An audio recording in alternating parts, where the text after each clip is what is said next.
Oh, hey, didn't see you there. Guys, we haven't seen you guys since.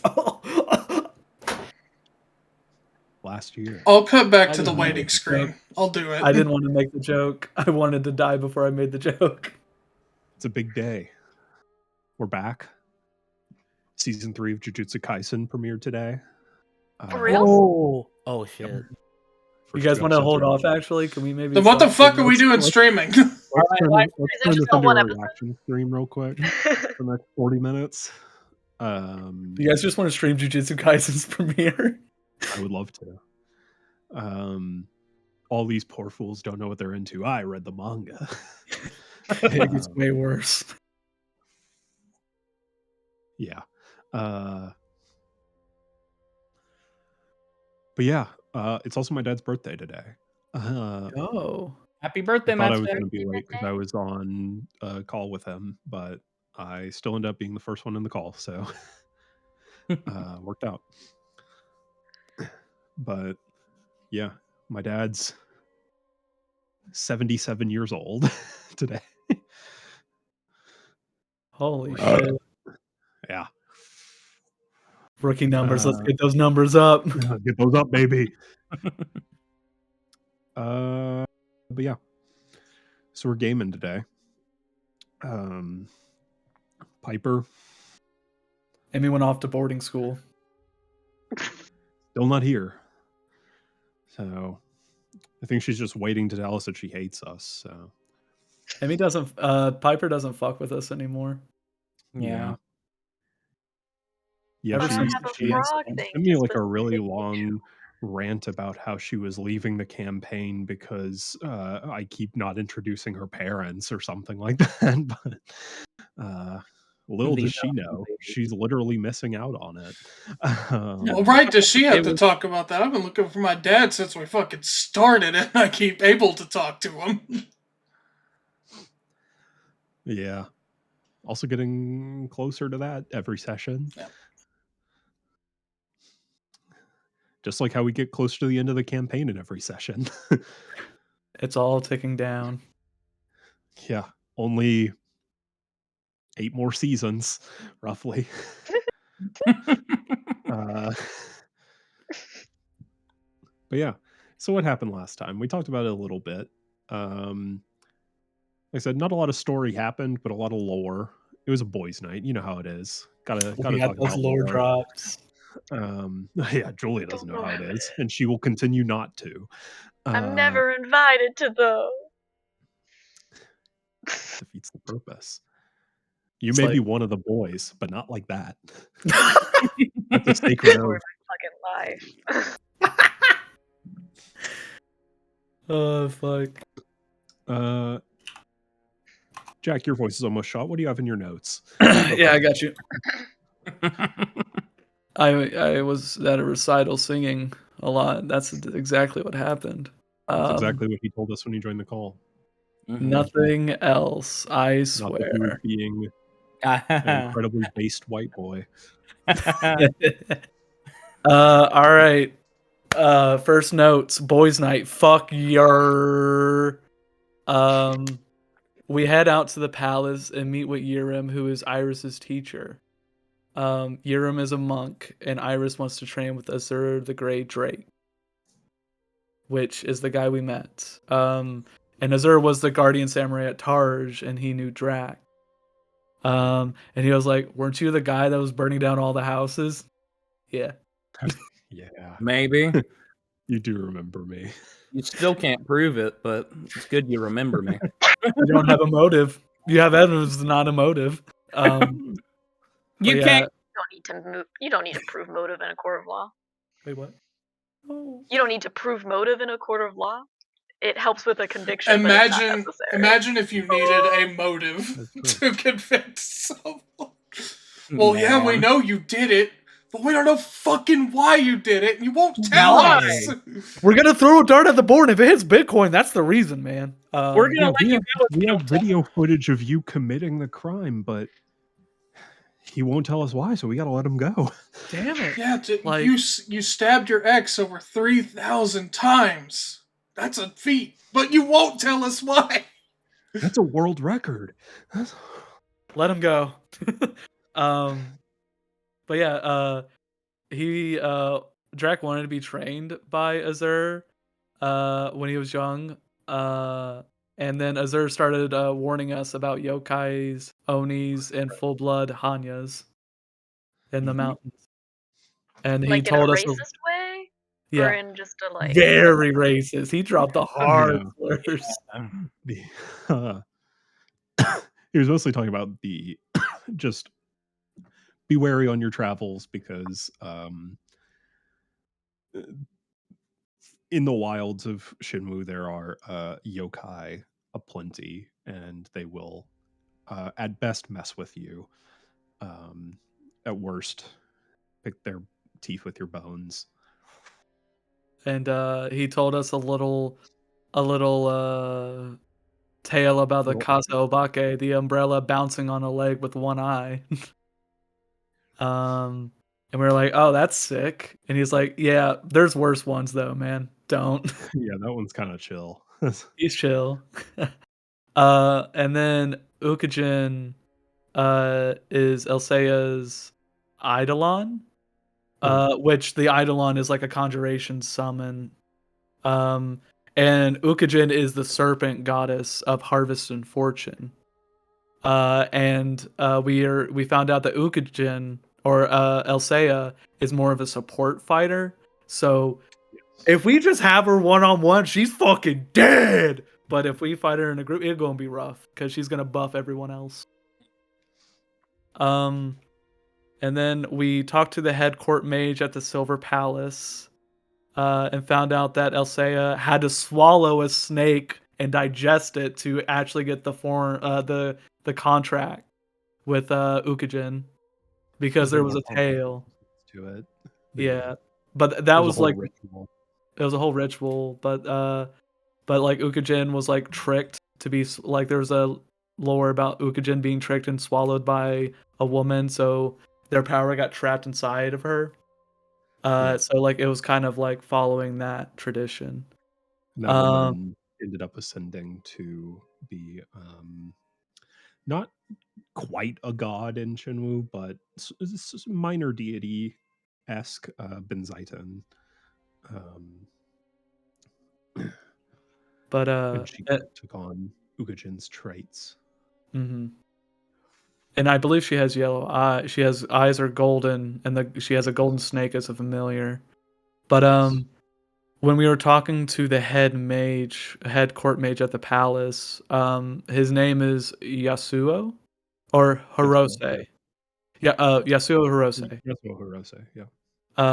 And he gave us a code to tell Elseia when we find her, or whenever we think maybe to calm her down. I can't remember, but the code. Yeah. Oh, you go ahead. If you guys want to like try and talk to her to try and avoid a fight, then something that they bonded over was a poem, and so he gave you part of the poem to be like, we're not here to hurt you. We spoke to Yasuo. Yeah, which was very sweet. And the part of the poem we have, and I can put this in chat if you want to have it, is dying the heart deep, just the moon and us.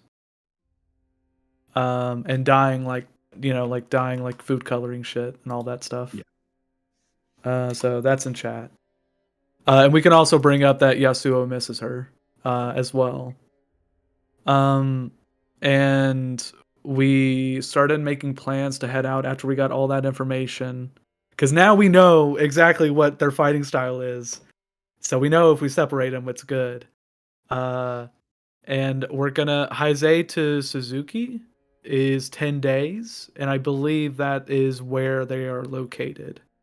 Yeah, that's where the revolution is sort of set up a base of operations. And now we're trying to decide if we're going either to the mirror, to the mountain where we can get our Orichalcum weapons and shit. Orimasu, I'm so sorry. I went Kingdom Hearts there. Yeah, that's my campaign, asshole. I'm sorry. Yeah, you're right. But anyways, And then Suzuki. So I think we found an idea or what we wanted to do. Yeah, I believe you guys are essentially going to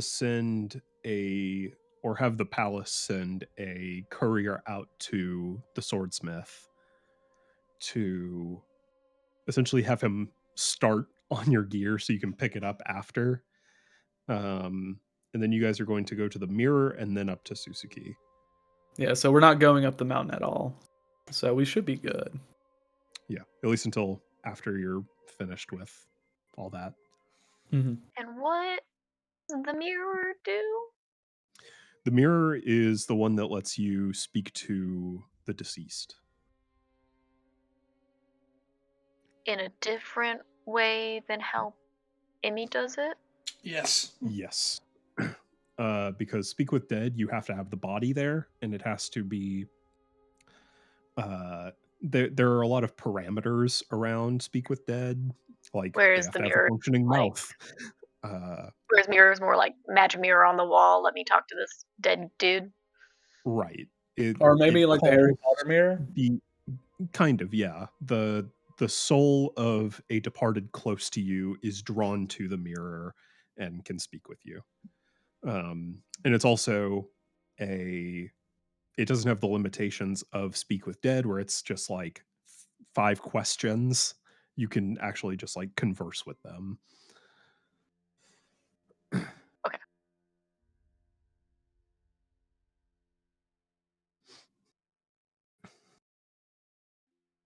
So yeah.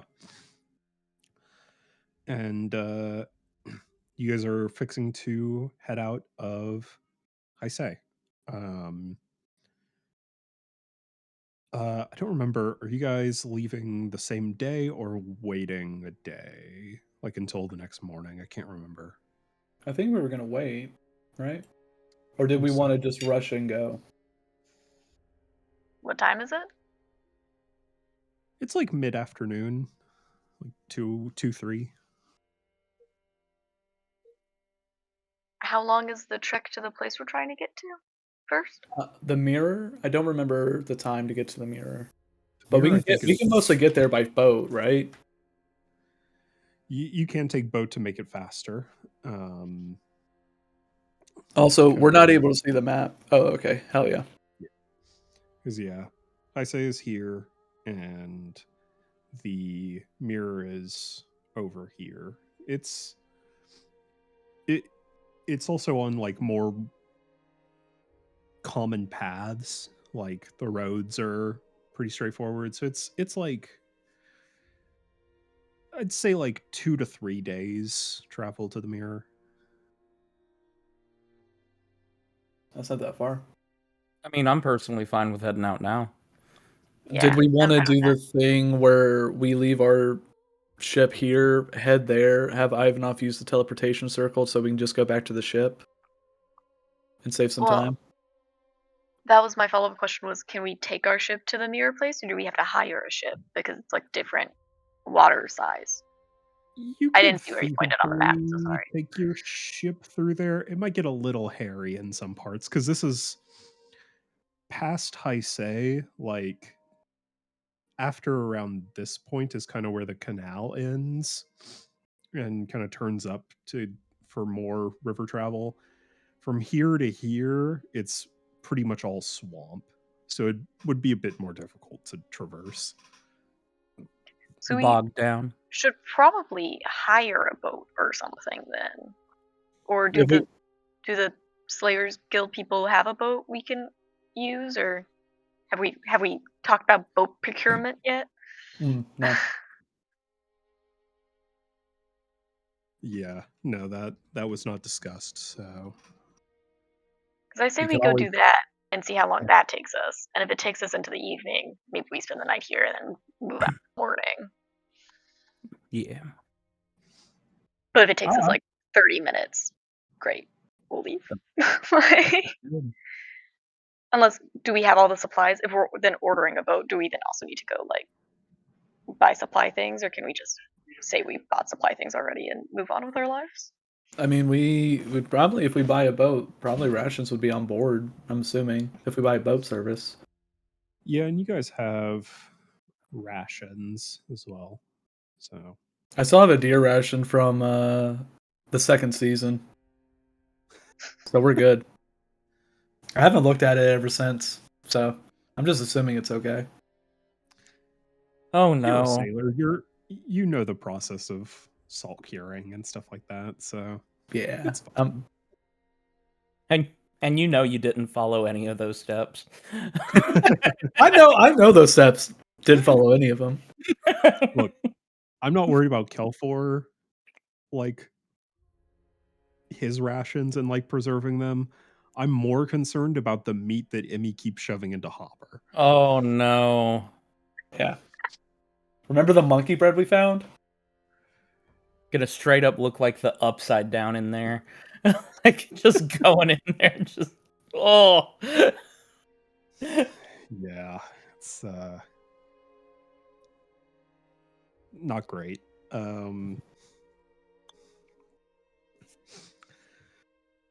Yeah. So do you guys want to take a ferry or go on foot? I think taking a ferry and teleporting back to our main ship so we save time would be the best bet. I think yeah, Okay. that'd be very good. Sure. So I'd say you guys meet up with Ansem to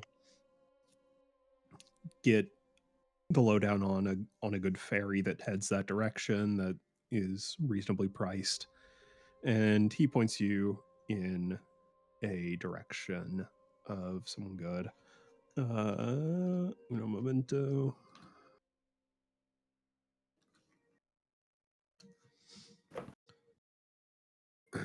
And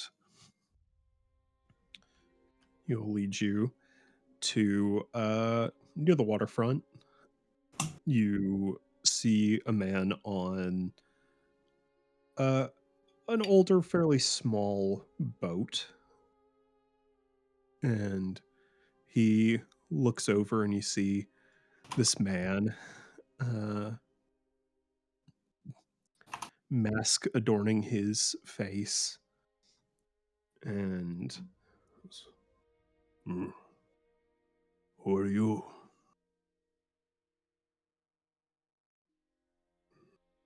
Looking for a ferry?"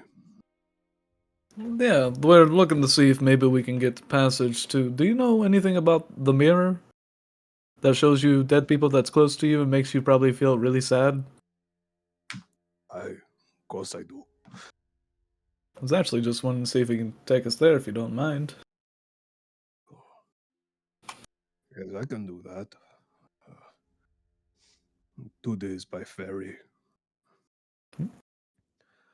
All of you are coming. Mhm. Hmm.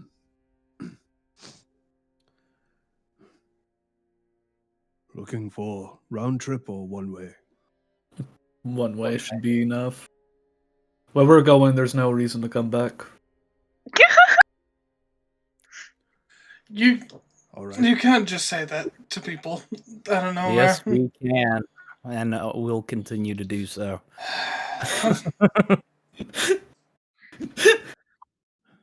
Well, 20 gold each. All right. I think that's a fair price. If I could find my gold. So you guys pay him, and after you do, he'll say, I'm Tanosuke. Huh? Tanosuke. Pleasure to Say meet you, your name? Tanosuke.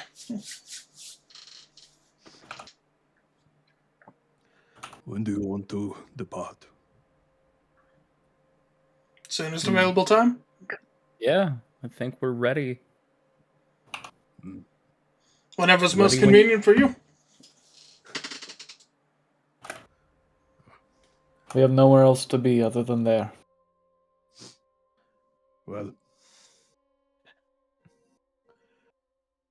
Give me 20 minutes to finish loading the boat. We'll be off. Do you also have rations on your boat? Do we need to buy some, or we'll be good?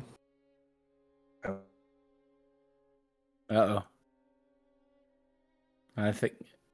Did we lose Matt? Like, what? No, Matt just accelerated really fast for a second. He froze and then accelerated.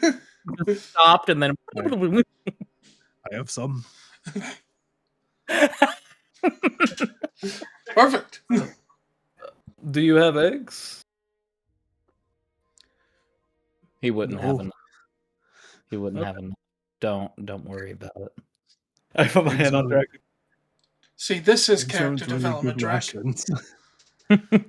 Especially in the humidity of the swamp. That's just asking for terrible smells. Making I'll just have to eggs buy a mine ration, one of the most fragile, easily spoilable, I assume pickled protein-filled, eggs. absolute stinkiest foods on planet Earth. Yep. I feel like you Pickled could have eggs. pickled Pickled eggs eggs as would be a good. ration. Oh yeah. Just Oh. big old jars of pickled eggs. eggs are disgusting. Brack would kill so many people for pickled eggs.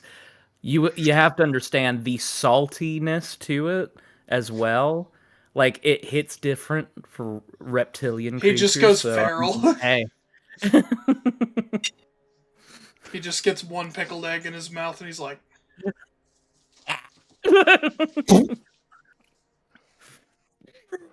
Just rage right there. you know, if One- a half dragon ingests 1,000 pickled eggs at once, that is how they become a full dragon. Oh That's shit! true. Eventually, I learned to cast Stinking Cloud. After that, though, that's you and your Reaction. wizard spells. This is a free action. This is a digestive action. Deal with it. No, that's a free action on the DM's dime. They make the free action for you. Yeah. It was like H and his hemorrhoids.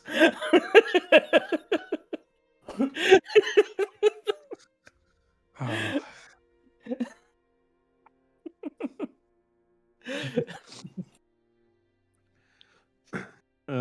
So you guys get settled on the boat.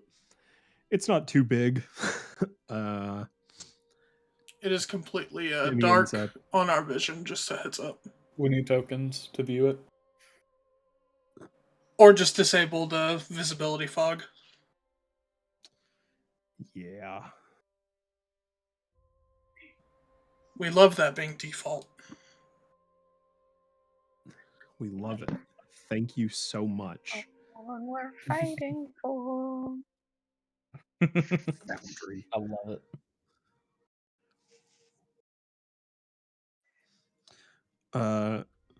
Yeah. It the ship isn't too big. It's like oh, what's the word? You know, it's like it's one of those swamp boats. Just a big like old the canoe. ones. Yeah, pretty much. Not unlike the ones that have like the big fans on the back, but it doesn't have one of those because, you know. I assume he's doing long stick thing. And I don't know Yeah. why I feel like he's doing long stick thing. No, long That's stick just- thing's pretty accurate. Yeah, that's real. This is one of the first things that came up for it. Hold up.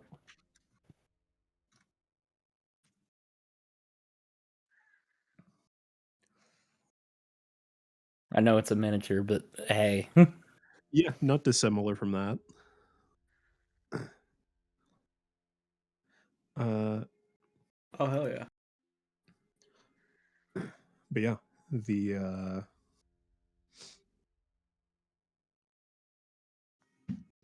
you guys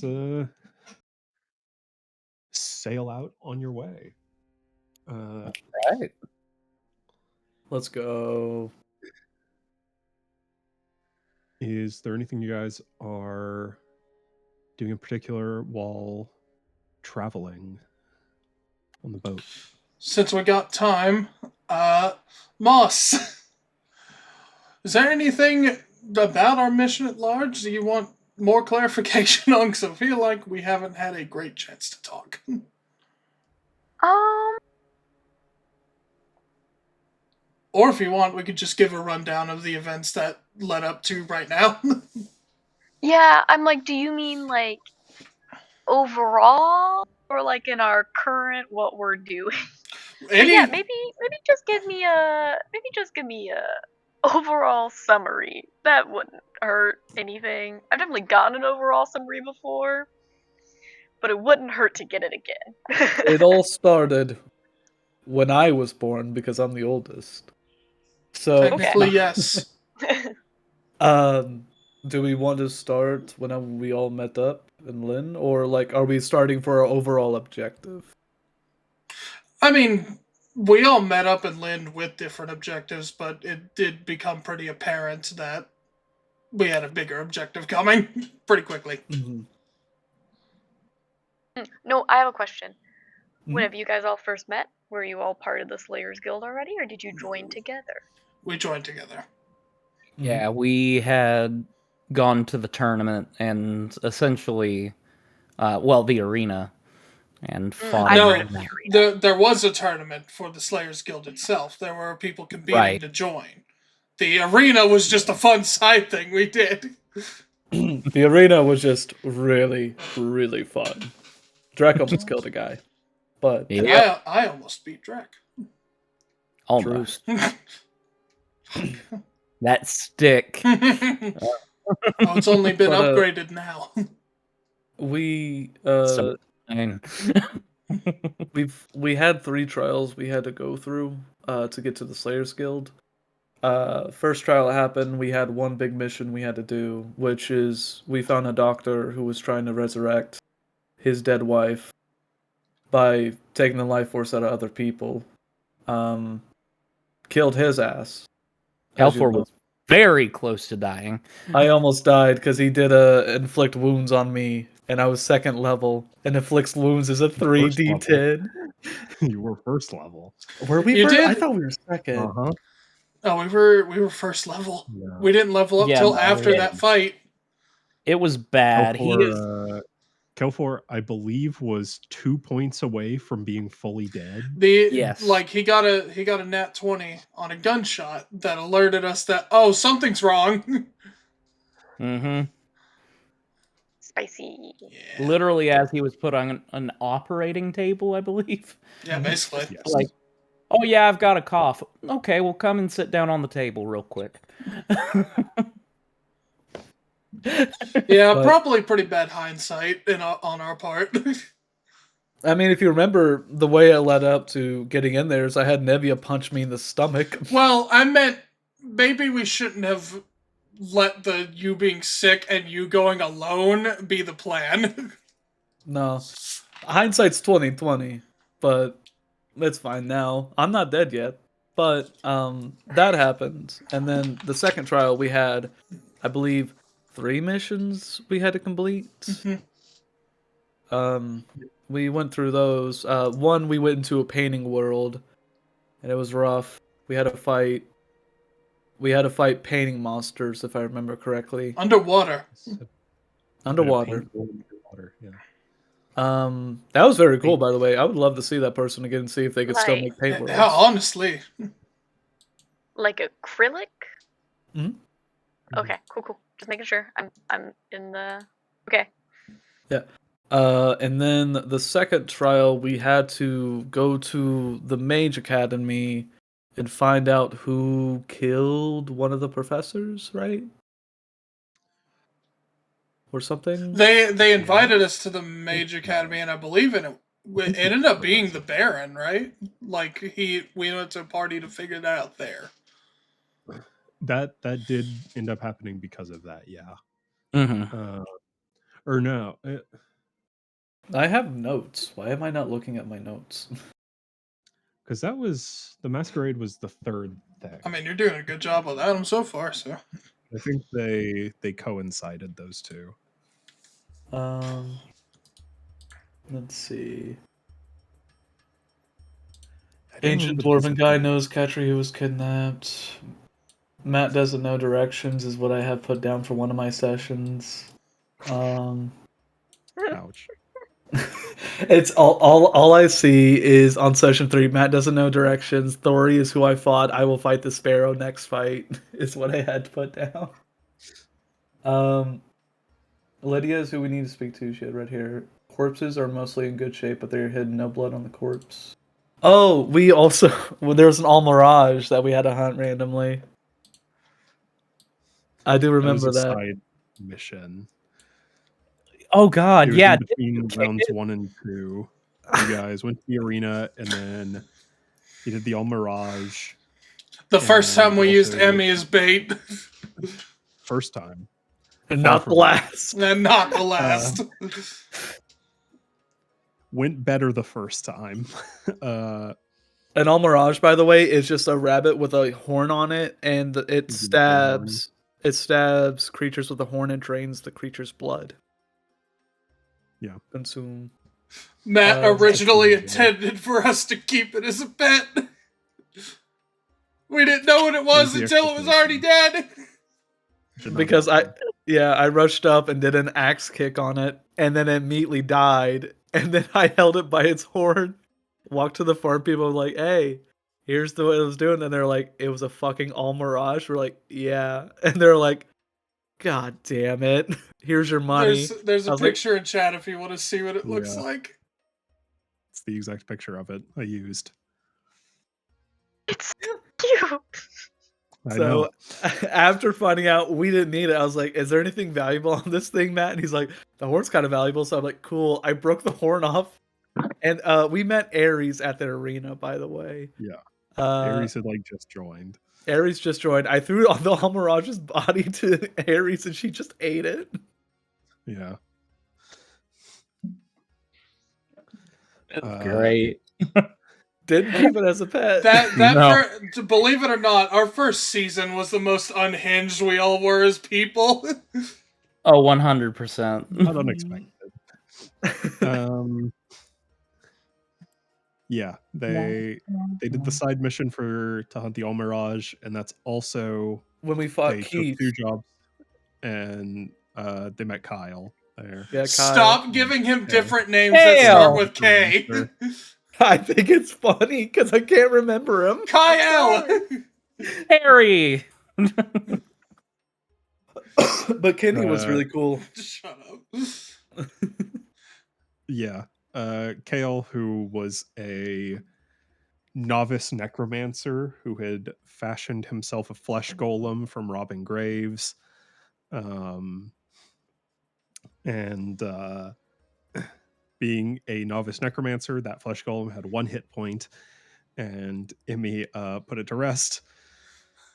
We and all then had a Drac moment. and Nevia, I think, went and took him into custody. Took his coin purse, got euros with his money, and then turned him into the guards. Yeah, we essentially stole his lunch money. It was a bonding moment for Drac and Nevia. Yeah. It was great. Yeah, and then for the actual competition, they did the painting thing. And then they were investigating. He was some noble who had died. And we found out the killer was one of Lady Luck's assassins. Yeah. And Lady Lacey. Luck, Lacey. Lady Luck is just a very well-known underground assassin person who uses, I believe, is it just women in brothels, or am I simplifying That's sort of that? her main MO. Lady Luck is based out of Lindstrom, and I have the missions. I just found them. Reports And, Tarzan Ahmad was for the traitor in the court. Ahmad was the Masquerade, but that one was for the other one Yeah. where you had to speak to the person at the Mages Academy in Lindstrom. Morrigan. We had to talk to Morrigan for hangings that were sabotage. Right. Yeah. Several high status members of society were in a fairly short duration of time turning up hanged. And Like they by party ended a up mob? no. Well, sort of mob In their justice house, in like a sense. suicide? Like I'm saying, like on the street, in their house. No, generally in their houses, or generally private places. And it turned out to be Lacey, one of the fingers of Lady Luck, who is the sort of queen of the underworld in Lindstrom. And then there's the Rat King, which we have not met. Yes. Which you guys met Lacey, the assassin who had been hanging all of the people. And she was like, yeah, I killed him, but you guys ended up like letting her go. You're like, oh, okay, well, bye. Well, there was nothing about capturing. We just needed to figure out stuff. Right, it was finding out The trial was figure out who circumstances it of his was. death. But also, I think what it was is you guys had to investigate because the guy that Taran. Morrigan had contracted you for had disappeared. Yeah. And you found out that he had been assassinated, and Lacey was like, oh, here's his signet ring or something like that to be like proof of death, essentially.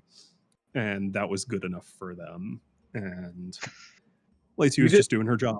Yeah, we did. I think we did get a favor from them because, like, or something. We're on good terms with the assassination. Yeah, you're on good terms with them. She was like, if you guys want to do, like, if you're looking for some side work, let me know. And she's like, I can get you in touch with Lady Luck or the Thief King for some work.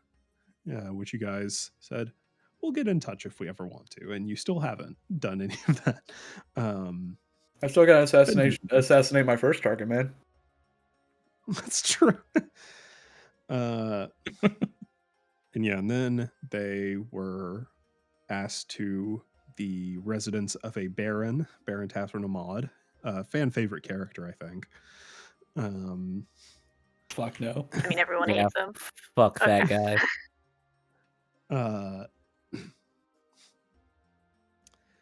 And I don't remember the circumstances surrounding it, but basically he was holding a masquerade ball at his mansion. And he was like, yeah, you guys are going to try and figure out what's going on at this by taking up disguise as either members of the party, of like the masquerade, or security or something like that. And Kelfor met his first red scarf there, the Red Snow, who I'm so sorry. Kelfor wasn't a pirate? I was.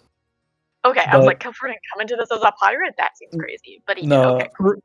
Met his first Red Snow within the campaign. Okay. Or met his first scarf within the campaign, who was the Red Snow. Who recently you guys pinned Ciala on. But he is really cool with it, we promise. Yeah, he was fine. He is fine with it. He's like, oh no, the Navy hates me and is going to target me now? How terrible. I guess I have to put a pig down now. Oh no! Someone got Damn, me. I guess I got a reason. Someone saw me do it. There's a part of me that was also like, oh, maybe I did do that. Who knows? It's been a while.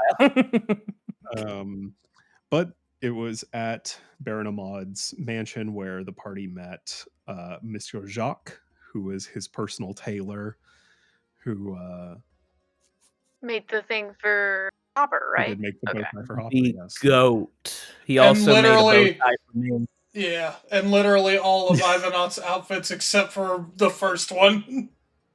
Yeah. And he actual fan favorite. And they also met Bertram, the butler there, old man, kindly old man, and Rhyme, who was Baron Ahmad's slave. Mm-hmm. So did you get You're to under- We learn already that? hate rich people, but that was the tipping point. Yeah. Which after they did the thing, like did that, they ended up they're at the masquerade. A lot of influential people there. They saw the Princess of Lend, the youngest Princess of Lend. There were two. Princess Aja Lend. Mhm. If I remember Kelfor correctly, someone that he helped at the doctor's office. They put down, who ended up helping them out a bit during the investigation. she's I need to find her name because she Margot was yeah, her name. Margot. I Margot. forget her. She's a sweetheart, and honestly, was one of the sweetest people. It was a rough meeting though because I was running away from the red snow during the time, Yeah. and then we found the black thing that entered in the corpse of the guy that the red snow dueled during the masquerade. Wait, The, why are you running away from the red snow? I didn't want him to know I was there. Oh, okay. Yeah. He found out anyway. Well, the entire time, Baron Amon didn't even know I was in the mansion. I never met him in the beginning. That's true. That's true. I just snuck in. In retrospect, that is fucking hilarious that you were totally a part of this mission. And you wanted to run away from the person you wanted to, completely knew you were there. And the person that did want you there, they didn't know who the fuck you were.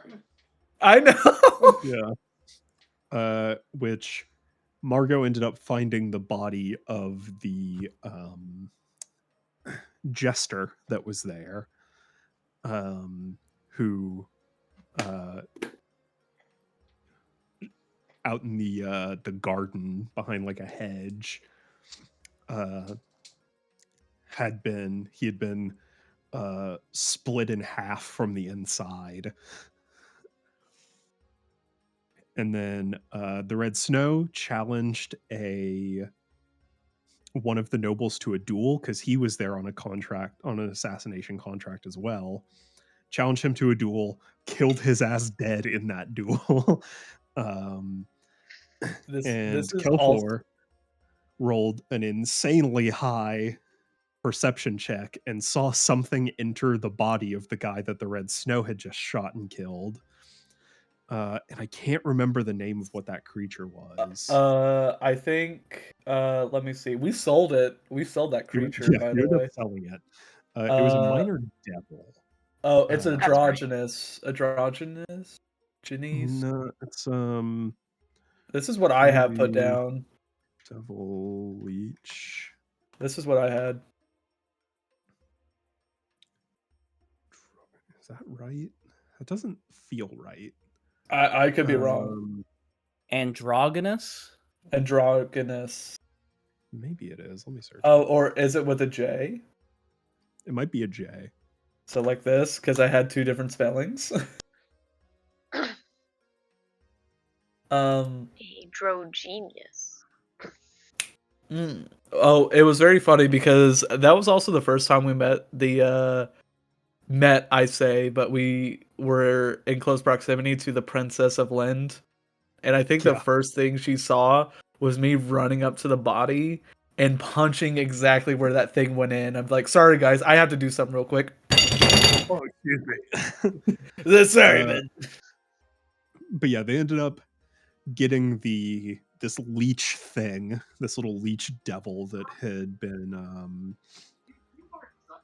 possessing people. at this masquerade and ended up cornering it and capturing it in a jar and magically sealing the jar shut. And they kept it. However, worth noting, they never found out who did it. No. Who let Yeah, them I was gonna say, I into don't know the if we masquerade. ever followed up on that. Nope, you sure didn't. I'm gonna have to ask Jairus if anything's been happening since we've been gone. And you ended up going to what was her name? It was like Morwen or something like that. Morwen, yeah. Look at me. I remember because she was hot. She was a shopkeep of like oddities and obscurities down in the Undercity. She was a half hag. And she ended up buying the leech thing and the Almirage horn from you guys. I'm just saying, guys, we made out like bandits. That's all I'm saying. Honestly, I'm shocked that Emmy wasn't like, will you be my aunt? I think to this half hag person. I don't know if she went in there. I think she was just staring at all the corpses in the bottles and stuff. That is possible. I could see that upsetting Emmy. Yeah, Black Morwen. That was her name. I don't think it upset her. I think she was looking at me like, "Oh, that's badass." That's fucking sick. No, that's the thing. With Emmy and body parts, I can't ever tell if she's gonna be into it or not. No, the I thing feel like is, sometimes she's like, "Yeah, this is great," and sometimes she's like, "This is not nice to this corpse, not cool." Emmy's fine with seeing corpse parts and corpses. Not so cool on experimentation. Definitely not cool with necromancy. There is a spectrum to it. Because she knows it would be highly hypocritical to judge people for saving corpse parts when she has thousands of teeth. Okay, so she likes the bits and the bobs as long as they're not moving. Not reanimated against the will. Desecrated, As long as they're dead, and not moving around. She's into it. Well, then again, she also puts bones on her scythe as well, so she does. Yeah, and rattles them around a bit. And then after that, we had our big mission. Because I think Baron Ahmad was like, "Did you guys find out the traitor?" It's like, "This little guy, look at him." He was like, "All right, I guess you guys did a good job." It's like, "Hey, can we maybe release that slave instead of getting money?" And he went, "No, no." We tried our damnedest, and I was so willing to. When you guys were like, how much could we buy her for? And he's like, "Oh, I paid 8,000 for her." And you guys ended up getting 8,000 a bit later on, like maybe at the end of the season. Yeah. And you guys went back and it's like, ooh, actually her price just rose to 12,000, which is more than you guys had. So yeah, Is she still a slave? Do we need to go and rescue a woman? Okay. We'll get to this that is part something later on. This is a fun thing Don't we'll get worry. back to later. Yeah, we'll get there. A mystery Nazca that'll help us later. You know how we're friends with Lady Luck and them and everything? They also that comes come back in later. And then we got our big contract, our last mission we needed to do to see if we made the Slayers Guild. Yeah, round 3 of the competition to join the Slayers Guild was basically everyone who was left, which was not too many people, were given a list of bounties, and it said, okay, once all of these bounties are captured, the round ends, and whoever succeeds in capturing one of these bounties will get admission to the Slayers Guild. And is that Naruto? Kind of. Right?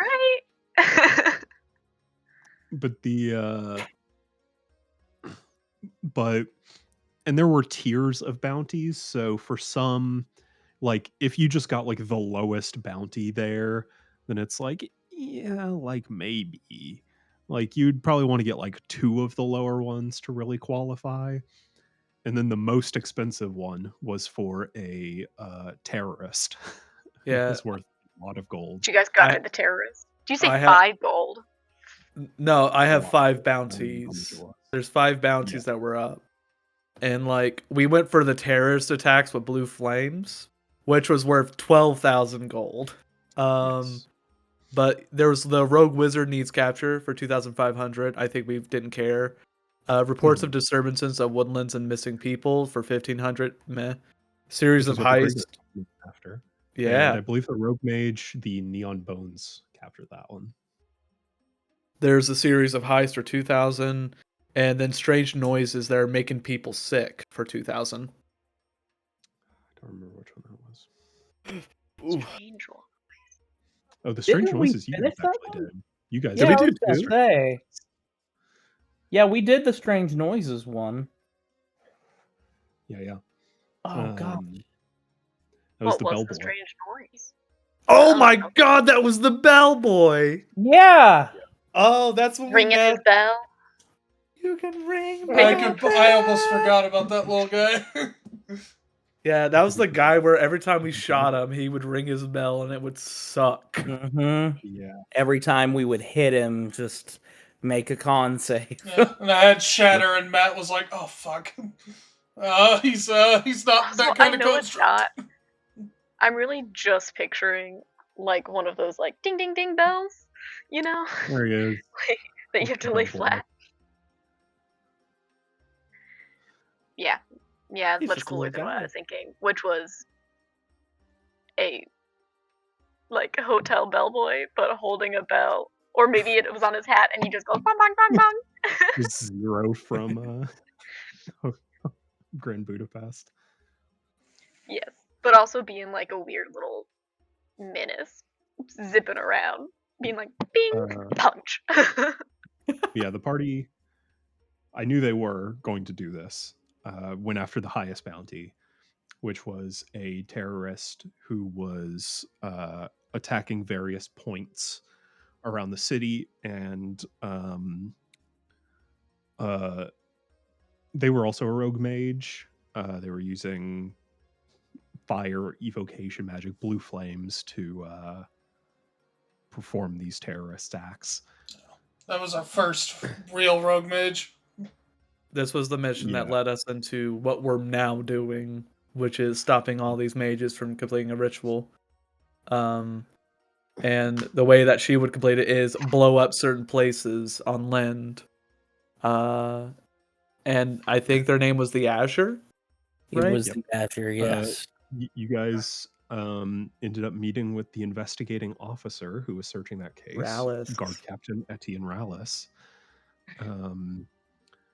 Rallis is like Columbo. I can't A-cab him because he's just a nice guy. Mm-hmm. Really Nice guy with no sleep. I hate that Bro. my immediate thought was has a fake eye. doesn't The have actor a that fake played eye. Columbo has a fake eye. He has a That's glass fucking eye. bad. Yeah. Peter Falk has a glass eye. I was about to ask, is it Peter Falk or is it just Columbo in lore has a glass eye? No, the actor. The Okay. actor that plays him. Gotcha. He just looks My like that. parents were watching Columbo one night, and I was like, "What's wrong with his eye?" 'Cause it like wasn't tracking correctly, and I was like, "What?" Which there's Rallis. But imagine like the sleep bags under his eyes like tenfold. So much bigger. Didn't we go to his house for dinner one night? That's when we did. were back and we We hunted the did. Revenant. Yeah, I feel like he has short legs. I didn't make the art, so I know. I shouldn't. Half criticize. dwarf. The proportions look off. I don't know. Tell me I'm crazy. Are you sure, Matt? Because the last name matches on the artist part. I remember that. Yeah. Hell. I don't know. Maybe it's the cloaked skirt that is covering. I don't know. Yeah. I feel like it's a little off.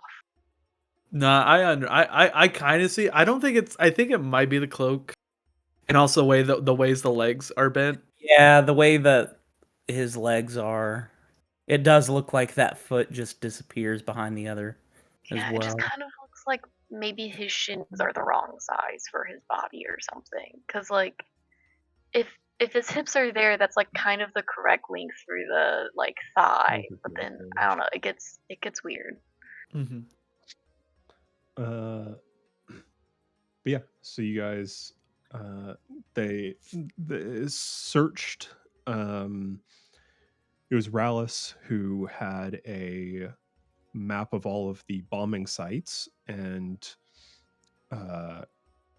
made it known that the bombings were taking place in a large circle. And so you guys ended up tracking it, and your investigation led you to a clock tower on the edge of the temple district of Lindstrom. We met Rallis also during the Bellboy fight as well, because his Rallis daughter had was teamed up with you affected guys by again it. in the Bellboy fight. Yeah, that's right. Yeah. Yeah, you end up tracking to a point at the top of a clock tower in near the temple district in Lindstrom. And as you were scaling up the tower, there was a massive explosion that knocked you guys around, and upon reaching the belfry of the clock tower, you found remnants of a huge explosion and blue fire still burning the wood, and the remains of another mercenary company that had been sort of antagonistic rivals to. But not like assholes. They were Company. rude, but not like the assholes. worst. Yeah. They were just They were they were just three idiot brothers, basically. Yeah. Yeah. And they had all been brutally murdered. One of them, the goblin, had been bisected by a scorching ray. Or no, it wasn't a scorching ray. It was a booming blade, maybe? I was about to say, didn't they just get split in half by the bell? No. One of them got crushed by it, if I remember. It's Valorous, the big one, got crushed beneath the bell. There's their reference image. And Solaris, the other tiefling sorcerer, had his chest blown out by a scorching ray. That's what it was. But I like that little goblin dude. Yeah. Yeah, he was the one that got He's cut fun. in half. We all liked him. He is sadly dead. And oh yeah, the Crimson Mayhem was joined in this fight by the Blackgate Company, who is Julie has actually not met yet because they had just left. I've heard of them though. You kind of met them. Didn't they fight with definitely us heard of in them. Ciala? Oh yeah, they did. They Yeah. were in the boss fight in Ciala. That's Yeah, right. they were on the other ship. It was Yeah, I was Zoramir. like, yeah, I Zoramir, met them then. Lathian Yeah, I was like, Vizier, that's a yeah. really familiar name. I feel like I do know them. Yeah. You just This was didn't their meet first one of team up. them. You haven't met one of them we know, and you also didn't meet another one we knew. Two of them. Yeah. True, actually, shit. Bad track record with evocation mages. Yeah, we were there for both of their deaths. Yeah. Yeah, against evocation mages. Yeah, so the Blackgate Company joined them, all 5 members at the time. And at the top of the belfry was the terrorist herself, Eileen, the Azure. There's her reference images. And she was the first really big fight that the party had. And during the fight, she had a crystal, which you guys had no bearing on at the time. And the crystal ended up getting destroyed when she cast a delayed blast fireball in the middle of the caster's circle of Ivanov, Emmy, and the Blackgate Company's Netto. Ooh, let me find an image. His image of there.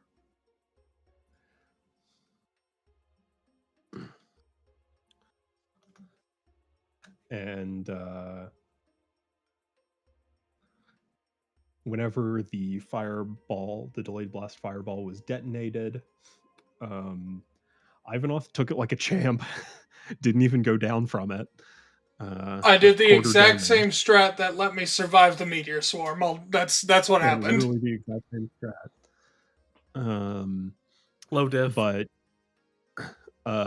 Emmy was caught in it and would have taken the full brunt of the damage, which would have killed her outright.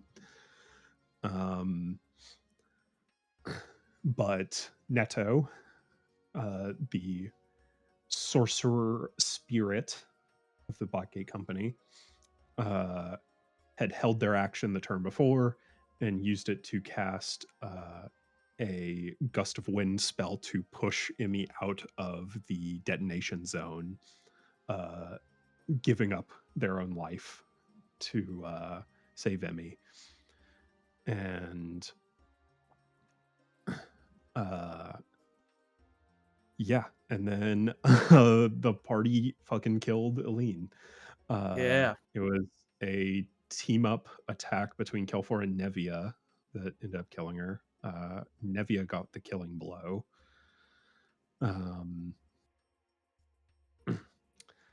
And then you guys fought the Bellboy.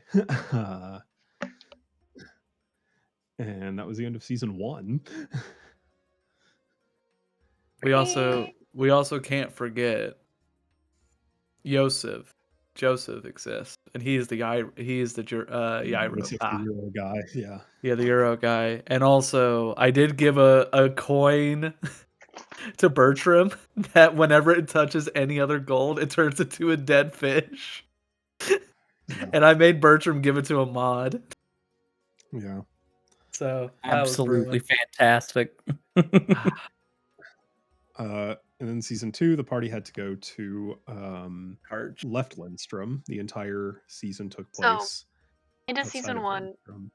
was basically you joined The Slayers Guild then? That's right. Okay. Yeah. I was like, that's the they were crowning admitted of to the end of Slayers season 1 Guild. is you joined the Slayers Guild. Okay. Yeah, met the other members, joining members, met Jarrus for the first time at the very end of the season. And then their first business as Slayers was to go to 3 cities of Targe, Vadis, and Kirika. And so they left Lindstrom for the first time in the campaign. Went through Amrin, which is where Drax's childhood best friend lives with his wife now. So met up with him, and then made their way to Targe, Drax's hometown, where I think there everything was chill and nothing went wrong, if I'm remembering right. Yeah, like, for no a doubt. little Yes. It's like, I've heard enough of this story to know that's not true. Listen, everything was fine up until like the last day. It actually Yeah. genuinely was Until great it until wasn't. the last day we were there. We also need to bring up that I think around that time when we were heading to Targe, we came in contact with a place that was selling some elementals and a certain Canadian goose. A traveling pet merchant where Drac bought an earth elemental baby. It's like this big, named it Brocky. Kelfor bought an air elemental named Turby, same size, yay big. Ivanov got his familiar, a mandrill named Midas. Baboon. What Rafiki is in the Lion Rafiki. King. What? I got a Rafiki. What? Okay, where has he been? What happened to him? I've been He's waiting for traveling. someone else to say his name, so I'm like, it'd be so funny to just let people introduce this. Because I've met the rock and that air elemental. Mm-hmm. I've not met this monkey. What are you Atlas talking about? Atlas Around. stays He with was our guarding a important hotel room in possessions. Ciala. Yeah, Atlas we stays get- with our cargo and our important possessions. Is it Atlas or Midas? Midas, sorry. I keep Midas, wanting to call him yeah. Atlas. No, that's fair. Midas is the one where we give a double barrel shotgun to when we say if anyone comes into this room, shoot them Yep. if it's not us. Yeah. So what? Ivanoth He's just ended been up hanging out in the turning. shit. Yeah. Well, Yeah. he's actually a familiar now, so Yeah, Ivanoth ended up turning him from just an old mandrill into his familiar.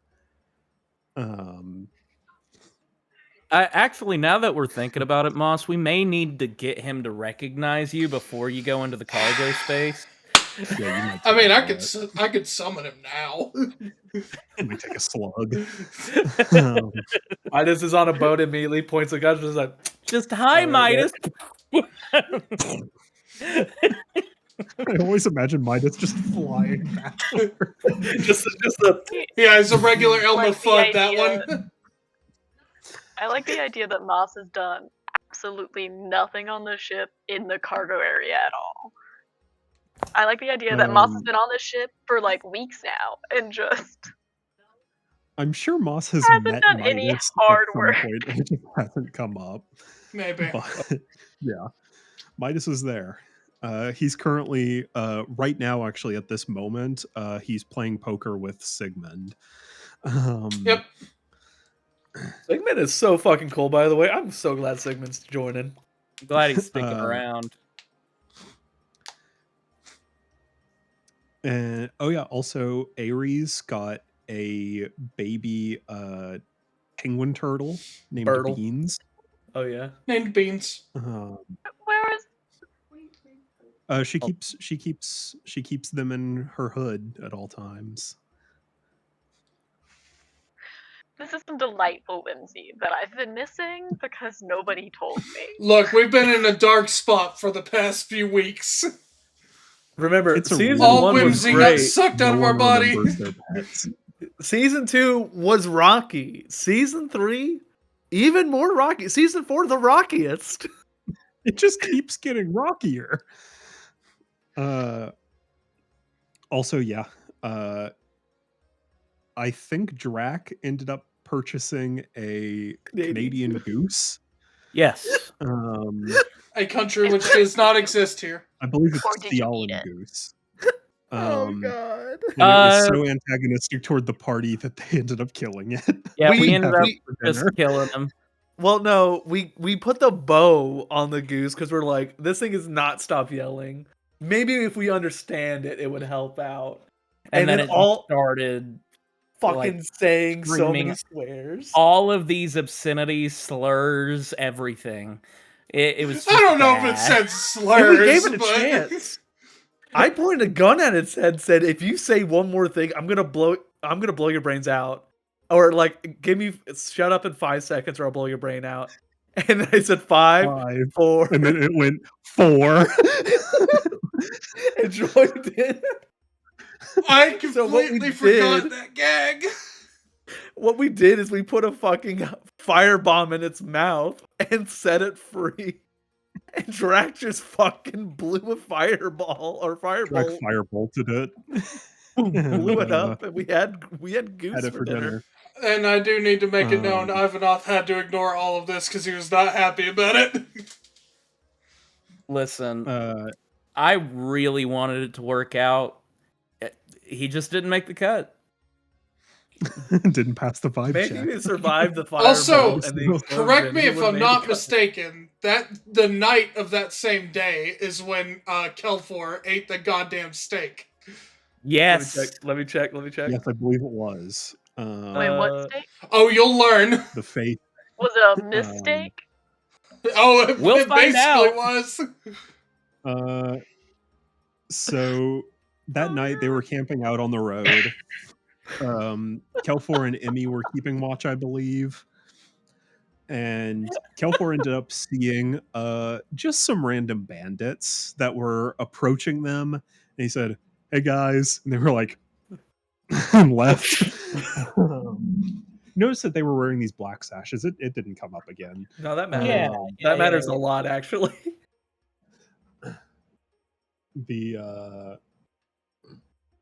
And then Emmy was hanging out by camp. Kelfor was drawn away by something, and in the middle of the road, he just found a fully set out steak dinner.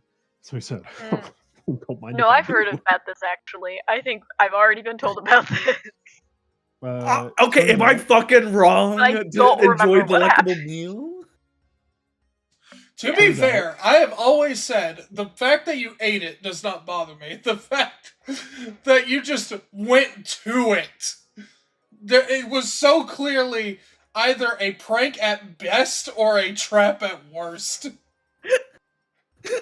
Yeah. It So was a delicious prank. that's where we got this scene from. The only short on our channel currently.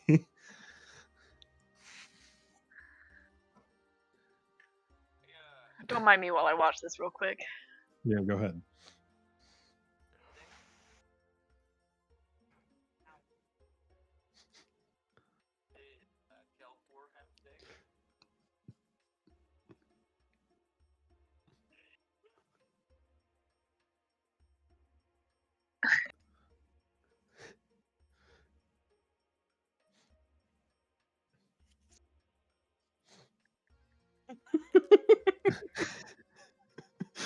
Very funny. An iconic moment, to be sure. You rat!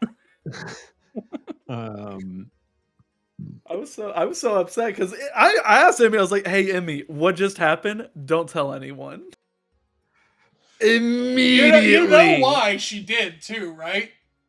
Yeah, it's because you didn't invite her to eat any of it. I do it again. It really wasn't even the fact that you did it and she was just like, I should probably tell someone. It was like, that fucker ate steak without me. I'm gonna tell someone. Didn't even save me a breadstick. I drank the gravy. It was delicious. So, whose magical meal was it? And what'd you have to do to get out of Still that? don't know. Oh, Yeah. still don't know. Oh, he hasn't gotten it. Well, no. I went to multiple people and they say, "You what?" And I'm like, "No, hypothetically, what if I did do that?" And they said, "Yeah, you would know by now if something went wrong." And I'm like, that did actually literally just happen last session. Yeah. Again. Yeah. I think I'm good. Like, yeah. Surely nothing's gonna happen. So the party then arrived in Targe. Draxholt's stomping ground, met a few of the people there, met the sort of mayor of the town, head of the markets, which Targe is like a small merchant's town, sort of on the road in between a lot of like it's sort of on the main road between Shinwu and Lindstrom. So it sees a lot of traffic. So it's just like a little trading post town. Head of the market's Tolbert. He sure was a guy. A bit pompous. So he also sucked, is what I'm hearing. So he kind of sucked. He kind of sucked, but he redeems himself. Not to the level of Baron Ahmad. Nowhere near the level of Baron Ahmad. It was one of those things where it was worse for Drac because he grew up with him and his pompousness. Yeah. And then the party went to the orphanage that Drac grew up in, and Drac was preparing himself to meet the old hag that treated everyone so terribly. And upon arriving, found that she had died after he left, and I'm sure was so very sad about it. It was literally like that scene from like literally that scene from Skyrim. Hooray! Yay! Yippee! And the orphanage had been taken over by Sayo. who was a very kind young lady. Let me find her reference image. Who Drac knew as kind of the she was kind of, for all the kids in the town of his age, kind of the babysitter who, for everyone that like ends up being like your first love. um that was kind of her for the whole town. And she was taking good care of all the kids, and met some of the other kids there. Reynault, who is one of the older kids, he's 17, so he's like fixing to leave the orphanage, and is kind of a big brother to all the other kids there. And caught up. Drac asked Sayo on a little date, and they went and just had a nice moment under a tree overlooking the city of the town. Said their farewells, and then the next day the party went out to investigate the mage that was there. Which should mention, they met another adventuring party there. I don't remember the name of it. It was like the Black Dragoons or something like that. Not members of the Slayers Guild, an independent party, who were looking to root out the bandits that were harassing people on the roads. And so the party went out to the ruins near the city, and with some very good rolls and detective work, found an illusory wall down at the bottom, which led them down a tunnel that led to this big cistern area. Drac and Kelfor sure had an idea of how to enter. Hey, we had an amazing idea how to take out the golems in front, by the way. Don't forget you guys that. did do an incredibly efficient Y'all- job taking out the golems. Y'all were so fucking ready to just fuck that shit up. And then Drac Maurice shot was put just me at a wall. Yeah. shake and bake. And made themselves known to the mage that was in As the you would. bottom. Yeah. And just so happens that the mage was someone that Ivanov knew. This guy, you've never met him, named Olimir. Yeah. Who was a professor in Arteria when Ivanov was a student there. So, sorry, get this straight. You guys were sent to fight this mage person, but you didn't know the whole. Didn't know. We still You didn't didn't know know what was all of going it. on at that point.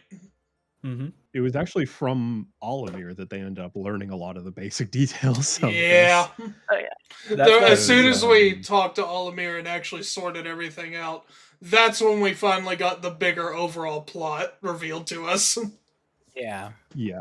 And Olimir didn't want to fight his old student for something he was already kind of wishy-washy about. He ended up joining Aranor when he was in a really bad headspace after leaving Arteria, which, to be fair, Can't most people who fucking leave blame him. Arteria, not in I the mean, best we headspace. Y'all left in were a pretty there. bad Y'all saw headspace. what it was like. Yeah. Um, Yeah.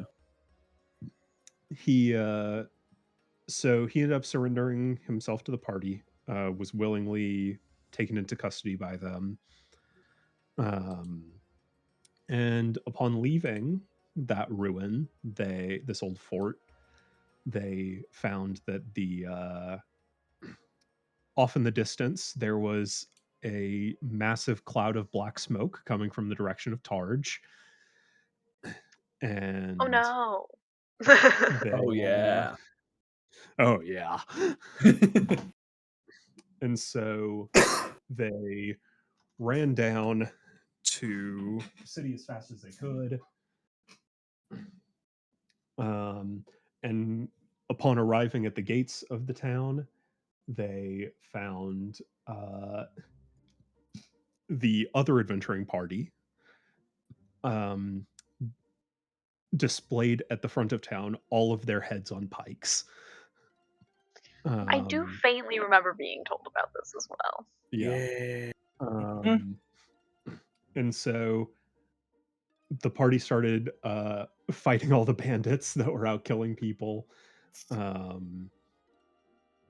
Kelfor did some fucking work. Kelfor held the line. Like I'm pretty sure what we did was leave him at the gate, and he literally just one punch killed You people already know. as they lined up. Like just one punch, dead. Another punch, dead. And then someone's like, "I will get next to him. I'll shoot something at him," and I'm like, "You fool!" Just redirect that. While the rest of the party kind of split up, they did end up freeing Olimir, but Ivanov held onto his crystal, and Olimir split off from the party to go sort of to the other side of town that the party went to. Drac rushed straight to the orphanage to make sure it was safe, and upon getting there, he found a man there. Post that shit. Who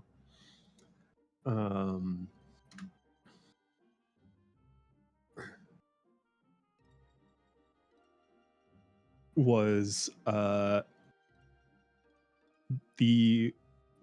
scene he came upon was that man standing at the door to the orphanage with his sword drawn and stabbed into the door of the orphanage. On his sword was Sayo, and at their feet was Tolbert, head of the markets, who had interfered and tried to save both Sayo and the orphanage, and was cut down before Sayo herself was killed by the Archon, the leader of the Black Sashes. I've heard of the Archon. Did we talk to yeah, Did we talk about the Archon? We've talked about him. We've talked about him. I have brought him up every once in a while. Yeah. So Drac starts the fight with the Archon, the leader of the Black Sashes. Imi was there too, and Drac put up a hell of a fucking fight. Went down, I think, 4 times in that fight. Imi kept getting me back up. Luckily, and he ended up disarming the Archon of his gunblade, which was doing mountains of damage. And the rest of the party slowly caught up and joined the fight, but the Archon was just too strong, ended up TPKing the entire party. But left you guys them all seem real alive. Scripted event. Total party knockout. Total party knockout. Okay. But we did fuck him up real bad. Yeah, honestly, for what level he was, we didn't do as bad. Let's not forget what Ivanov did before everything finally finished. You fucking kicked ass. I was talking about the fighting. You were talking about all the water shit you were doing, dude. You were fucking taking Well, yeah, I meant saving the children. Yeah. Ivanov ended up using Olimir's transmutation crystal to cast a message that effectively turned into a commune with Etia, his goddess, to put an arcanic shield around the orphanage. And just before he was knocked out, and the party awoke the next day inside the orphanage, which the upper floor had been turned into a makeshift hospital. A lot of the party was okay. A lot of them. Everyone had a couple scars. but Drac ended up heavily scarred, lost part of one of his horns, and lost his left eye fighting the Archon. And Reynald, the sort of older brother at the orphanage, who had joined you guys in when you went to fight Olimir, he ended up staying behind near the gates of the city, and he ended up losing one of his arms. But Olimir was there, next to Ivanoth's bed, alongside one of the orphanage kids that Ivanoth had shown off some magic to the kids, and this girl, Lise was her name, had a proclivity for magic, and so she kind of attached to him whenever they met, and she had stayed up all night healing Ivanoth to the best of her abilities.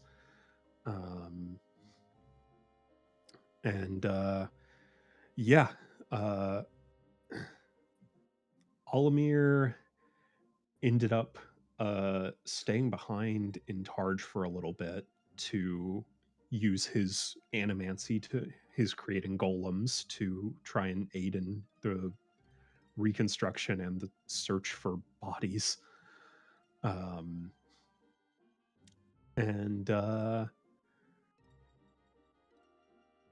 You guys left. They were hung out. I mean, we longer, technically did our job before that attack. It's just the attack was immediately after. I think we stayed like one more day, something like that. I tortured people. Yeah, I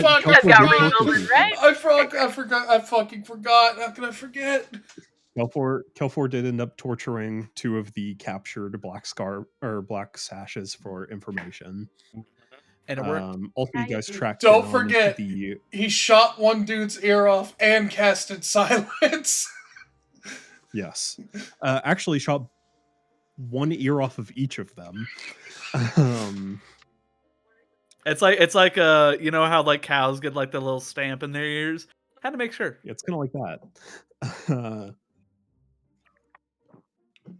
But the party did end up tracking down where the Black Sashes had their encampment, and found that it had already been wiped clean and they were gone.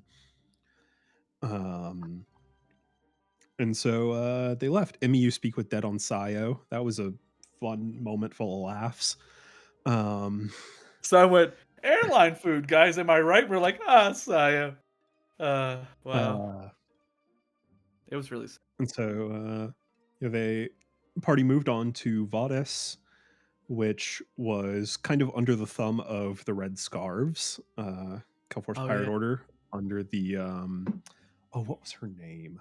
It was Phoba, I think was her name. I can't remember the Red Veil, that's what it was. Who had kind of conquered Vadis and was using its port town as a Phoba, yeah. As a makeshift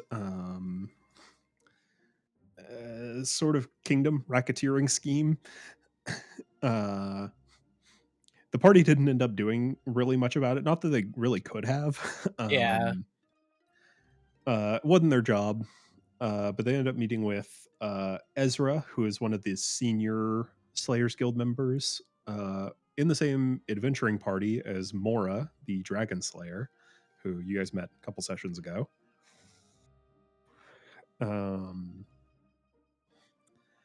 And he was hunting down a creature that was hunting people in their dreams.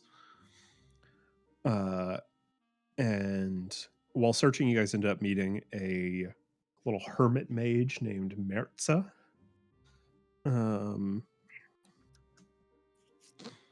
Who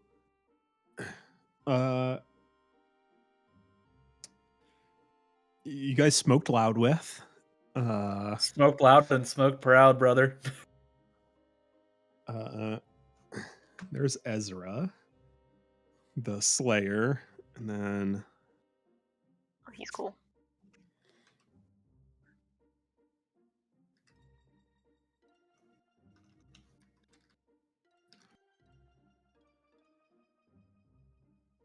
there he is. Couldn't remember how to spell his name.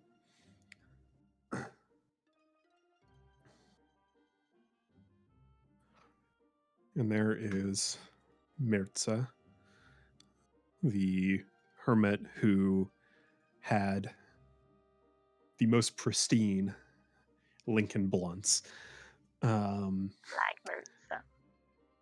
which I think Hell some yeah. of the party still has. Yep.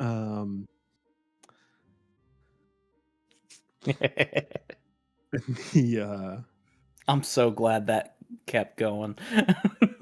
yeah, You started a Me too. multi-dimensional tradition with that, Adam.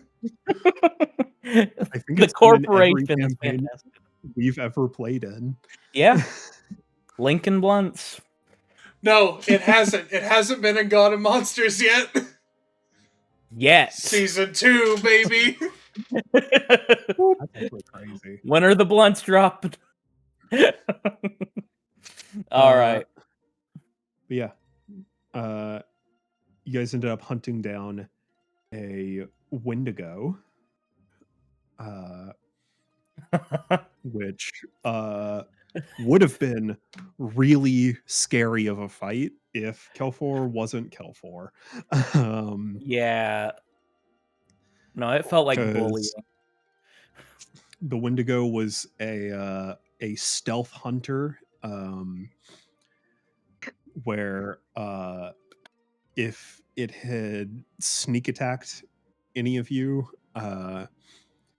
it would automatically crit any of its hits, and would have given you a status effect that dealt damage over time. Would have been really scary. Kelfor saw it first turn and never let it out of its sight again, And which is why that episode is and- called and stunned it. No, Um, and hasted. Hasted. and hasted, yes. Hell, He was and hasted then as well. Urza or our other guy like cast hold person on it, so everyone got like Yes. crits. Yes. Which is why that episode is called The Gang Dunks on a Cryptid. They just totally ruined that thing. And Emmy ended up killing it by beheading it. And the party left Vadis. That was kind of the in-between of the two big ones. Because then they went to Kirika, which is near Emmy's home. It's technically her hometown, quote unquote. Because her temple is outside of Kirika, out in the marshes. And it was there that the party met. They met a bunch of people. Their contact was two people. One member of the Slayers Guild, Morena, and a contact with the Slayers Guild, Rickett, who had been marked by an assailant, had a physical mark on him that was slowly driving him insane.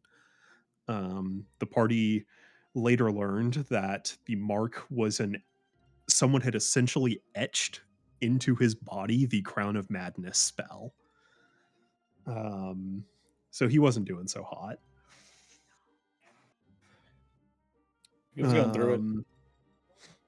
Also met a girl who had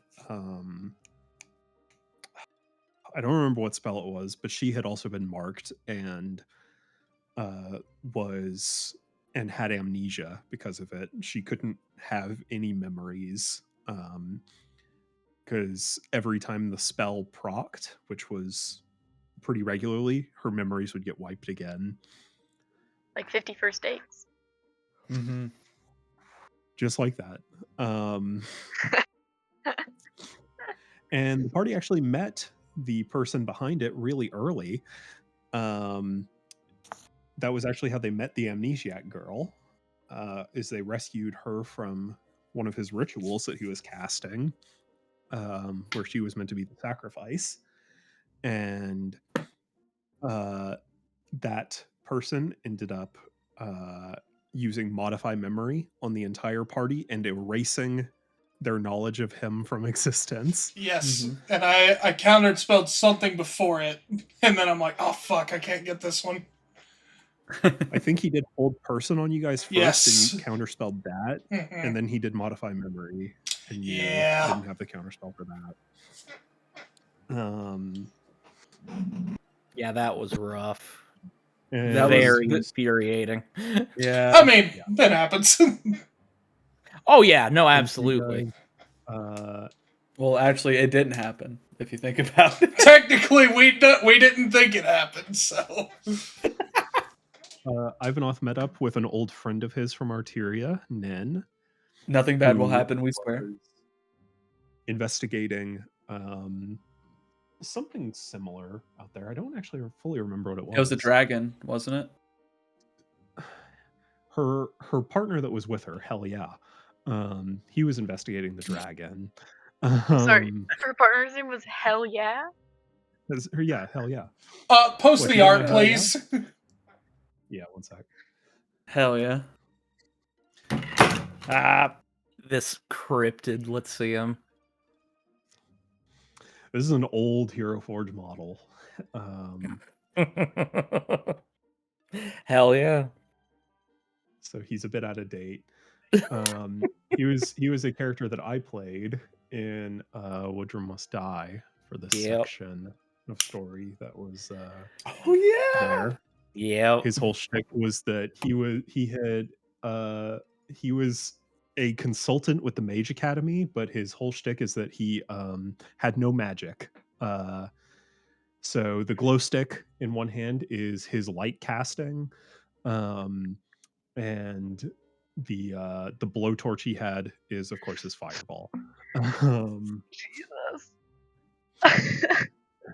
And he was investigating the dragon, which was its own thing. And but yeah, the party investigated, went to the spa, and ended up tracking down the mage a little too late to save Nin, who had been taken by the mage and was being used as the final sacrifice for his ritual, which Kelfor tried to stop, very nearly did, if Iser, the mage, had not rolled so insanely high on an Arcana check to finish the ritual without the grimoire. So this is the ritual you guys saw finish. Yeah. Get finished. Completed. Yes. There he is. There's Iser. He's intense. He's a little much. Jack, are you thinking what I'm thinking on that art? Does that look a little familiar to you? It does, actually. Jesus? It's Jesus. Because the handholds. Yeah. That's a different character.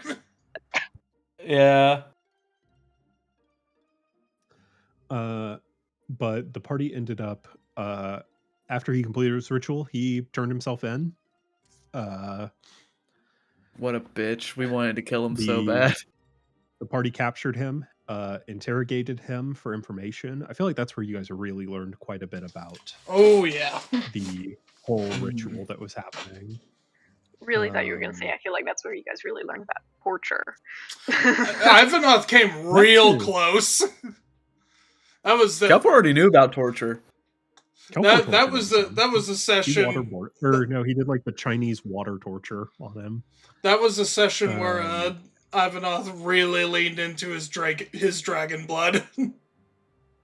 Yeah. But didn't end up killing him, and he is still imprisoned in the keep in Marianas Casino at the Slayers Guild headquarters. And you guys ended up turning in his crystal to Jairus, which comes up later. Oh yeah. And then you guys returned to Lindstrom, met up with Captain Rallis again, who was investigating a series of Navy members that had been getting killed, like incinerated, and searched that out. Ended up finding it was a revenant that was causing it,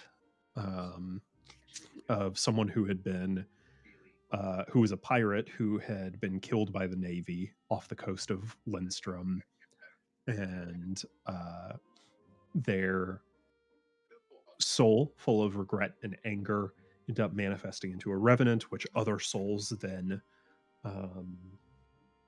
were attracted to, that held on to similar regrets and rage. Very normal arc for Cal 4. Didn't have to come face to face with the first person he killed. They were innocent. Yeah. Story behind that, I think we talked about it in the thing.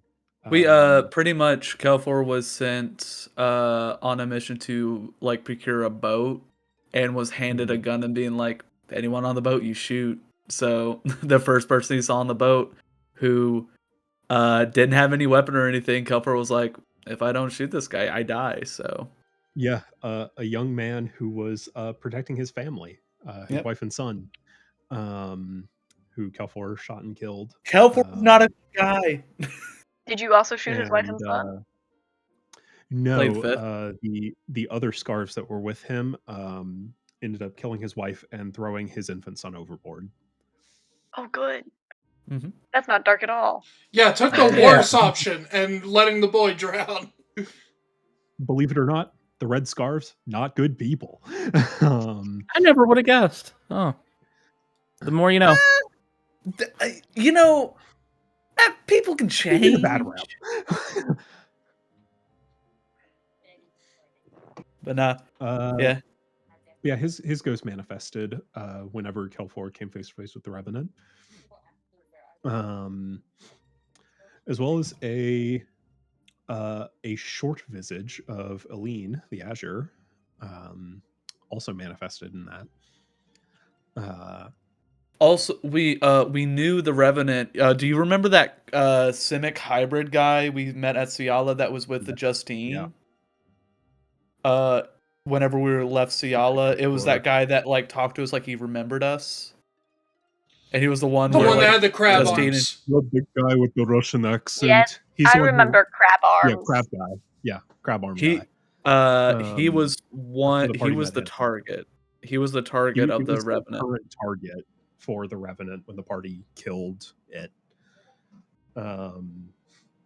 Also, during that, the party who had teamed up with Rallis once again for the investigation had dinner at his house with his wife and daughter, who's around Emmy's age.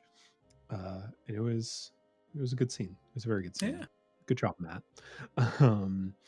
It was so nice after all the horrible shit we went through to have like a good moment, and we're like, wow. Yeah. Still one of the monologues I'm most proud of. James, you're muted. You're muted, James. We skipped over the fucking spa scene, didn't we? Yeah. Of course we did. Bullshit! That was one of my favorite episodes. It was a good episode. Yeah, they went to a spa in Kirika, and they ended up talking about these visions that they saw at one point about their futures. and some other Okay. stuff, I think. Yeah, like me starting the process of hitting on Ares. That is kind of when that really started, yeah. And then everyone, even though Kelfor hasn't came out and said he was gay, everyone's like, Kelfor's gay. And I'm like, oh, okay. I didn't know Kilfor was gay. I don't bring it up. It's He hasn't mentioned a it running ever. bit we haven't ran with that much, to be honest. We did for that one season and then just kind of stopped doing it. Dropped it. Yeah. Yeah. It's like, yeah, Kelfor's a pirate and he's gay. Yeah, we all know. Yeah. Next bit. But yeah, and that was the end of season 2. Mm-hmm. I like and to then- believe, by the way, that we're on this boat and Moss is like listening and then goes, Kelfor's gay. Wait, Gross. what? No, You can't before- be that around here. before the end of season 2, I did help the previous necromancer target That's right. turn his life around. And he's now going to be an True. artificer. And I paid I've for heard him. of that. He, I've heard about that. Yeah, I paid for his way he was to released from travel. prison, and he ended up meeting up with Ivanov again, and Ivanov said, "You should go meet this guy, Drax's childhood friend in Amryn, and become a necromancer, or not a necromancer, become an artificer." And so he did, and that's the last time you guys ever saw him. For now. For now, you guys haven't been back to Amryn since that happened. So, and yeah, season 3 had you guys go east to Syrah, the land of eternal autumn, where which had the bulk of the Slayers Guild go there, including Jarrus. And pumpkin Um, spice. Yeah. Yep. Wait. Jairus is in charge of the Slayers Guild, right? He's the leader. Okay. How you said that, I thought for a minute he wasn't the head honcho man, and I was like, I have missed something. No, he went with us because he was the one who was like, hey, we have a very big lead of where the leader is. And so the party got a lot of clues about weird happenings around Syrah and ended up teaming up with the Neon Bones Company in the Slayers Guild, one of the groups that joined at the same time as the Crimson Mayhem. And they ended up tracking down an evoker, a summoner, who named Oz, who had been dead for years prior, and was forcibly reanimated, and was effectively a thrall for the necromancer mage, who you guys have still not met. This fucking guy. And upon defeating him, while Emmy and his former student Rosella, who's with the Neon Bones Company, were performing a sending ritual to return his soul to the afterlife, he ended up talking to you guys, and that was where you first heard the name Aranor. And the information he gave you led you up to north of the city to the Crooked Tower, where you were able to infiltrate. And I'm skipping over a lot now I think about it. Well, Okay. we're skipping over a lot, but this is like points where like this is where the story wraps up to like the big part. Yeah. Because there was also Honestly, like I'm shocked that you guys had so long not attacking the big part. Just because the big part's all I've known. No, what's crazy is we were Um, all like, damn, this was quick. Because it was only season 3, it's like, we're already big man.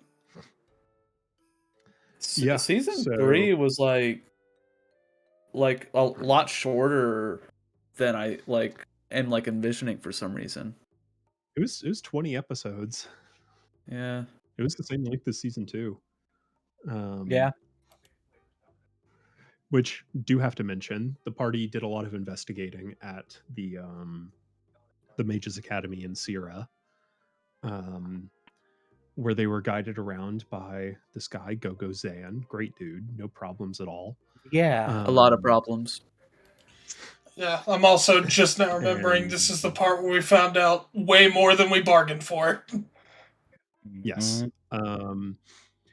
There were several things that it was in the academy after they fought Oz and learned the name Aranor, where Emmy and the cleric academian Aluin uh, performed a communion with both of their gods, Byra and Assassus, and they learned that Aranor was immortal and had been around a long time. That's really all the vision showed. Also learned some very interesting details, some very high perception checks and investigation checks from some of the characters had revealed something interesting in the grimoire. I believe it was a Sayre's grimoire, where something was missing. Something was erased.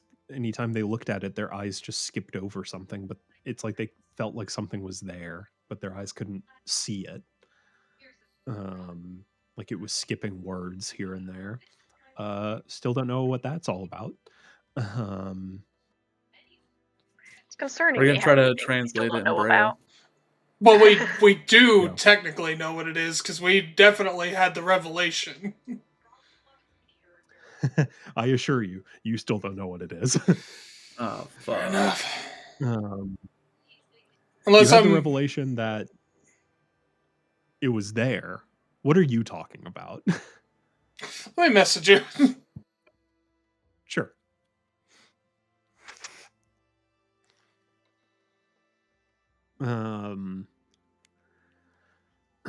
But yeah, oh yeah, that part. Yeah, that's pretty big. Yeah. You guys did come to the realization in that section that 2 of the gods are dead. That the 16 gods used to be 18, and nobody knows them or remembers them.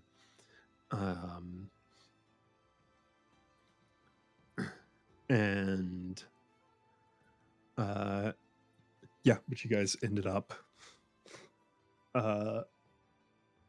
all of the slayers that were present at the time, which was 4 different companies, Crimson Mayhem, of course, the Greyguard Company, the Neon Bones Company, and the White Ashes Company, who you guys met in this section as well.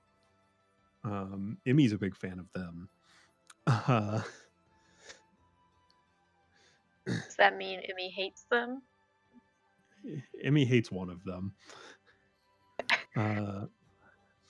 There's a reason. It's But not for personal reasons as them as their personality. It's for personal reasons that Emmy hates. Yeah. Was it that vampire? mhm. No. Not They're a not vampire, but they are They are immortal. mortal. Mixed reaction. They Yeah. are immortal.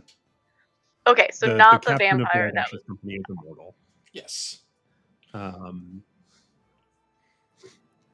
But you guys started a siege on the Crooked Tower, Aranor's base of operations, where you were met at the door by this twank, Lux, who is a bard who was Fucking bards. Not to be was the confused. illusion maid. Not to be confused with another character named Lux, also in my campaign. Spelled different. But Lux was the illusion mage for Aranor, who he was one of the 2 confirmed that had completed their ritual already, not including Asair. You don't fully know when his ritual took place or where, but you learned at some point that he had succeeded his ritual. He had completed his ritual. And so the party fought him to near death. He would have died, but he created an illusory doppelganger of himself to take the final hit while he was literally crawling away. And that's where Aranor was revealed in the throne room of the Crooked Tower. He showed himself and spoke with the party, made Lux immortal. He buried Lux's crystal into his own chest, seemingly killing him, but it ended up making him immortal at the cost of his magic. He can never cast a spell again.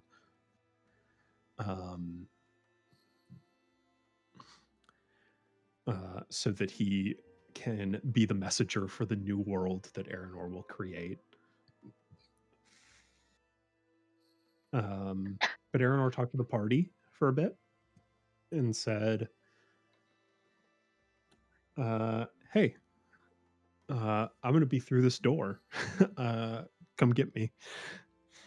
And no, I would say I'm it's going more too far. like, hey, I'm going to be behind this door. You got to see some shit to see me first. So have fun with that. Right. Yeah, that's more accurate. And so the party goes through the door, and their vision all goes to white. Upon it coming back, they are all in different bodies in a different world. They were in Aranor's home, which, boy, that's a whole thing I didn't explain. So the world operates on this model of the Great Wheel, which is essentially the world exists, time exists, all that stuff is normal, and then the world ends and time ends, and then a new world is created and time resets. And Aranor is from the time, the turning of the Great Wheel before this current one. And so the party was put into the view of people that Aranor knew, maybe was one of them, and experienced what he did. They experienced the end of his world through all of their perspectives, which came up a little bit in the whenever you guys met Nyx, because Nyx is a homunculus, and one of the people that the party saw the world through, particularly who Emmy was viewing through, was a homunculus as well. And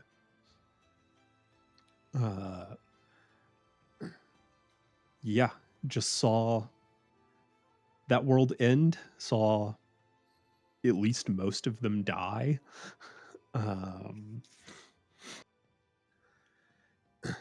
And then when they came out of that vision, they were in a different one, in a place of comfort to each person, alone, sat with Aranor, where each of them spoke to him individually, where he talked to them, explained why he is doing what he's doing, trying to kill higher beings.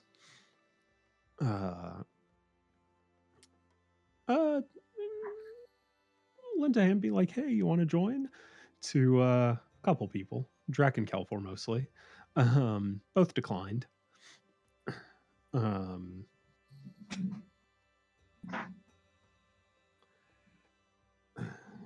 yeah, talk to everyone individually.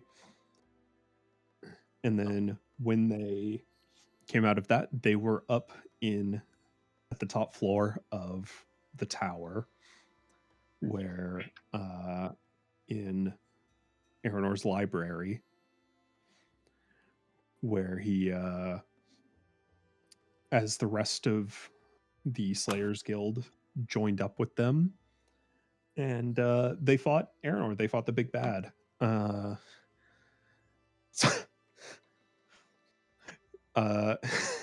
Sorry. Whenever you said big bad, I was like, oh, this would be perfect time to throw up Dan. Dan is my personal big bad. You know what kind of big bad, though? Big bad E. And yeah, they fought Aranor. It was, I believe, 22 versus 1.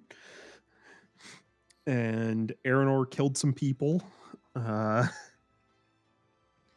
Yeah, I was gonna say, does not sound like.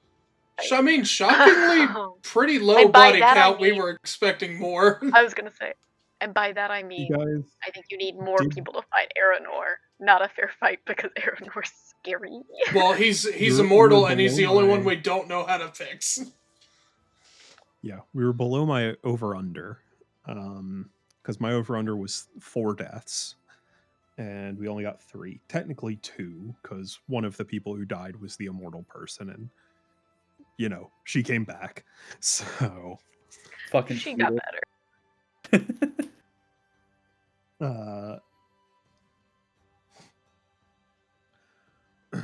But as we were talking about before stream, Aranor wasn't fully alone. Drac, upon landing a critical hit against Aranor, actually did not and fully missed, because Bastard. Gogo Zan, the divination academician at the Sira Mage Academy, had been Aranor's right-hand man from the beginning. Also, one of the other of the 2 confirmed other rituals completed was the divination one. And yeah, so he joined the fight for a little bit. Not gonna lie, he kind of got dogged. I think what did it is that crit got taken away, and everyone just turned to look at him. Kill that guy. Yeah, Olimir, who had joined the fight on the side of the Slayers Guild, and who Ivanoth had returned his crystal to, ended up doing like over 100 points of damage to him with a disintegrate spell. That's pretty good. And so he kind of got the tar beaten out of him. And then Aranor sent him away. Like Isaac and You're fucking Castlevania. this up. Get out. You're making me look back, dude. It was out of care for his friend. Where he's like, dude, if you stay, you're gonna fucking die. Get out of here. And sent him away.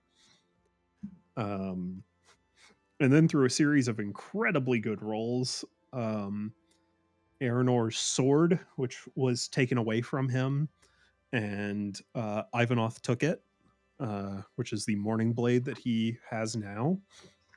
And at the end of the fight, Took it and kept it. stabbed the Morning Blade into Aranor's chest, pinning him to his throne, and Drac came in and hammered it into further down to the hilt like a nail. Also, I putting him need to into come in and say that was when I had revealed I am a half dragonborn. Because I fully cut off my shirt. Yeah. And just declared, I'm not hiding anymore. You're fucking dead. Yeah, no, I think I remember that part where you were just like, all right, come on. No, I didn't rip it off with my hands. I used my floating sword to just cut it. Dancing sword, yeah. Yeah, it was it was sick as Clean. fuck. It was clean. Yeah. He was not dead. And then I got the best nat 20 fire blade in my life. Yeah. So that attack put Aranor into a state of temporary stasis,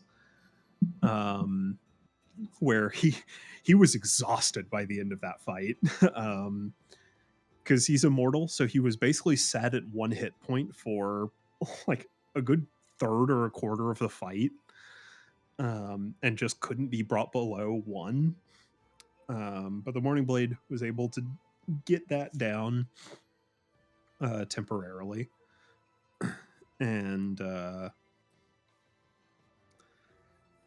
the party then investigated the rest of the tower, found his archive, which Kelfor took the key for, which is why he has that mansion now.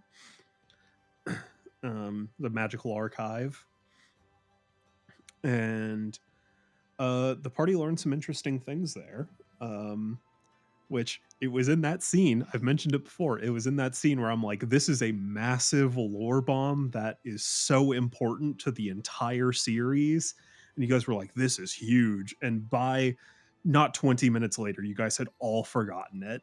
And I'm like, well, we're going to find out later. You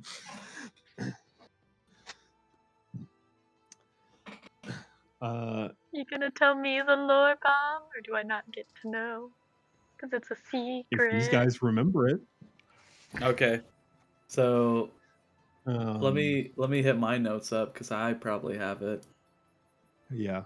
While you're looking that up, the party then ransacked his armory, got a bunch of magical items, including some memento magical items from Aranor's friends from his world. Ivanhoth's stopwatch that he uses was from that.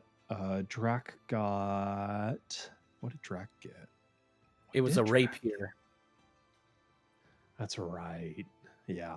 It was a rapier. We basically took off with...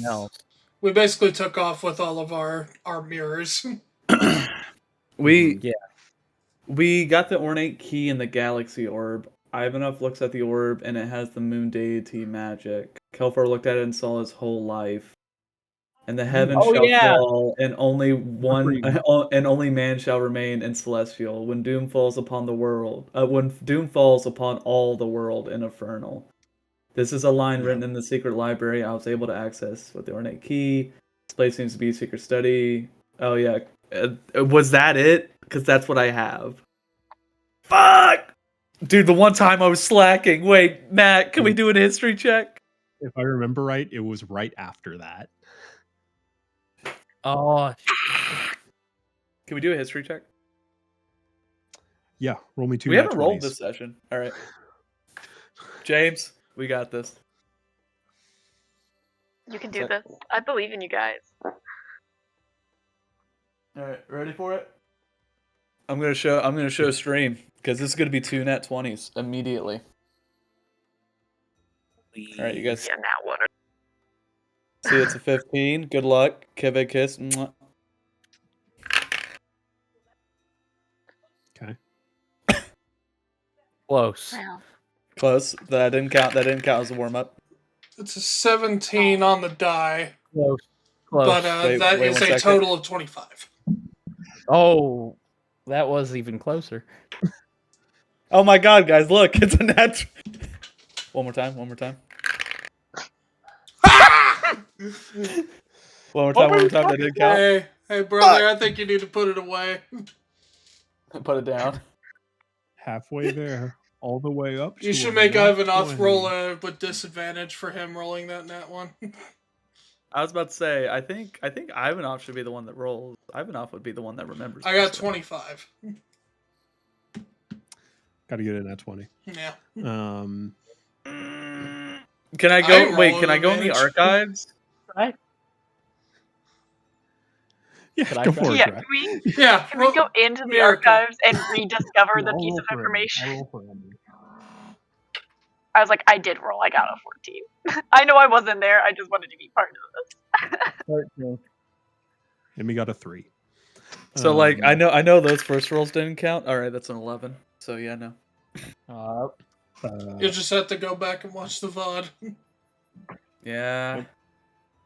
It's on YouTube. We could do that. Matt just deletes it. I mean, he has access. He can do that if he Make wants. video unavailable. I'm not going to stop him. Unlist the video. Yeah. We also find Mesativo's book, and he said he wanted his daughter and his son to keep moving on. Yes. Which I have And the returned other that girl- book to Aranor. Yes. The end of the journal has a sign off that says "Farewell, Dascalus," his name, to A and M. Which you guys still don't fully know, even though you have all the information to know who those are.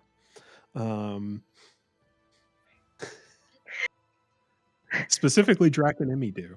Could you say that one more time, Jack? Oh. Oh, wait! The end of the journal has a sign off that says "Farewell, Dascalus," his name, to A and M, Aspida. Not quite. Fuck! I don't know. Messativa. AM. He was the hate Messativa. monologue. My brother in Christ, it was Mesitevo's journal.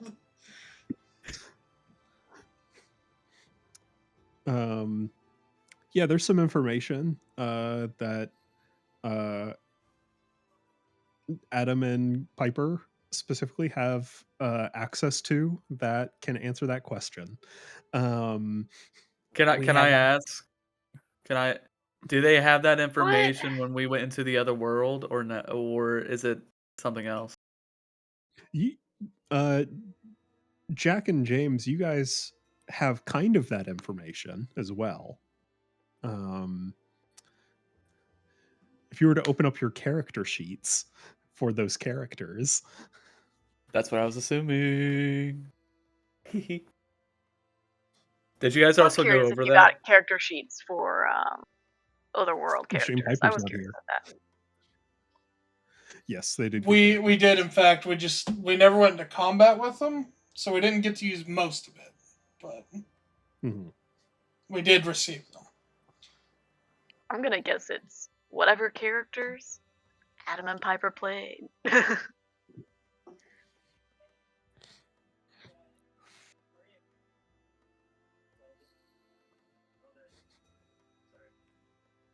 I don't I wanna would see I would much of it. go ahead and continue because this will take me a minute. Aspida Unless you Mirat. found it.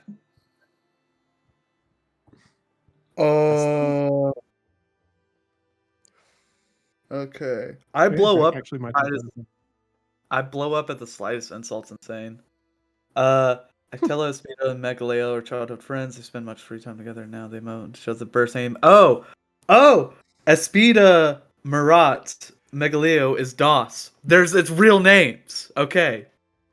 Oh my god. So Aspida's Only real took name a is full Marat. season to crack it. Megaleo's real name I'll is be DOS. honest, I was too focused on other parts of that whole story. I was too. I don't have Dascalus's name, but I'm assuming that is James does. Yeah, I'm not seeing that. it's not in the Uh, notes James might have section. that. Ectello, I've got it because, on. Aspida, Ectello, and Megaleo were childhood friends, so they knew each other's birth names, Yeah. not their titles.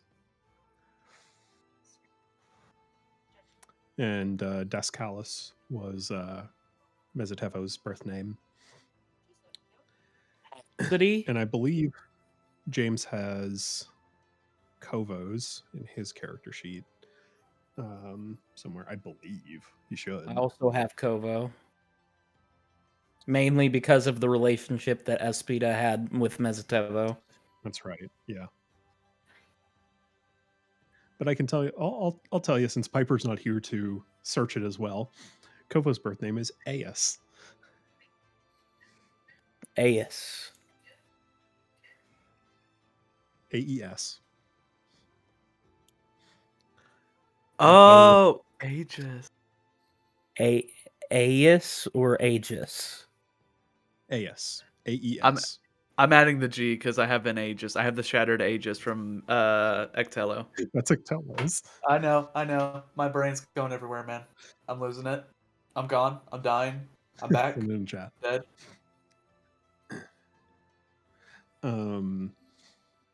Ass. So Tuxedo?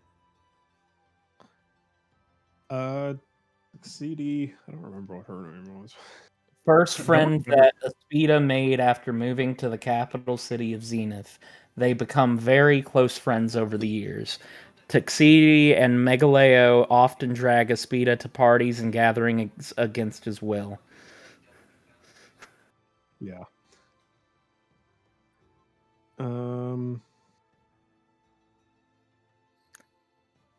Dang, his flaw is I obey the law even if it's morally wrong. Dang. I didn't know Espida was a cop. Yeah. Bruh. Always polite and respectful. I face problems head on. That's true. That makes sense. Common and celestial. Damn. I'm just not finding the character sheet in the files shared between us for whatever reason. Which also, all of their titles have meanings behind them. Aspida's title, Aspida means shield. Kovo means to carve, because she was an assassin. Mezitevo is to act as a mediator, since that was his role within the magisterium. Megaleo means magnificent or splendid. That's Ectello means to perform, and Tuxedo means to travel. Don't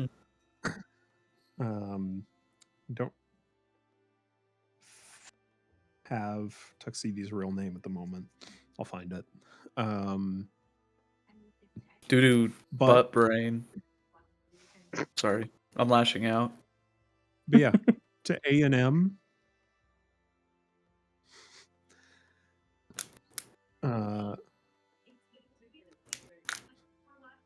May or may not mean to Mirat and AS.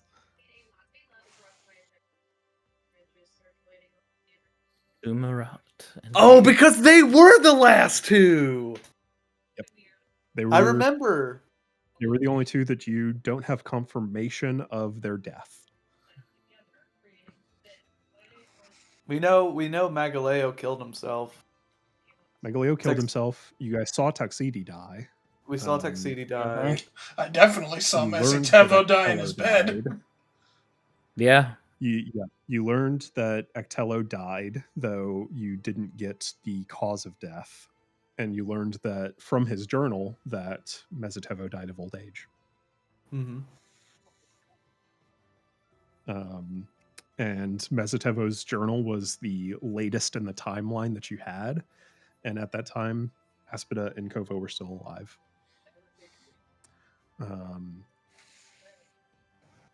And that's who he was referring to when he said, "to my son and daughter." I mean, quite frankly, those are the two I would assume would be Aranor anyway. That was my little hint if you guys had cracked the riddle.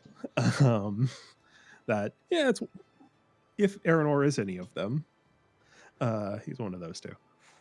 What if he's both of them combined? It's a possibility. Yeah. Maybe this can be like a 14 situation where like it shattered and the joining happened. Well, but he would be an Unsundered. He would be Unsundered, but he would be my friend. Anyway, while they were investigating that, with the big reveal that no one remembers still, they Look, I'm not gonna sit here and Ivanov, act like I'm gonna remember. I have a memory of a goldfish. Ivanov, on a very high roll on an Arcana check, even in the magical archive, caught a powerful surge of magic radiating from the library where the battle took place, and upon exiting, found the sword still resting in the throne, in the back of the throne, and Aranor gone. And with some Arcana from Ivanov, discovered that Gogo showed back up and used Time Stop. Went over, took Aranor off the sword, teleported away.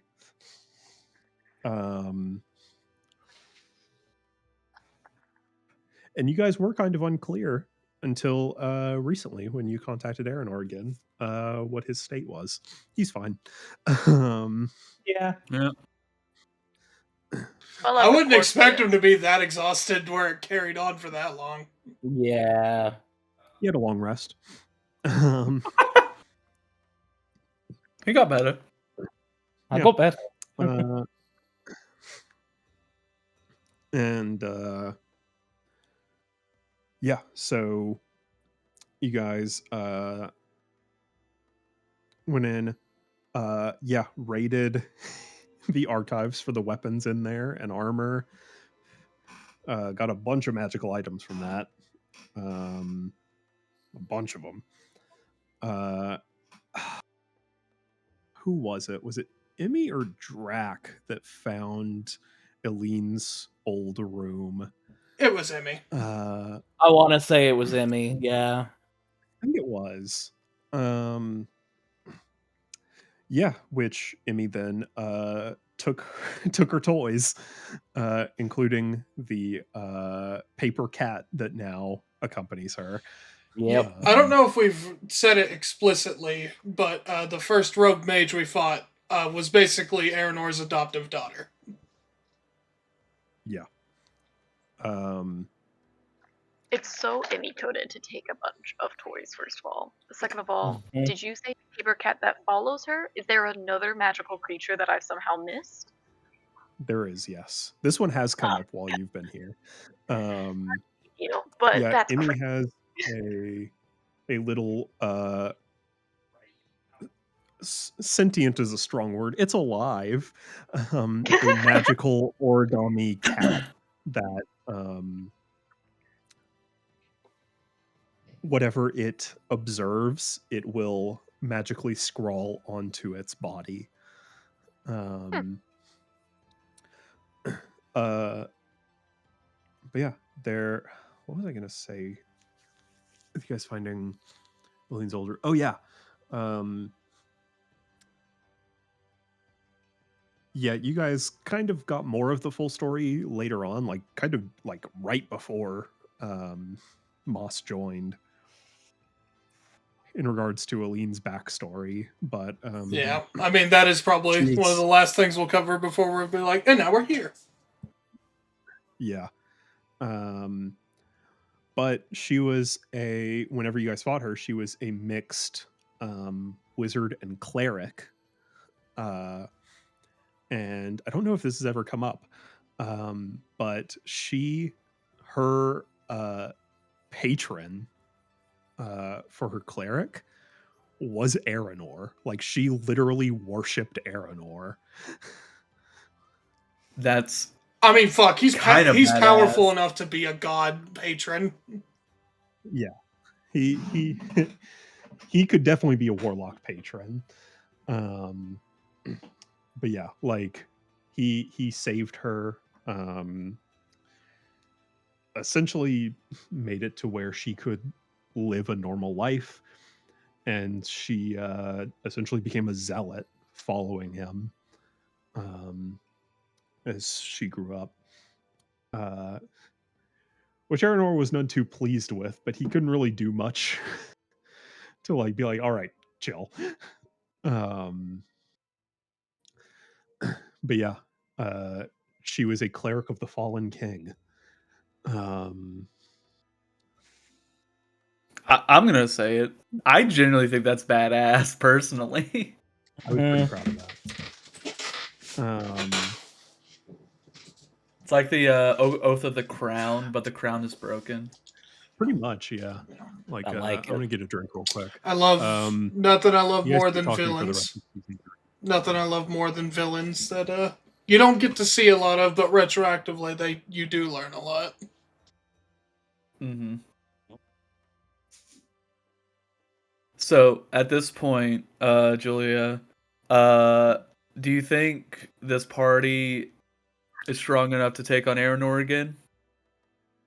No, I don't Mind know you, how we this win was against 2 him. levels That is ago. the correct answer, Julia. That is the Yeah, correct I'm like- answer. I There's don't know how you win against a guy who can't die. yeah, that's literally I think he the just has to point. get bored with it, and I don't We- think he's gonna get bored with it. We have to. If we fight him again, it's because we're fighting something else. Yeah. If we fight him Also, again, came up during the fight. Aranor is 40th level. Mhm. He is a 20th level Eldritch Knight fighter and a 20th level Bladesong wizard. Mhm. Pure spell sword. You know, and as you should be if you're immortal and you've been alive for a bunch of years. Not a single touch of Get on that religion grind or set. like holy magic in that man. It's all arcana. Mhm. He is one of 3 40th level characters in the campaign. The other 2 being Jairus and Theros, Drax's dad. but not for Great. long. I'm glad we're friends with 2 out of the 3. It sounds like if we try to fight Aranor again, those 2 have to be with us. And that's the thing. I would be more than willing to fight him again as long as he didn't have Gogo or any other henchmen with him. Guys, I'm just saying, It's gonna happen. we fight Aranor, get the Mortal Blade inside him again, get him in that stasis, put a force cage around him, dip him in lava every time he wakes up. Saying, I don't know what the end goal would be Terminator because 2 him. we will get tired at some point, and he'll just be alive still. Also, Jack, you act Well, like he Unless we can't can pull put a him in, like, the cars phantom zone. and grow crab armor whenever he wants. Send him into space. Oh, true. Yeah. Is there any way we Oh, can no. cars him and just throw Eventually, him out? Aranor will stop thinking. Yeah, the only way we can get rid of him is by shitting him into space. And even then, that's Yeah. a gamble. Even then, Gogo's just gonna show up, take the sword out, and then fuck off. I mean, Or do like magenta. Oh yeah, just the. Then I won't get out of here because I'll drown. He'll drown and be crushed by the weight of the ocean. And eventually he'll stop thinking too. But yeah. I know there were more episodes in season 3, but I can't remember what happened in those episodes. I think mean, we there definitely was went back to Lind at that point. We went back to Lindstrom, yeah. That's when we got Baron Ahmad. Oh, yeah. That's right. I'll yeah. let you guys take that one. So we went back into Lynn and we were like, man, we have a lot of money. Do we want to try to go back to Baron Ahmad and try to go ahead and see if we can buy Ryan off? No, we're gonna hire an No, assassin. because my Yeah, we'll immediate... pay half the money I to do a was- hit. Yeah. I was the one that was like, he's not going to Wait, let why'd us you buy. hire an assassin and not just do it yourself? We It really- would- He's a it would throw- politician. It would throw the Slayers Guild in a lot of trouble because we have one stealthy person. And we had good connections Yeah. with Lady Luck. also Why leave it to the professionals? We're here to slay monsters and people who need to die in the open. Baron has the money to be like, oh, these guys are criminals for killing me. Also, I don't want my as I don't an want my hands assassin- on that dirty bitch. He's As beneath an me. assassin, it's kind of exactly as an assassin. It's taboo to take another assassination without finishing the one that you're already on. So, Mhm. That is true. but And you've still yet to finish yours, Kelfor. I'm waiting. I'm waiting if I have to find out if I have to. But we also, because we knew if Baron Amon died, his assets would be going to like someone in particular. We found out who that was. And did you know that Jairus's home base, the Slayer's home base, is a casino? So we said, "Hey, Jairus, what table do you want to put people on for people to lose money?" He said 42. And we're like, "Cool, can we put this guy on table No. 42?" Don't forget, just like, I would never put my integrity of my casino in jeopardy like that. Table 42. Isn't that like, thanks, buddy? So that happened, and then Bertram was like, "Yeah, he just died and everything," and like, we got no place to go, and we're like, Yeah, so to fill in a little bit of that, the party came in contact with Lady Luck. They "Oh went yeah, to we her had a home whole base. There meeting." she is. And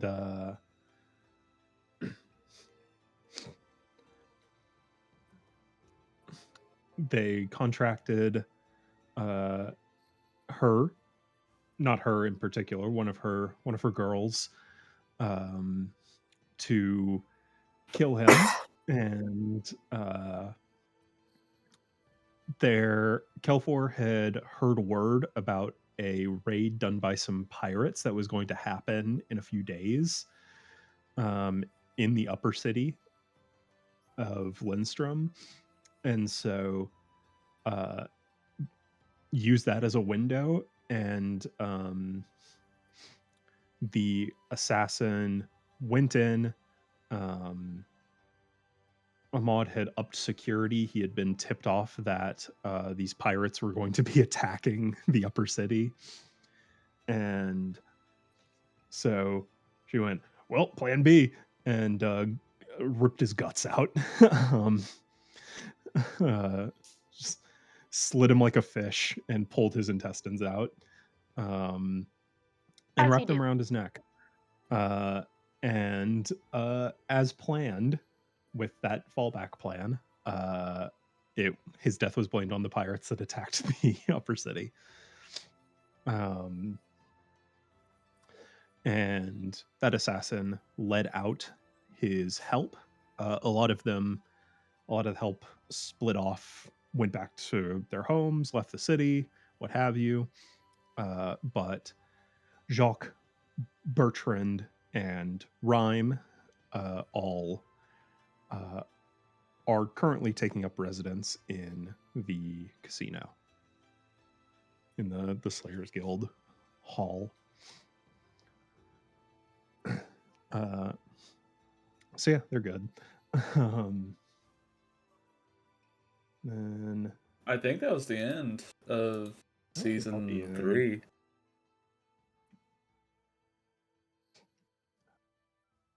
Oh, Averni. She was a Shattered Kai. That's the one who killed Baron Ahmad. Yeah. Viscount Hieronymus Hister gets most of the wealth. 2 royal judges as well. Yeah. Also, So you guys were Margot. to gamble away all of their inheritance? Am I understanding that correctly? That's the racket. Yeah. And I think we ended up getting a stipend out of that too. I think he got a little bit of a stipend recently from it, but not the whole amount yet, because No. I believe that amount was a lot of fucking money. 450,000 in the deed to the estate, and then 2 royal judges got 50,000 each. Royal advisor got 50,000, and then Margot from the doctor's office also got monies for some reason, and which I thought that was interesting. Interesting. I don't actually remember that happening, but yeah, that is right. Also, Captain Rallis planned a potluck, and it was very sweet. That's right. Yeah, Kelfor ends up talking with Rallis briefly, right near the end of the season, because I have to include him in the season finale of every season. It's tradition now. He's he's our little home and home. It's nice. Right. So that's where season 3 ended. season 4, you may be familiar with it, Moss. Because I'm Started with living it right now, I the believe. started with the party leaving Lindstrom again, traveling up northeast to Lyra, and on the way there, they got waylaid a little bit. First of all, they met the Mothman. He was chill. He was really chill, actually. And then they Did got Emmy think robbed it by was some her dad? kids. Yes, she certainly did. Um, To be fair, I think each of us were like, just to be sure, are you Emmy's dad? Because you're the most likely candidate we got right now. no, he is a traveling oracle from the Feywild who is on the run from the Seelie Court because he had a vision that the king of the Seelie Court would die soon, and they didn't like that much. And my favorite line from that part was, I believe it was, "It's not my fault I had the vision. One bridge falls down, and oh, suddenly I'm the bad guy." Um, Well, I'm like, that was my first thought. I was like, it's not his fault he had the vision. He didn't choose it. He wasn't the one who stabbed him or whatever. Like, fair, interesting beings. Just tell Mothman to go to Astros Court. He'll be very welcome there. Adam, that is such a big cup. What, you don't remember Adam's big cup? No, that's a different I one. do. that is a I different think one. that's actually smaller than the usual. big Yeah, that cup. is smaller than Oh, the it other is. one. Smaller, yeah. It I is a little thought- bit smaller. I thought it was a water cooler gallon. I thought it was one of the big fuckers. Have you Like, guys where'd you seen get that? Have you guys seen that meme of the guy who's like just drinking out of like a very small cup, and every time they drink, it's a little bit bigger, and a little bit bigger, until it just becomes like a whole like fucking trash can or I something? have not seen that. I'll see if it's like That Sir is Pedro. wonderful. I'll find it. That's funny. But yeah, the party got some of their money stolen by some kids. Yes. And We killed 'em. went to a town that I was gonna say, did Emmy fully kill him? remember the name of off the top of my head. Only Emmy's allowed to kill him Didn't because she's also a kid, and so it's not like Yeah, awful. it's not murder if a child also kills a child. Mm-hmm. Slash, it's like still is, but it's like, you know, negligible. Yeah. It's better PR if a child kills another child That's than true, if an that's adult Yeah. kills a child. Like Lord of the Flies, yeah. Exactly. But they followed. Jack, do you have the name of that town? Is it Sordon? Yes, I do have the name of it. Hey, when did Emmy get stabbed? They are Sordon. Because we didn't talk about that. Oh, we totally getting skipped there. that in Kirika. You guys skipped Emmy getting stabbed, and I Oh, yeah. really kept waiting I for remember it. I was going to bring it up, Season and I 2. forgot.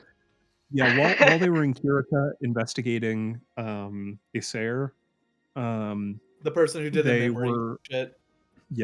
they made a trip to Emmy's home temple, and on the way there, I had Emmy roll a perception check, and she failed, and she got stabbed in the back through the chest by a sickle, and then got her throat cut by a little guy, just a funny little man. The guy. Every time you describe him, like, or even reference him, I don't know why, but my mind goes to Huntress from Adventure Time for whatever reason. I don't know what it is. That's the vibes are there. I don't have a picture of Lucy and I love Sage. Huntress so much, and Fiona and Cake season 2 is so flippin' good, and I love Huntress so much. I have She's maybe seen so my many favorite short. character. Love her. Oh no, It's been a lot of she fun. seems badass. Nah, she's cool for sure. There we go. I guess I just completely missed you saying it was Pelo that did that shit. Yeah, sorry. Yeah, That's such a SR him Pelo. gag.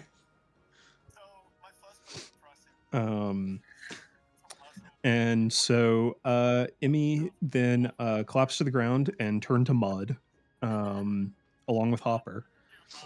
Wow. Didn't know she turned to mud. I knew she did, yeah. got stabbed and died. Did not know she turned to mud. That's crazy. And then he vanished, is what I would say, but Kelfor exists. And so Kelfor managed to bind and capture him. He and Drac then questioned him, we'll go with. You could be honest. Did you guys torture a child? Light torturing of a 13-year-old kid. Well, That like, just murdered our kid. I'm like, he turned me to mud. I think it's okay to torture him. Thank And then, you. And then You torture a kid and everyone's took- fucking up. they took him up to Emmy's temple, where from Byra's well in the altar, Emmy came out of alive. So did Hopper. And then while questioning him, learned that Lucian just has this bloodlust, particularly toward Emmy. Like, he has this primal desire to kill Emmy. I get it. Yeah, have you ever met her? Jesus. That's a joke. I'm sorry. It was a dumb joke. She's a rat. That's a good one. Like, Emmy's my favorite. I would kill all of you for her. That's valid. And Emmy, in comparison, has a primal fear of Lucian. And so Emmy comes back to life, respawns at her temple, and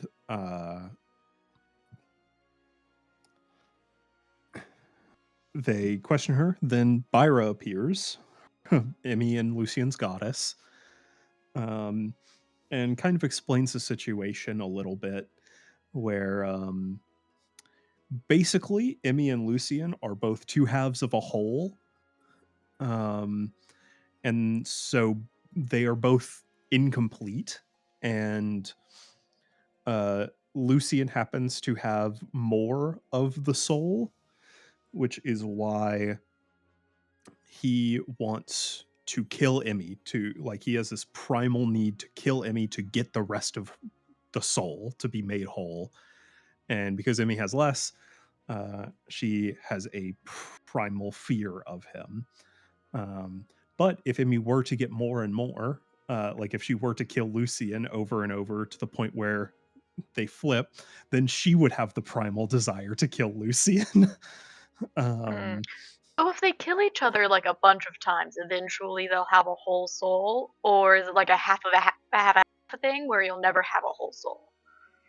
So essentially, what will happen? This hasn't fully been explained yet, but fuck it, we're here. Is whenever Lucian killed Emmy that one time, he took part of her soul, and it became part of his soul.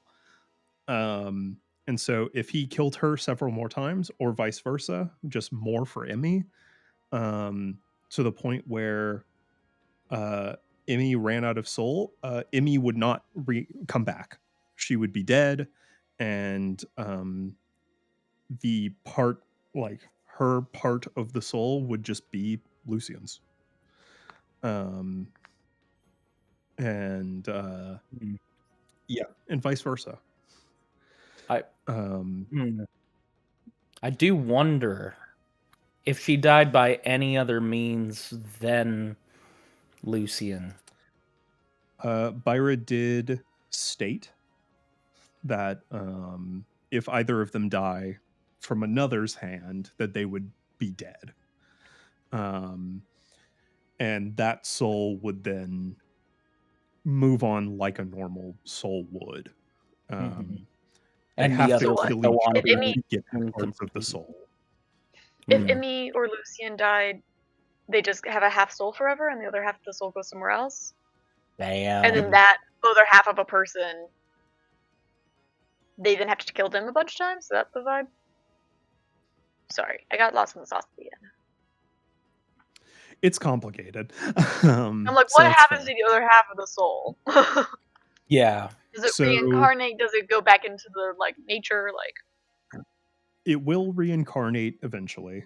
And I actually haven't thought about that. What would happen if Emmy were to die? Would Lucian then feel that same pull toward the reincarnate? Probably so. so you're just gonna show up, stab a baby a bunch of times. Oh my god. Hate to say it, he would too. But yeah, so that's kind of their whole thing, which is why it's like kind of fucked up siblings. Even though they're kind of the same person, even though they're kind of not, because they have both lived full lives with their individual parts of their souls. And feasibly, like if Emmy were to fully kill Lucian so many times to where she had the whole soul, she would change over time, and that whole person would be partially Emmy, but also partially Lucian, and also combined be something different as well.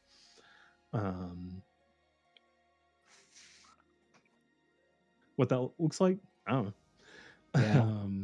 Very ovoviviparine, very much so like Yeah. sharks in the womb, Yeah, pretty fighting much. for who's gonna be the strongest.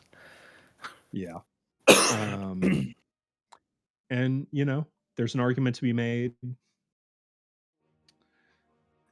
Emmy is kind of Lucian's shadow. Yeah. Since he has more of the soul. In terms James would understand, she's kind of Lucian's nobody. I was going to make the joke if you weren't, so. I know you were. I could feel it coming. Had to get ahead of it.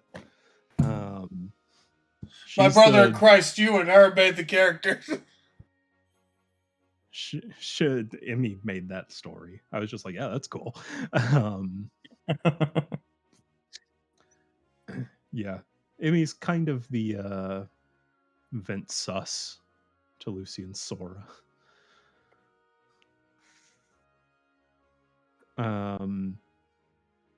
You just keep making references like I'm supposed to like get it. Kingdom Hearts. Look, I don't even play Kingdom Hearts and I know this stuff. Catch up. Fill me with the power of darkness. Man.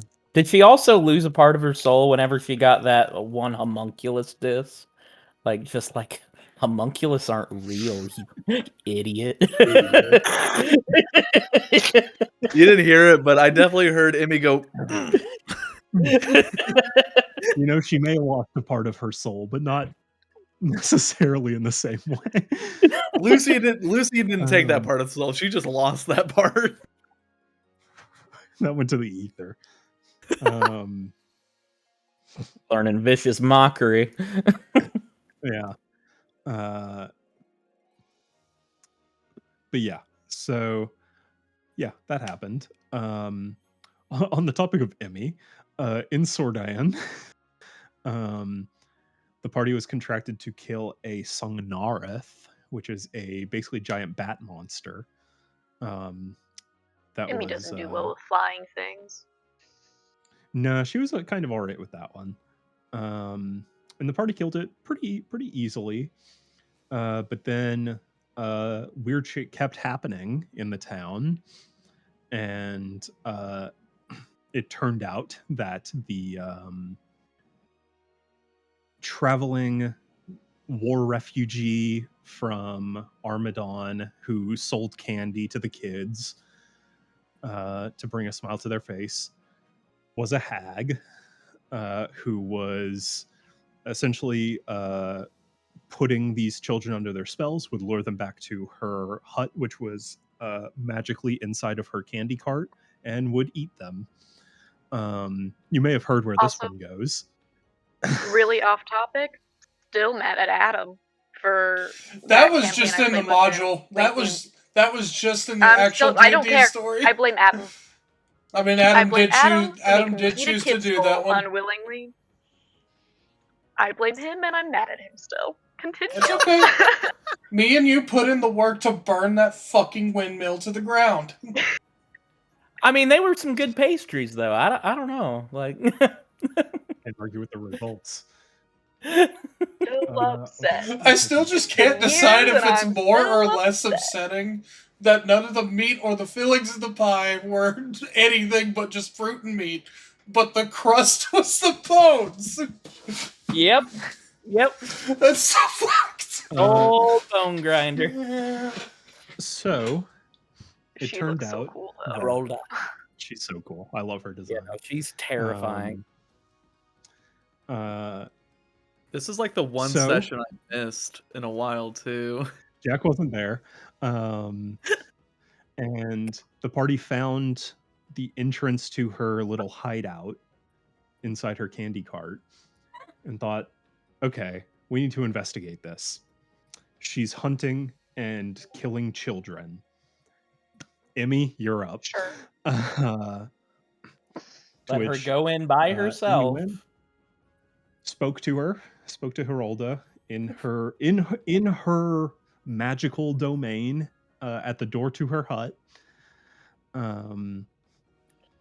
This is like To Oh. which a bad idea. Herolda then played her music box, which only affects children who have eaten the magic candy that she made, which Emmy did I'm- earlier. Yeah, I'm in sure in Emmy the did. adventure. Yeah. Because the party rescued her from a group of toffee golems, which were created by Herolda. And to thank Did Emmy eat the the party, golem? she gave them some sweets and candy. And so Emmy got put under the spell. And Herolda revealed her true form to the controlled Emmy, that of a weaver hag. That's cool. Still pretty cool though, actually. Yeah. Still pretty cool. And Like a then studio Ghibli ate monster. Emmy. It was Swallowed the enthralled Emmy whole. And then the party was like, it's been a minute since we... Yeah, no. One of my favorite parts about the whole thing is like, okay, we can probably give her like 5 minutes, and she's like, make it 10. And I'm like, okay. You got it. it was the funniest fucking thing to come back and be like, "Hey guys, how'd the last session go?" And everyone was like, "Wow!" Well, God.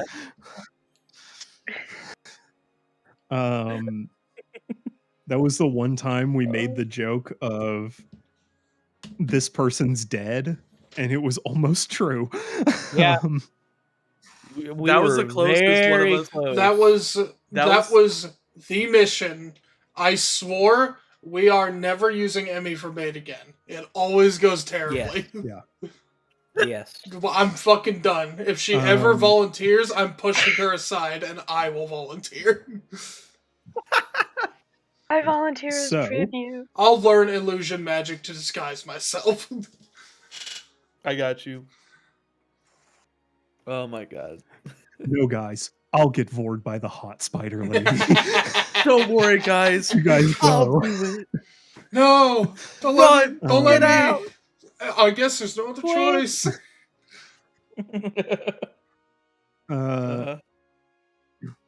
So the party eventually went into Herolda's domain, fought her. Emmy, about halfway through the fight, managed to break out of her control. Which at the time, Geraldo was taking a bunch of damage, and because Emmy was enthralled and inside of her, she was like, she gave the order that on each one of Emmy's turns, Emmy would heal her.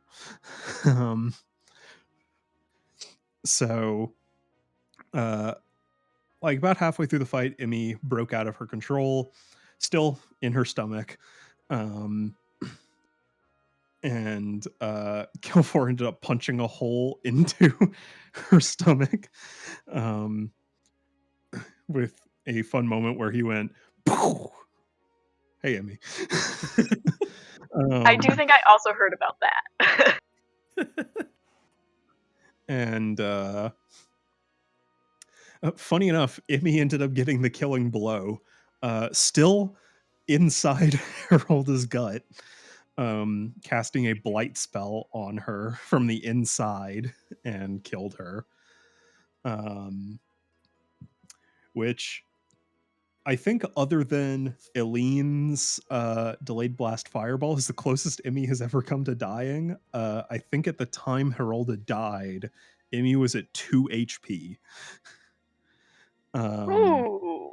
And if Emmy went down in the stomach, she would immediately fail death saving throws. So at the start of her turn, she would take one failed death saving throw each turn because of the acid, which would have been very bad.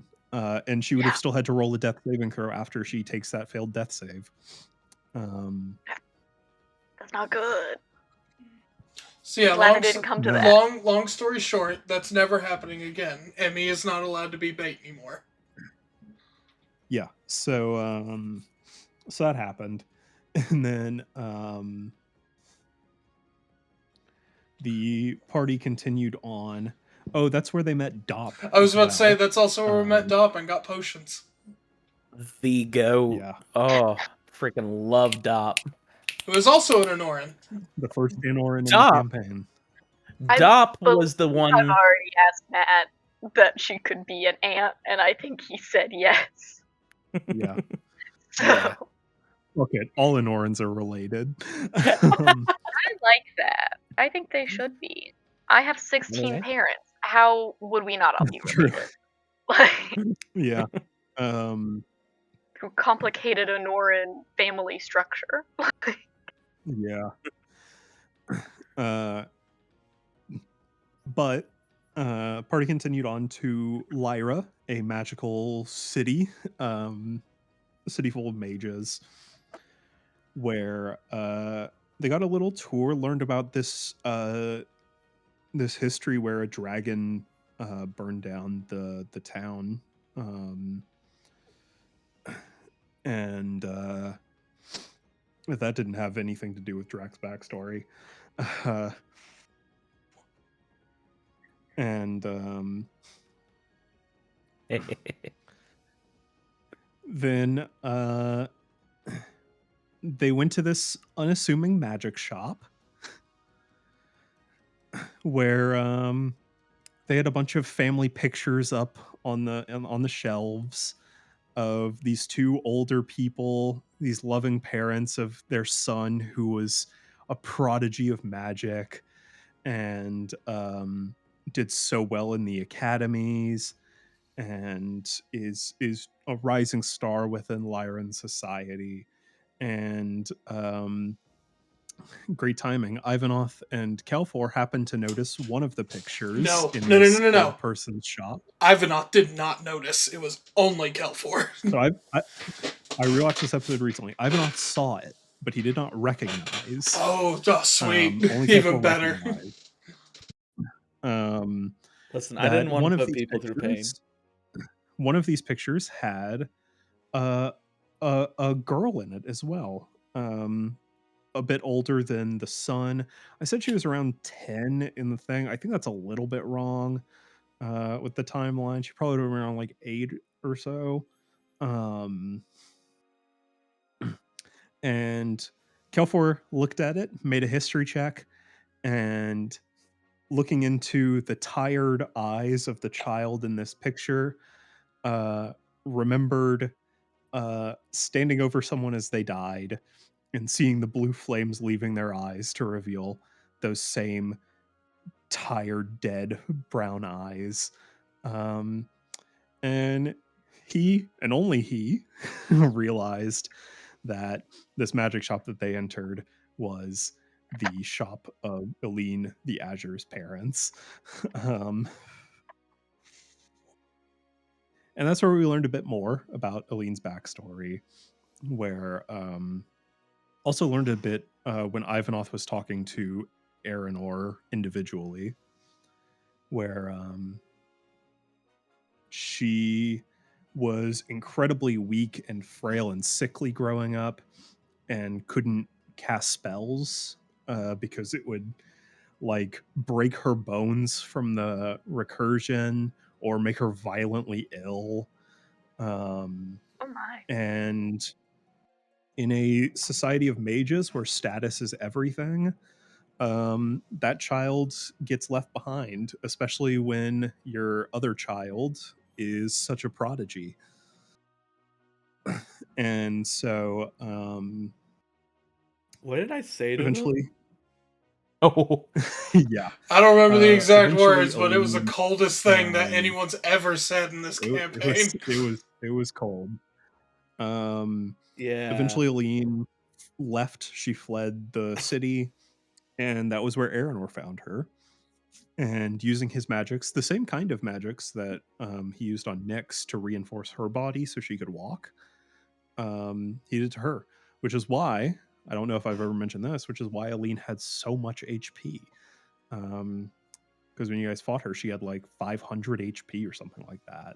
And it was because her entire skeletal system was made out of Aranor's crystals, or like reinforced with them, and the lining of her organs was covered in his magic. Yeah, that'll do it. And yeah, so not only did he do that, he was also just like kind of a loving, caring parent to her, and so she ended up quite literally worshiping him, becoming a zealot. Man, I hate that Eric is not more of a bad guy. Mm-hmm.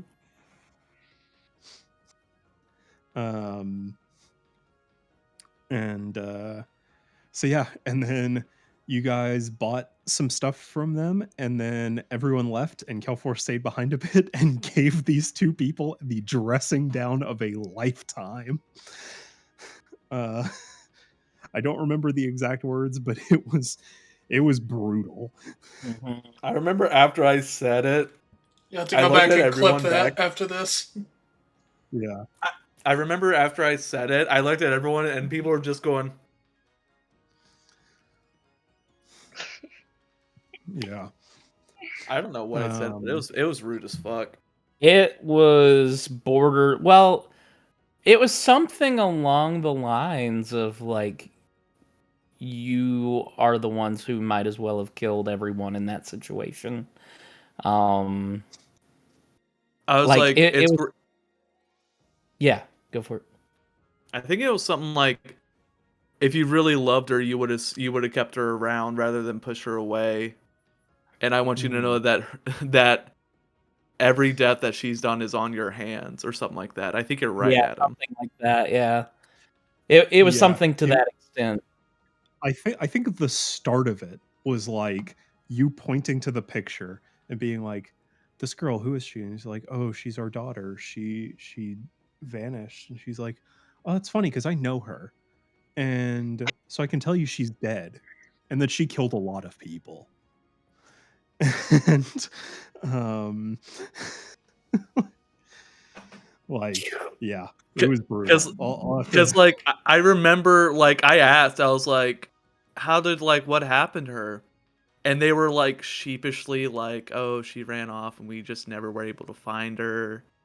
And then I did an insight check, and I could tell there wasn't they didn't really care that she ran away. Yeah, and I was like, "All right, I'm done."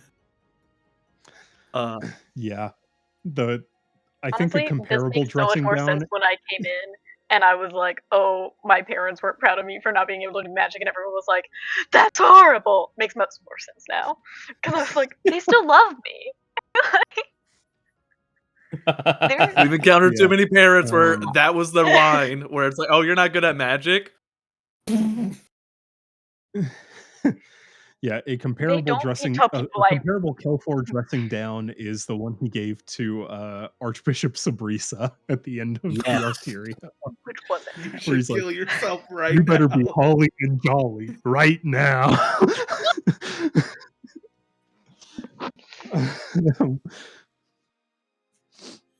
uh,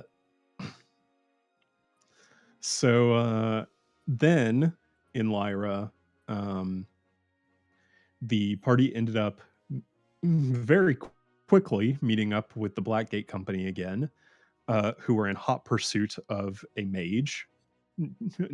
Moss, you were familiar with this, the Unmaker. Um, and they fought them. Um, did great, honestly. Um, also rewatched this episode recently, and a naval ship arrived in the port during all the chaos while they were fighting on the waterfront, and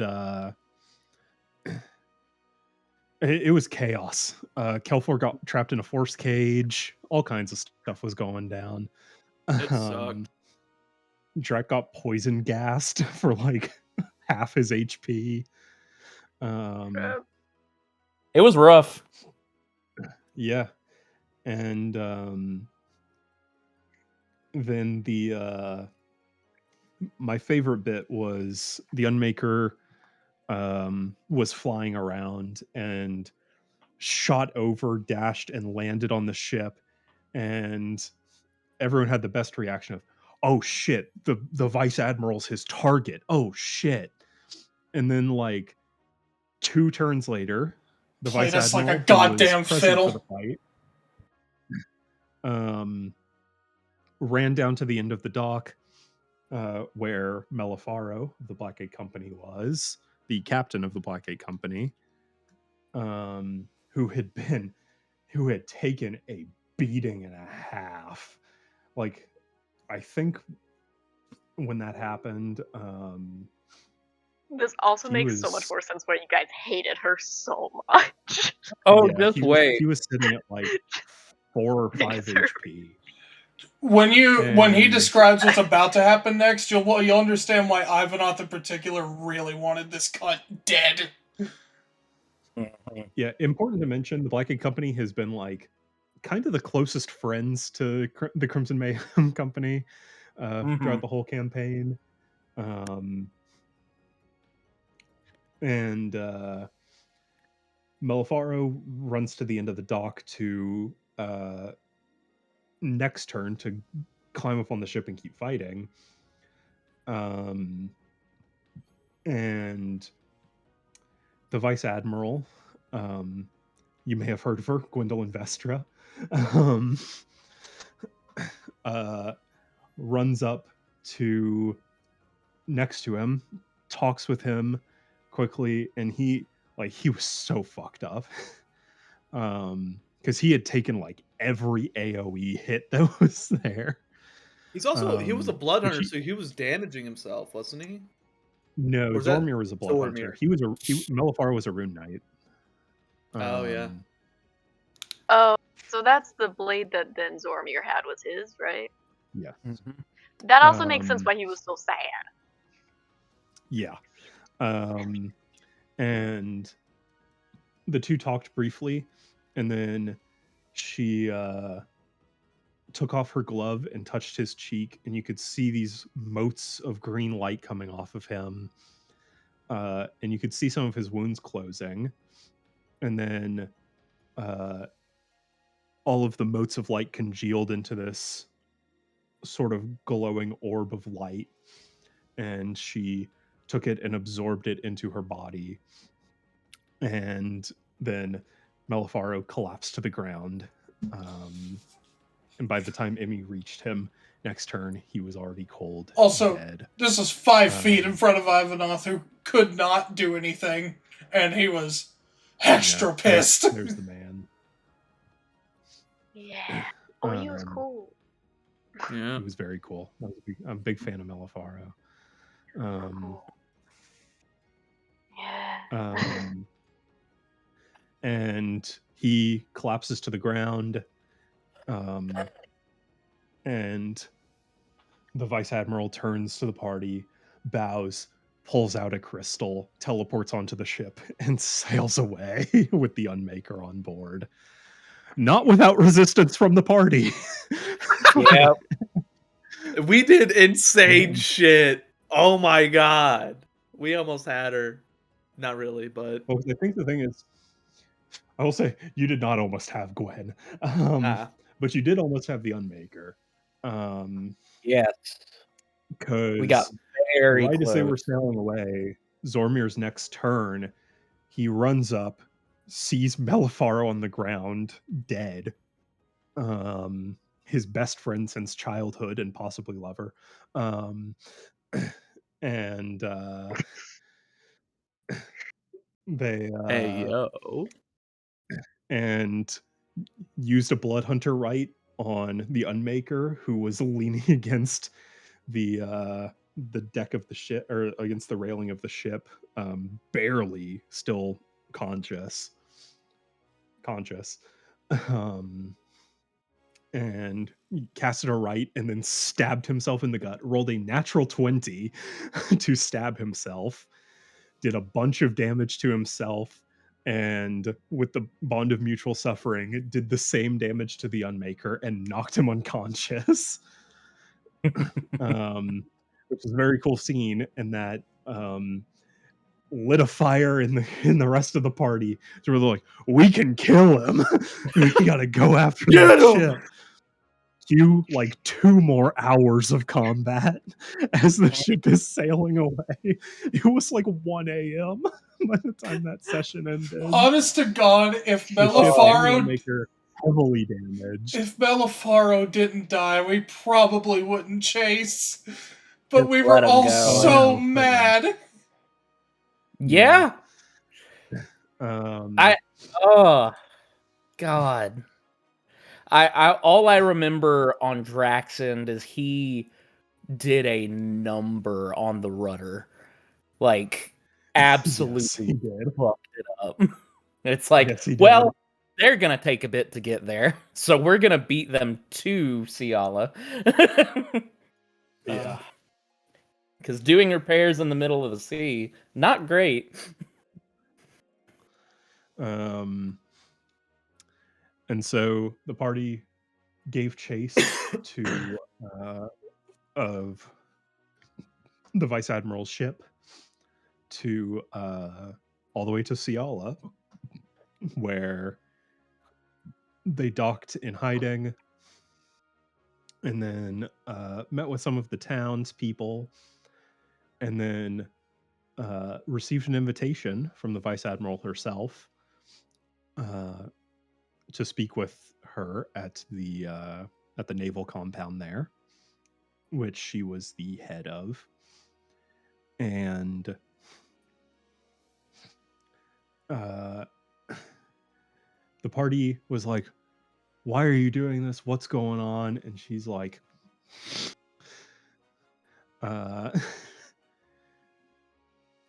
yeah. She was like, "'Cause I'm We'll talk about that. evil." We'll talk about that more in the season wrap up. But like, kind of like, Yeah. she was She was just a stone sociopath cold who was in it bitch. for her own benefit. Yeah, no, she was just She's an a opportunist. stone cold bitch and a serial killer. That was it. Yeah. It's the She one was pretty much- villain She was a heartless opportunist. outside of Aranor. It's So the one I- villain who was like, "Hey, we could talk this out," but when we talk it out, she was like, "Hey, Mhm. get out of my way, and I'll leave you alive." That's it. And Yeah. we were like, I "Fuck." really That was enjoyed also when it- where we I really joined when the story took a real dark turn, is what I'm also hearing. Yeah. you really did. Yes, I you really, did. I really started on the darkest path. Again, when the the rockiest trees really, path. completely covered the. Yeah, I mean that's the thing. We've had some dark moments in the past too, but I mean it's been all bumps down this hill. Like Yeah. And look, I wish I could say it'll get better soon. It's not gonna. You're in for at least another season of terrible. Here, so Oh. like, Julie, at this point though, like, it's gonna make it when we have the good times that much good, like, exactly. way better. That much Like, gooder. Say is Yeah. I've the last, however long we've been going over it. It's been good to know that it at some point was more lighthearted and has just slowly was. gotten darker, darker, and darker. Descended. And now I'm strapped Yeah. in for the darkest it's ever been. A lot of it, Mhm. I think, like prior to meeting Aranor, it was like pretty chill adventure with some dark spots. And then from there, like from meeting Aranor on, it has just been a downhill of Mhm. like suffering. Yeah, that's how I interpreted it. I don't know. I feel like the flip for me, like even just a little glimpse into it was the Asher fight, like Aline's fight. Yeah. Like that was a glimpse into it. And that then kind of where it was, because that's the Aline fight is really like where the main plot of the story started. And so it's like here's a little taste for the trauma that's awaiting you. yeah, And dude. Moss no. joins knee deep in trauma. Oh yeah, where Arteria was, I mean, there was no trauma to be had whatsoever. No, it was Yeah. all sunshine and rainbows. We didn't So, even like, need content warnings on those Can we streams. just say Um, season 4 has just been the oops all tragedy? I don't think Pretty there's much. literally been a session other than meeting the Mothman where people have been like, this is chill. people have been happy. Yeah, like, am I wrong? I mean, we got I ice mean, cream at one point.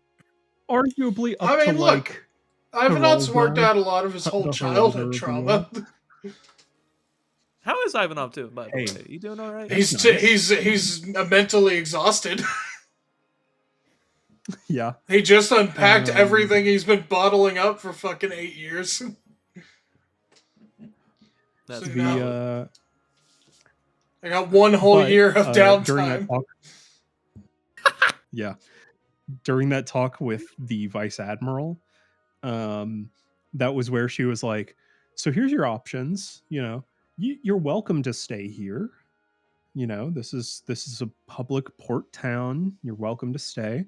Just know if you try to interfere with my ritual that I'm doing, I'll order a bombardment on the town." And I will feel Oh, and that's nothing. why.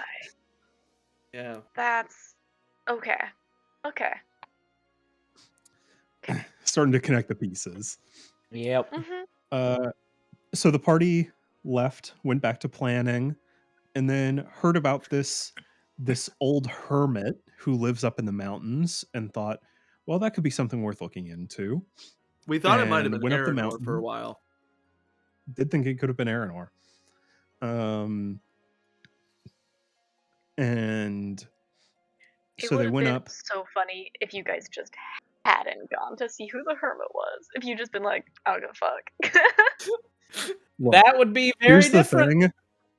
That was a very real possibility, but I was so worried would happen. I was determined to make sure we did that because I had a because I had a feeling. it was one of those where it was like, you guys already know who the mage is. Like if it was a mystery, like if it was an Arteria or something, then you're like, oh well, let's go see because that could be the mage. But as soon as someone was like, oh, this could be Aranor, we could like learn something, then I was like, thank you. So you guys went up the mountain. You don't dangle like a character And, that 3 people mention who lives up in the mountains alone. I'm like, there's something there. There's something there. We need to Oh, go I see didn't know that. 3 people mentioned. Yeah, no, Let- if you Well, I kept think bringing it up, I'd be like, it okay, was like yeah. 3 people in like the same conversation, I think. Yeah. Or like in close together. One It of was like which when you guys being were Nevia. like, Tavern, different people yeah. mentioned. By the way. Nevia, Yeah, I think Nevia Nevia was was the one of first them. one who brought it up. Mm-hmm. Because Huh. Nevia grew up in Ciala. And so you guys went up the mountain and met Drax's dad. You know, nothing too big. Nevia met my dad before I did. That's true. That is true. Oh man. Yeah, no, and that whole interaction too, just like the initial like, what are you all doing here? Yeah. And then looking at me and realizing Because that was the whole thing. It's like, they're like, yeah, there's this weird hermit who's like, we think he's like a mage or something. And he comes down to the town every like 6 months or so, gets some food and supplies, and goes back up, and we don't see him again for another 6 months. And it's like there have been a few people who have gone up to try and find him, like some teens on like a dare, and they don't come back. And did we ever Your get dad answers killing on that? kids? No. Oh yeah, we didn't ask Do you those want questions. answers? You You had you to will call be- your dad and ask him if he was killing kids? No, here, guys, that's like a 4-hour trek minimum to climb the Listen. mountain. A cold, I believe sharp, jagged it was mountain. actually a 7-hour trek. Yeah. There were teenagers and kids climbing this. Of fucking course they The probably exposure died. got him, not the Yeah. ancient dragon.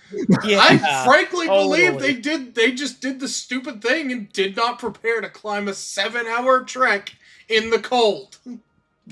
And you know what? Yeah. Even if he did kill him, what if they deserved it? I mean, like, it's terrible. So yeah, they met Drax's dad.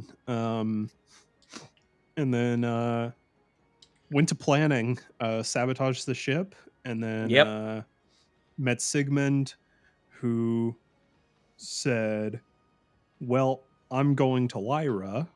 I'll see what I can find. And he came back with an axolotl. And now you're caught up. Is there anything you're unclear, because we did throw a lot at you? Is there anything that you're still like confused by, or like you No, want like an honestly- answer to?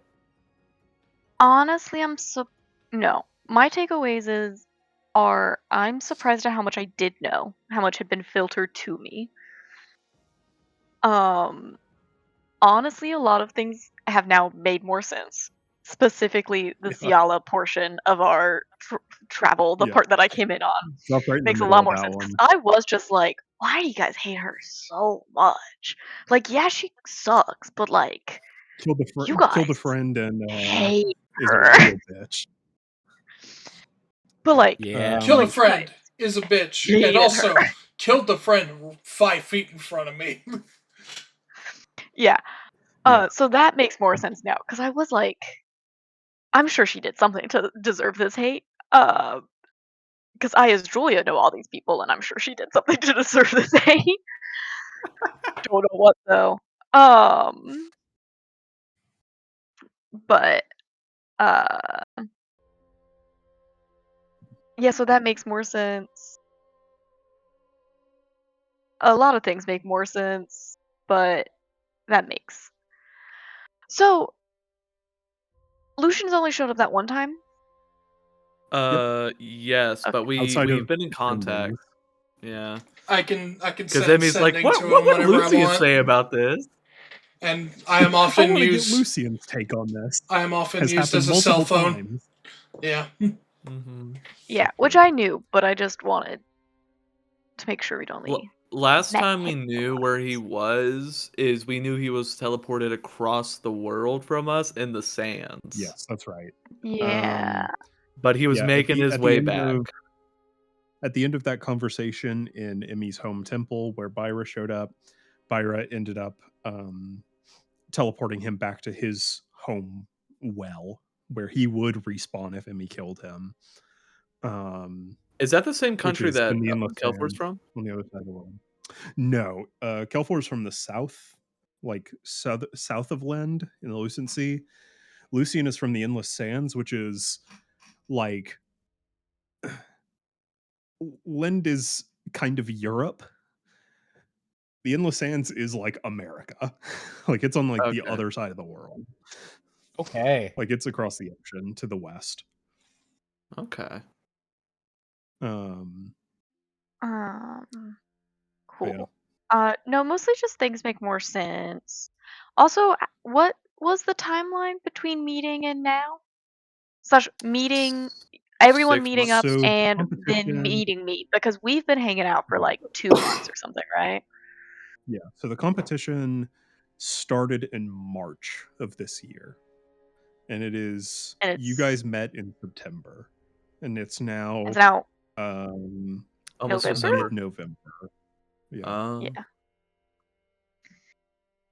It hasn't So even not been a long. year yet. Yeah. Nope. Yeah, it's And I been plan to end the season close to 8 months. on Yeah. the new year. So Dang. so yeah. I need to Wow, decide we've on done a lot. Jack's birthday. I don't Big know. year. Big year. Big year. You guys have done a lot. 96, the year of swords. Oh, I don't think I have any necessarily questions. I don't know if I absorbed all of it, but that's also fine. completely fair. Remember Justine Albridge? Jairus' Albridge's daughter Right. that we met? Yes, one of his like 8 daughters. Was Yeah, she the the bitch one- one? The one that you met in She's not- Ciala that was like, I don't think pirates did this, and was like The grilling Yeah. everyone. Yeah. We met her before in Yes, Lend. yeah, that's true. We didn't share this because this was like kind of a throwaway thing. We were It investigating. was when they were think- searching for the Revenant at the end of season 2. Yeah. And then she kind of already assumed Red Scarf's association with me. So that's why I didn't want to be seen. Yeah. And that's 'Cause her why I whole hid thing hard as is shit. she got her name as the pirate hunter in the Marines, like in the Navy. So she's pretty good at spotting them. And yeah, that's why Kelfor didn't want to be seen with the rest of the party when she showed up to Ciala, because she pretty much already clocked him as a pirate, and being like, pirates did this, not our pirate, but pirates, would have made a less convincing argument. Mm-hmm. Yeah. Okay. But do you like the story we had to say, Tonosuke?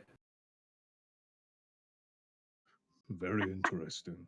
I have a few questions. He just fell asleep at the rudder. Like my question is, what's that big ass thing you guys forgot?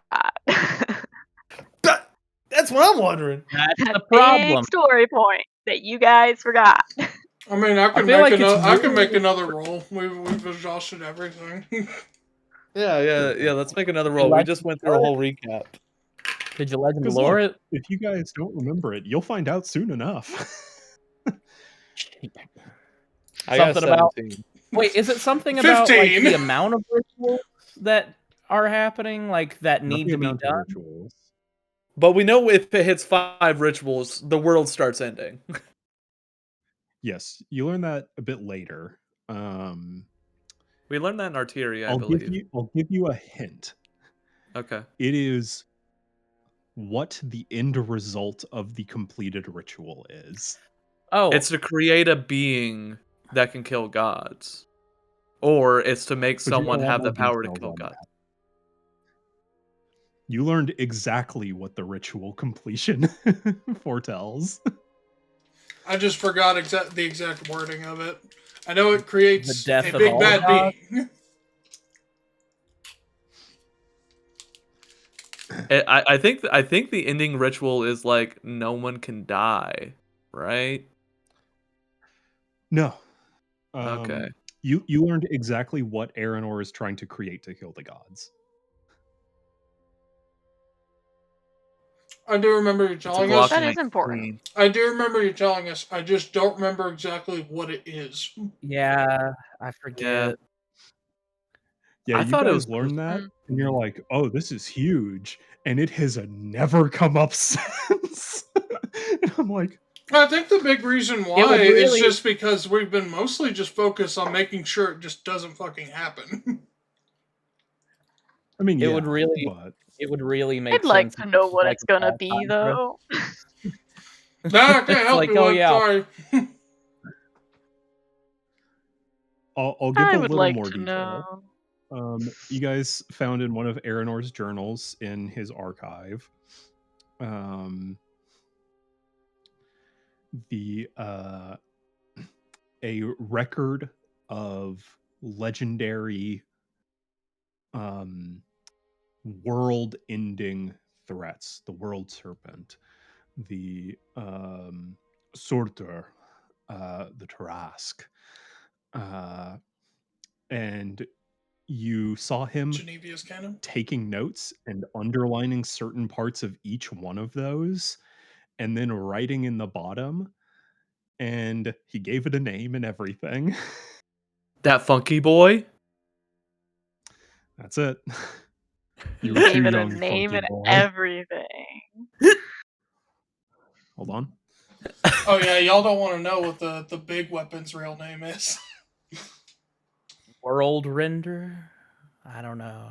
Just Unity 5. Give you a hint. Part of the name has come up a couple times, including in the manuscript that Kelfor or that Jack read earlier and translated. It was on his wall. You son of a bitch. I can immediately go back to where that was. Aspida Marat. That's what it is. No.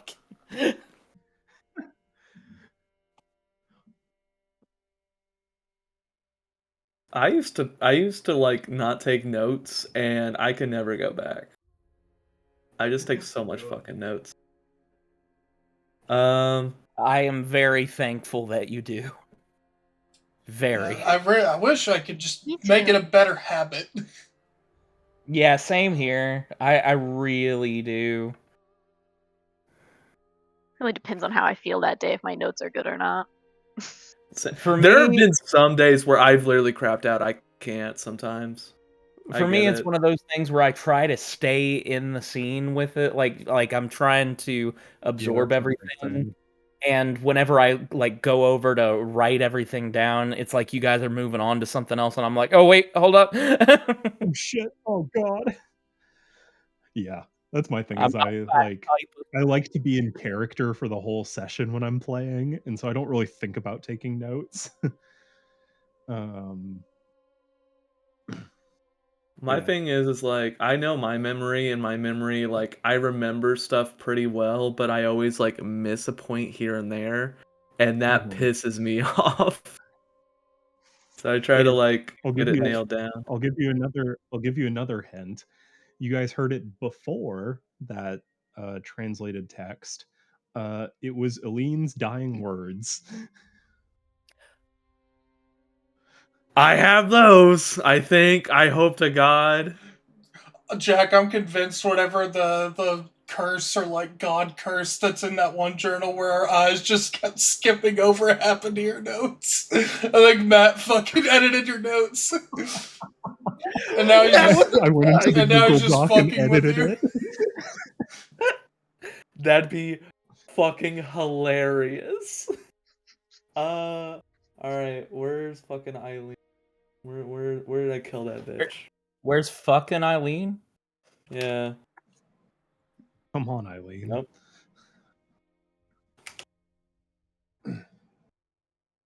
I'm making a train for my nephew. I love Very that. cute. That's Aw. great. Very cute.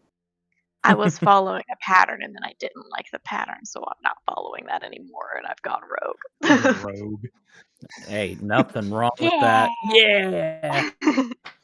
He's forever in my Love room that now. little guy. Goblin King. I would And the always see heaven- him in the office. Yeah, he stays here with me now. And the I get heavens shall fall, and only man shall remain. When doom falls upon all the world, an infernal doom. Is it Doomblade? Infernal Doom. That's a magic card. Oh my I mean, god, I'm it is a assuming magic card. they're just It's gonna a let Doomfall. Downfall. Heaven's turn. I also said has moon deity magic. That's not part of it because that's what Ivanov saw in the orb. Yeah, that was through the Eye to the Past. Which they also got But that from then- Aranor when they looted him. Was the Eye to the Past. Was I is high when I a- took notes? Was the You might have been, dying honestly. so heart deep just the moon and us is what the person just said. I don't know. Now I'm just saying that moon, and my note says moon. Moon. Werewolves. Don't do this shit I'm again. not doing that again. Moonfall. Lunafall. Lightfall? Can you find The- these dying words? What's up? Yeah, let me see if I can find that. Majora's Mask. Moon eats us. Majora's Moon, yeah. I shall consume everything. Moon Eater. Which, look, I think if there were a god that Aranor would be associated with, it probably would be the moon, since she is the goddess of freedom Yeah. and liberty. I don't have it. But that is not a full connection. I'll tell you Aline's last words, since I'm sure Okay. Kelfor would remember them. It was Doom will fall. Doomfall. Doom will fall. Oh my god. Spelled doom backwards. Mood. He has a mood ring. Brought mood. I want you to know, Here you at said the end of all things. spelled doom backwards, and I went, it's moon! It is the moon! I don't know how to spell. That's a mood though. I get it though. That is a mood. So it is doom something. I'm trying to think like I don't think it has anything Doombringer. to do with the Yeah. Is it like the Doom Blade? That's exactly what it is. Doombringer. I mean, that's the Doombringer. first apocalypse name thing I could think of with Doom in it, so. Doomsday. Yeah. Anyway. Yeah, Doomsday. Doomsday. The scream. That's what we're gonna hear whenever it gets made. Ah! So it's the Doombringer. Okay. That was loud. Ah. That caught me As off it should guard. be. Dude, Y'all did know you guys- have to wasn't turn it down the great? soundboard volume on your end, right? That I was did. ridiculously fucking loud. Yeah, it's not me. Like, Mine's one Sarah digit away literally from was the about bottom. to go to bed and she's like, whoever's screaming, could you tell them to not? If you right click the It was close. soundboard settings, you can switch the volume. Like the soundboard, if you right click it, you can switch the volume. You can turn it down. Yep, and all of My you have to soundboard turn it volume down. is at like a third. Oh, my eardrums. God. I don't know what to tell y'all. The call of the end. If Aranor hits us with that before we die, this is a life not worth living. Hey, that's a good way to kill Drac, though. It's like you get something in his ears, like just like a just sonic screech. He's probably going down. Fuck off his equilibrium. Psychic scream. Especially if he's flying, just like, oh shit. Oh god, man. Crashes like a Beetlejuice in Monster Hunter.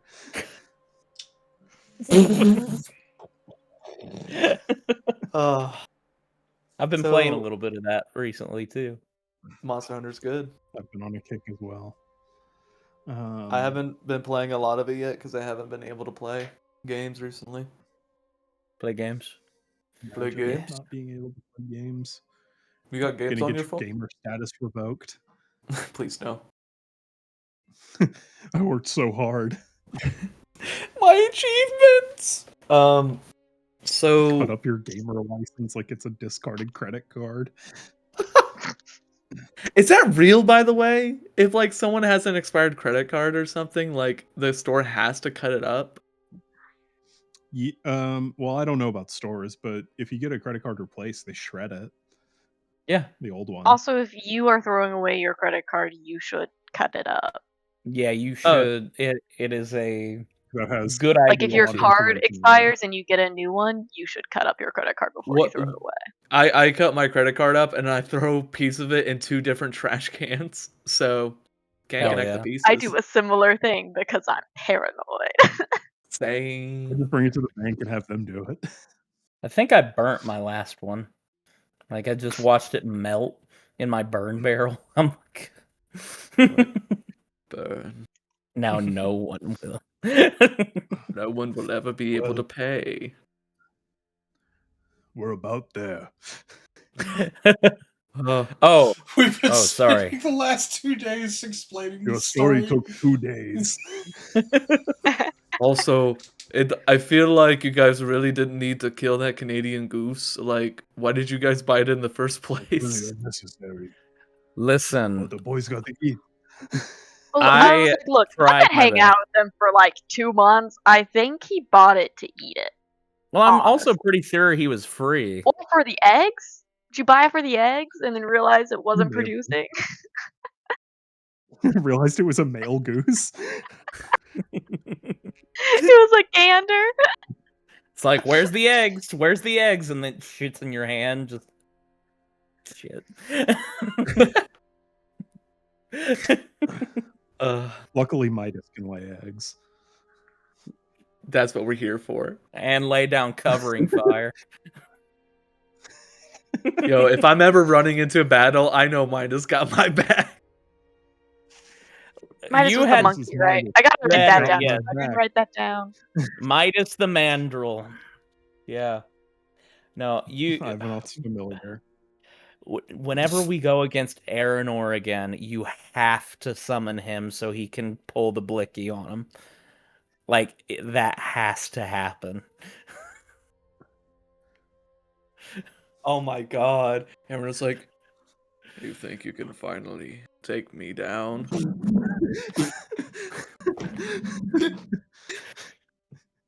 He Midas. Aranor is immortal to everything except for 12 point Except for shells. buckshot. Y'all are crazy if you don't It's his think Midas is kryptonite. rocking a sawed off. Does he have it's sawed off slugs? for sure. Yes. Oh my god. Now I'm just sitting there picturing like him 5 in the point storage slugs. room just actively sawing off the barrel. And someone comes in and he just turns his head around. It saws faster. Unsaws it. Reminds me of the orangutan just sawing at the. Oh god. Saws off the shot. Saws off the barrel. Oh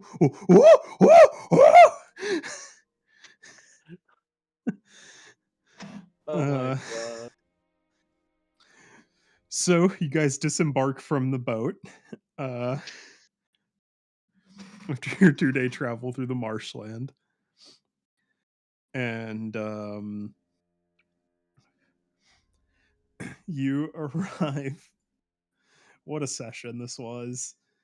You arrive. I honestly think a recap session underrated. Honestly, I yeah. love recaps. I think it was a good idea for sure. Those are my favorite episodes in every anime.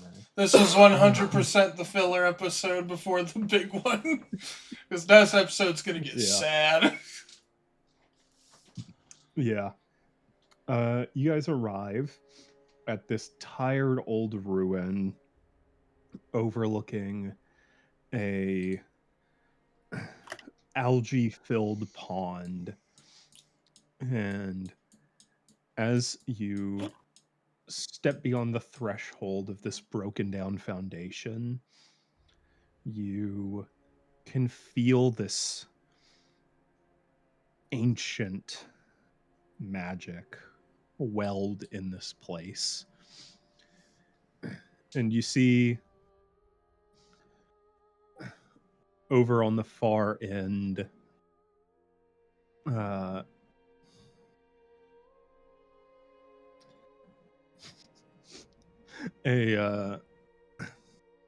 lone mirror.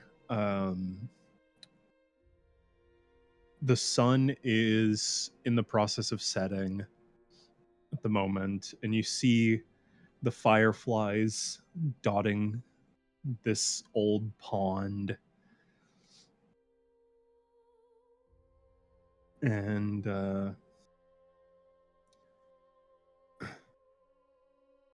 as you all step up to it, you hear, "Who goes there?" And boy, am I ever sad for Piper not be here for a character. Midas, take the safety off. Midas, you know what to do. I thought you were just gonna stop at Midas. Midas. Who are you people? Midas. No, I thought you meant like you were implying the person in the mirror was Midas. We're staring. All we What see is happened to you, Midas. buddy? Midas? As You guys forgot to feed me.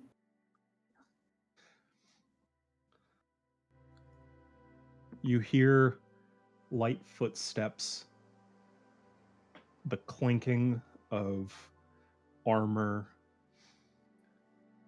as a form steps out from behind the ruin. And you go, as you see this person is no more than 2.5 feet tall, adorned in brilliant Victorian armor, a saber at his hilt, and red fur and a fluffy tail waving out from behind him. Red panda? Yo.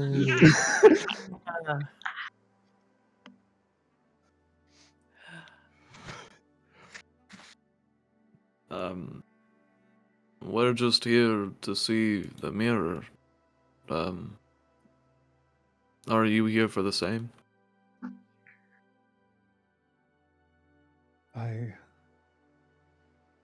No, I'm so sorry. I can't move on. I can't move on from his character design. He's so cute, and if you make us fight him, I will hate you forever, Matt. I need him to be an ally. Just to make sure, is he in the mirror or is he in the world with No, us? he is here corporeally. I was about to say, damn, this is a cruel thing to do to Piper. And now we can move on. I just needed you to tell. I just needed to tell you I love him so much. And if you make him evil in some way, I will be so upset. I hadn't planned it when I arrived here, but while I was waiting for my friend, some old friends reached out and I had a conversation with them.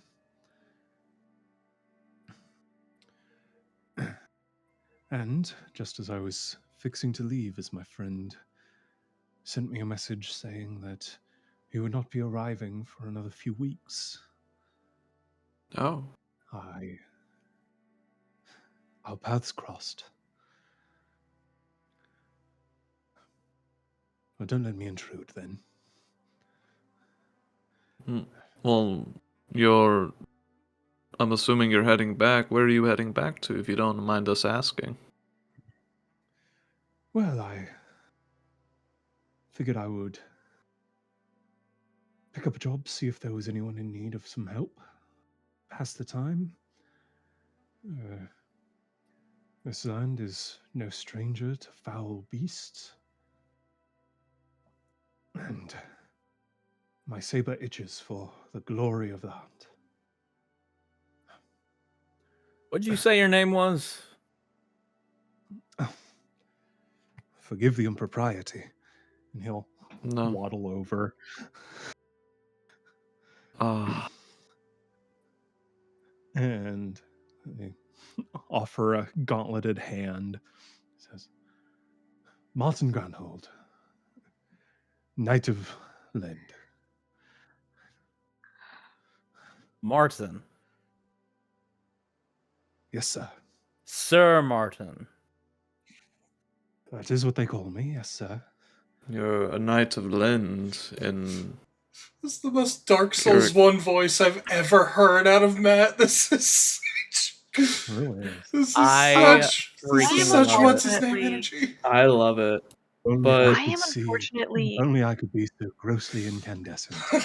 Yes, so I am unfortunately so suspicious of Martin because this is a weird place to meet your friends. Can I roll like an insight check or something to see if he's being a Sure. Sussy Baka. or being suspicious? Ooh. 19. Nice. You look into his big, wet, beady eyes. And you stare him down as he is speaking to the rest of your party. And you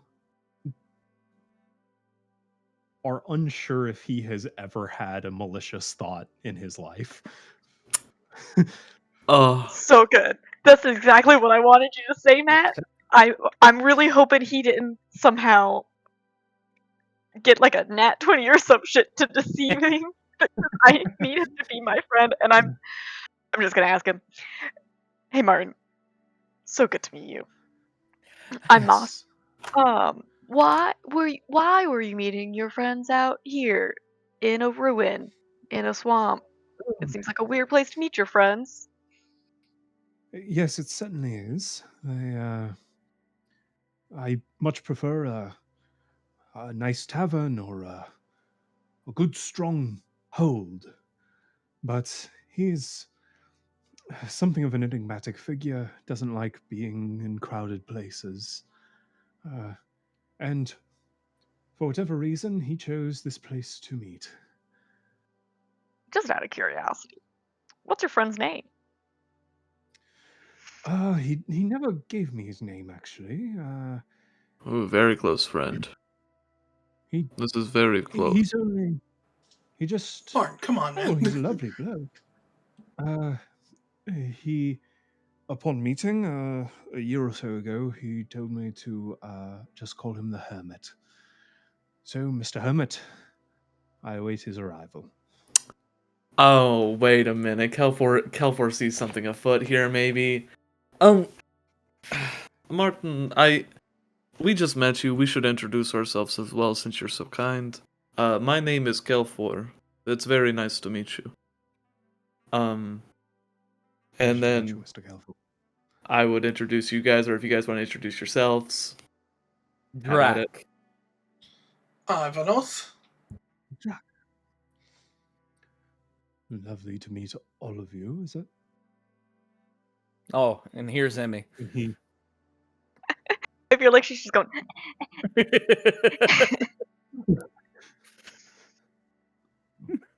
she's No, I he I- is, pardon me, I can't help but notice, and he'll waddle his way around Drac. Oh, do forgive me, my friend. I didn't realize another follower of The sun goddess was in my presence. Oh, you follow her, huh? You really just is, sir. Solaire. Since I was born and raised. Want to see something cool? Praise the Praise the sun, they say. Yes. I like to think this is what's under Solaire's bucket helm. Oh my god, yes. And just 2 ears poking out of the slits. Just He will never have a sun maggot on his face Look, in any of my games. This is just his persona. That's all. Really? But Martin, I have 2 questions because you said your friend's name was Hermit. Yes. Well, I don't think that's his birth name, but yes. Well, I just know someone who might go around that name, possibly. How tall is your friend? Have you met them in person? Oh, several times, yes. Well, hard for me to judge height all the way down here, but Taller he is, than this guy? And I point at Drac. Oh, no. Oh, okay, good. Not taller than most of you, sans the large fellow. 6'3", Large fellow? 6'4", somewhere in that ballpark. Large fellow being What's that? Drek. Yes, I wanted an S at the end because Drac and I are similar heights. That's true, Large actually. fellows. Yeah. Actually, yes, you did get the I height. wanted Oh my large god. fellows, as I am a similar height to Drac. Speaking of, I don't think I've ever met an Anoran quite your size. It's quite impressive. It's 'cause They they're must bad. have fed you well back in the spawning grounds. And I might add something I would offer you if everyone in this party would be okay with it. But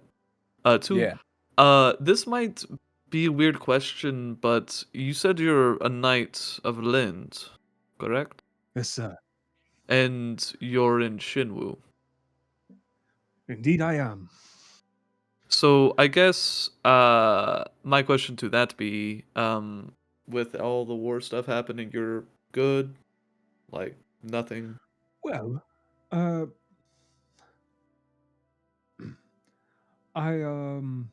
on something of a leave of duty at the moment. I'm here on a personal request, not under direct orders from the crown. Understand. I'm so far, and you don't need to tell us that because I understand. Privacy is needed. Of course. What I was gonna offer is we're gonna be doing something here at the mirror real quick, and then we have our amazing friend, I'll point at Ivanoth, who's gonna teleport us back to Heismay. Would you want to join us there so you can find work at a city? Might be easier for you. Oh, that sounds lovely. It's a week travel, a week walk for me. Back to Heismay. Now, The offer's open. I could definitely If you fit him in. Well, I do appreciate the offer. I would gladly take you up on it as well. Yeah, just how much gold do you got? I'm kidding. That's so rude. That's rude. On me. You don't have to give us any gold. I No, you don't. would love, Don't. though, and I know this is really random. Could you describe your hermit friend to us? Yeah. Well, it's every time I've met him, he's wearing a different face. But I do know it's him. Same talking pattern. Very, very astute. Very proper. When you say different face, like a mask, like we're wearing, or an actual different face? Wait. Like a disguised self. Yes. Okay, never mind. I had a thought. Never mind. Draped in old robes, very wizardly. Big floppy hat like those wizards like to wear. Every wizard I know wears a big floppy hat.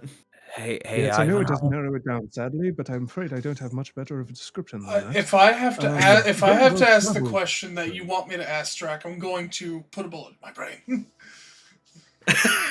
I mean, Everything I've heard, he's in God knows where he's been staying there. All right. If this man has met him, and for some reason he's just. There seems to be some drama between you two friends. No, it just. This I can help everything you've described about this man sounds like someone very important I've been trying to find for 8 years, but I really doubt it's them. Oh, Not well, if you want to check, I'll be sure to introduce you sometime. That should be amazing. Yeah, I think that'd be good. I do have your name, so I can sending. Yes, you wizard folk do that. I didn't know you were a wizard. Where's your big floppy hat? You said he disguises himself every time. Yes, he's a very elusive fellow. As in different species every I'm time, afraid not he's just. not very adept at it because his voice doesn't change. What's that? I was about to say, does he change what his species looks like every time? Oh yes. Okay. When I first met him, he was a human, and then he was a Genasi, and then a Dragonborn, and then a what was he? He was a Loxodon once. That one was quite fun. I've never met a Loxodon before. I suppose I still haven't though. Now that I think about it. Shot in the dark. What color was the Dragonborn form? And what did he look like me at all when he was a human?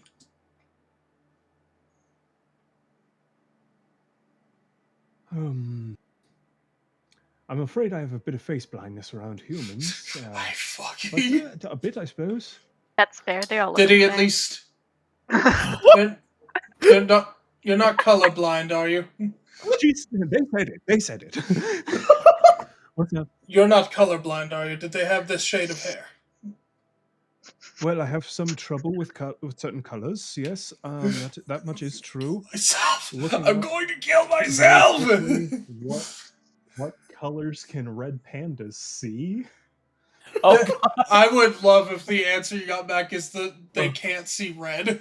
Like they have the red Julia, color blindness. I love the slide. Because I know dogs have that.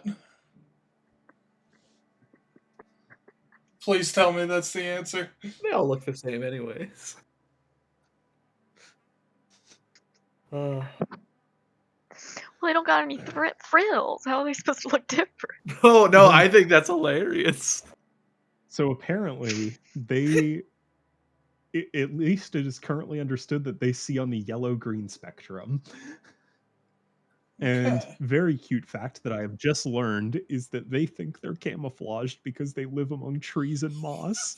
Oh, Stupid. Yeah. The fucking dumbasses. They're adorable. Yeah, I'm reading it right here. They can distinguish blues and greens from grays, but struggle with reds and greens. Yeah. Oh, damn. So I suppose he looks kind of like you. it's Similar okay. gray hair color that you have. This color scale for the Dragonborn?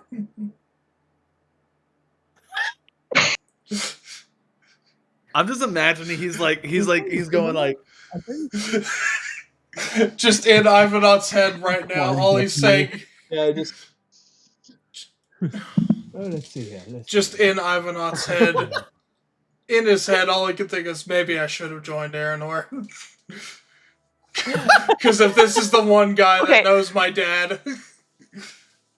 To be fair, I was asking all these questions because I was worried the hermit was Aranor. That's what Yeah. I Oh, had. for He sure. was in his body. But my You know, thought, Aranor talks a good game. the fucking second, the frame Matt talked in the voice like this, I'm like, you fucker, asshole bitch. And then you followed it up with, oh, he wears a big wide brim hat, which, yes, Ivanot's dad does wear. Well, I was literally about to ask that. And as soon as you started going off, I'm like, I think it may have hit something. Just maybe. I don't think I've unpacked everything from Arteria. I think I need a second. Are you sure you want It's to see all this right, man. mirror? Have a pleasant stay. All right. Um, but yes, I would love to take you up on your offer to go back to High Say. I suppose you came for the mirror.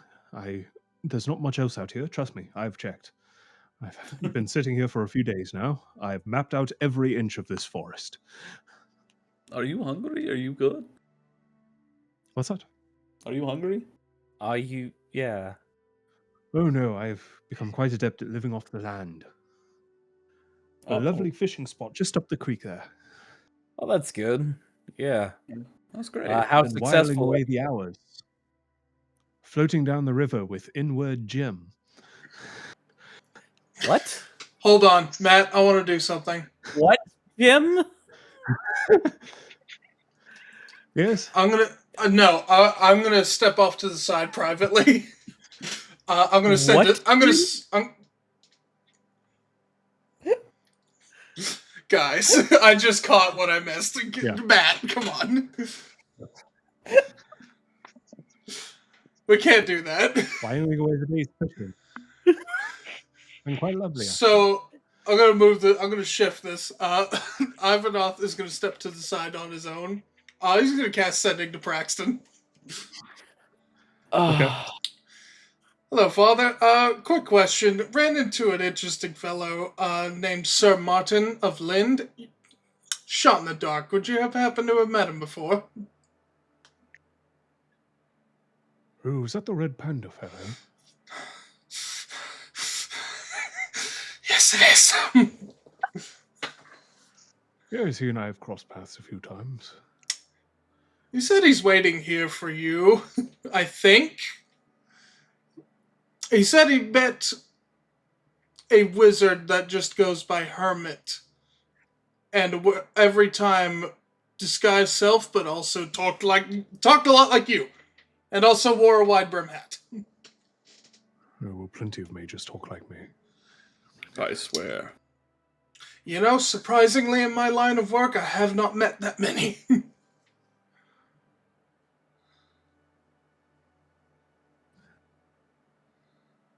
So, what are you doing in Shinwu? I had to find yet another rogue mage. Oh. He's doing everything but answer the question. Rogue mages, yes. Hell of a thing. Surprisingly few in Shinwu, I've come to understand. Well, with this one, we're dealing with an idolist, so... Oh, haven't met a few of those in my time. Dreadful folk. Quite dreadful, you see. Yeah. Has he got the milk yet? I've just got my milk and cigarettes, actually. I'm on my way home now. Be there in 8-9 years. Also, he did answer the question because he said, "What are you doing in Shinwu?" You did not tell him you were in Shinwu. But he Ooh, knows the red panda is in Shinwu. That is, well, yeah. Layers. How'd you know I was in Still. Shinwu, Father? Is it because that's where you told him to wait?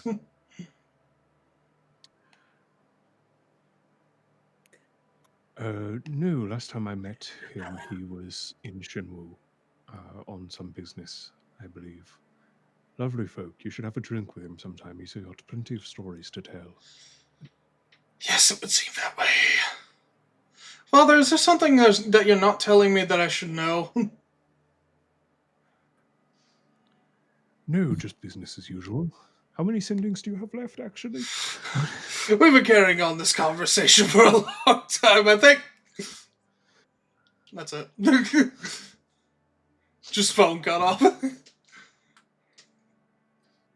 Did you hit your texting minutes? Oh. I'm gonna walk back over to Martin, and I'm just gonna say, future reference, his name is Praxton Goldscale. That would be my father. Well, lovely. Oh. I see.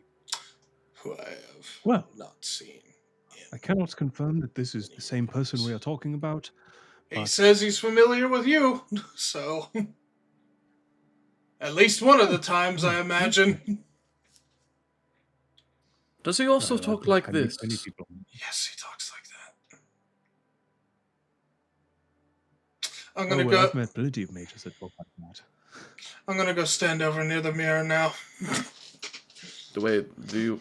All right, be safe. We'll see you here in a bit. We're gonna probably go through some drama real quick. You don't have to be privy to it if you don't want to. But Oh, I'd be happy to give you your privacy. I do think you'll cheer everyone up afterwards, though. mhm. Just by Not seeing you. everyone. I'm glad to hear it. Not everyone. That If makes it- me Maybe not Ivanov, but If this man didn't give me any hint that he met my father and then I confirmed it, Ivanov probably would be cheered up, but he's not going to be anymore. Listen, Morton, nothing against you at all. It's just a delicate situation. Yeah. But we're gonna experience some horrible tragedies here in a bit. But You after guys are that, adventurers. You do have your family issues. I understand. but we'll take you back with us to Heismay, and there'll be definitely work you can find around there, for sure. or Funny enough, I met a fellow named Heismay once. He also talked like this quite a bit. Funny little rabbit bat person.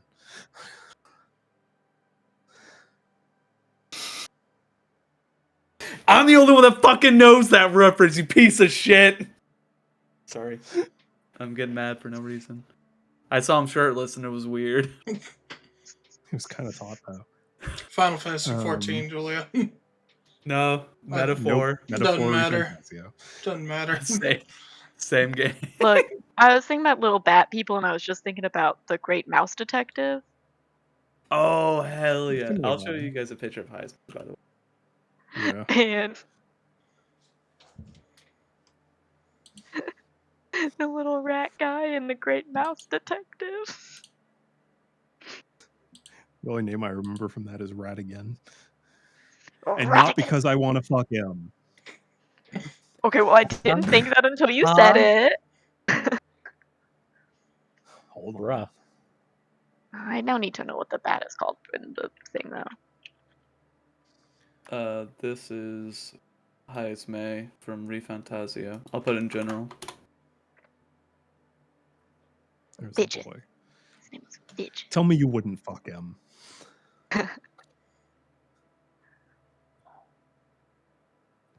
Anyway. Oh, yeah. Jesus Christ.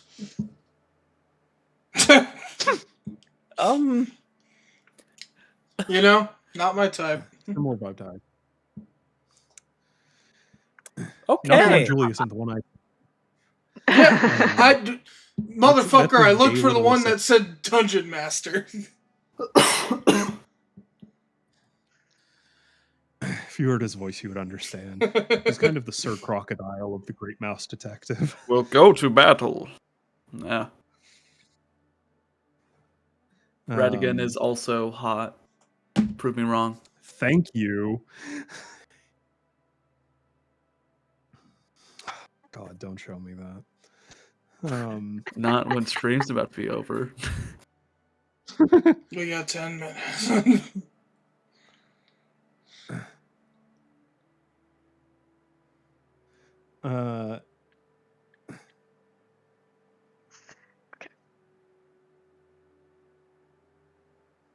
Sorry. Yeah. Just this like, right. No, I saw that. I saw it before it was still. Matthew Cole Talbot. So, yes, I will give you your privacy.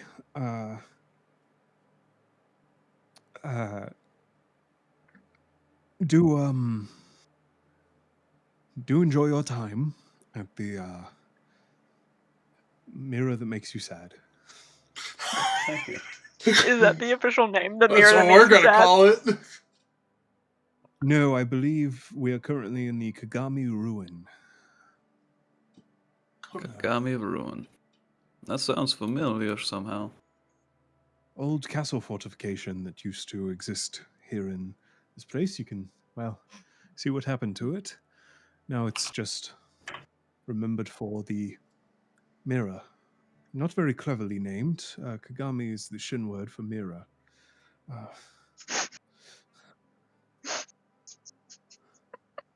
You know what? But it is to the point, which you have to respect. Also, there's the interesting thing of the question of was the ruin built before the mirror or after? Or was it built around the mirror? Many questions, many questions. I don't think people normally build ruins.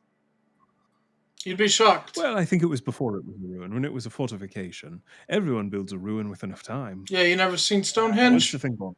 It's not adding up. Just sitting here trying to put on his best detective look, like, nah. No. Ruins are ruins.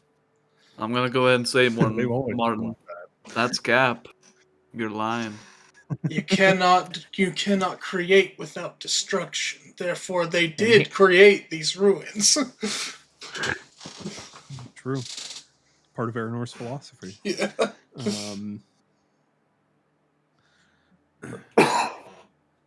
Yes, well, I will leave you to it. And before we end, I just want to ask, before anyone steps up to the mirror, as you guys are thinking about the mirror, is there anyone your mind goes to first and foremost?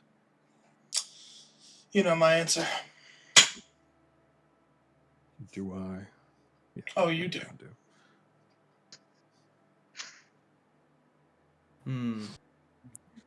There are two that are hovering in Drax's mind. Harsh decision to make, by the way.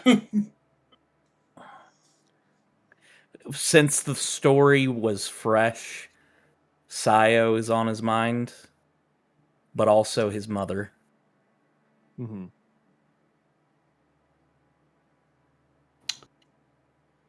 Would Kelfor know that this mirror is like, if you don't even think the person is dead, they would show up? God, that would be devastating.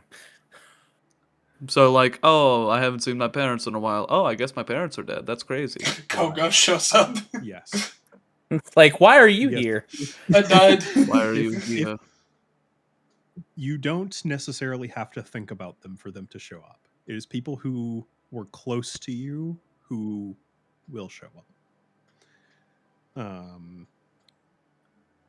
So even if you don't necessarily think this person is dead, it is possible they could show up if they are dead. I swear to God, if I see Gamlin, I am going to come through the camera and murder you.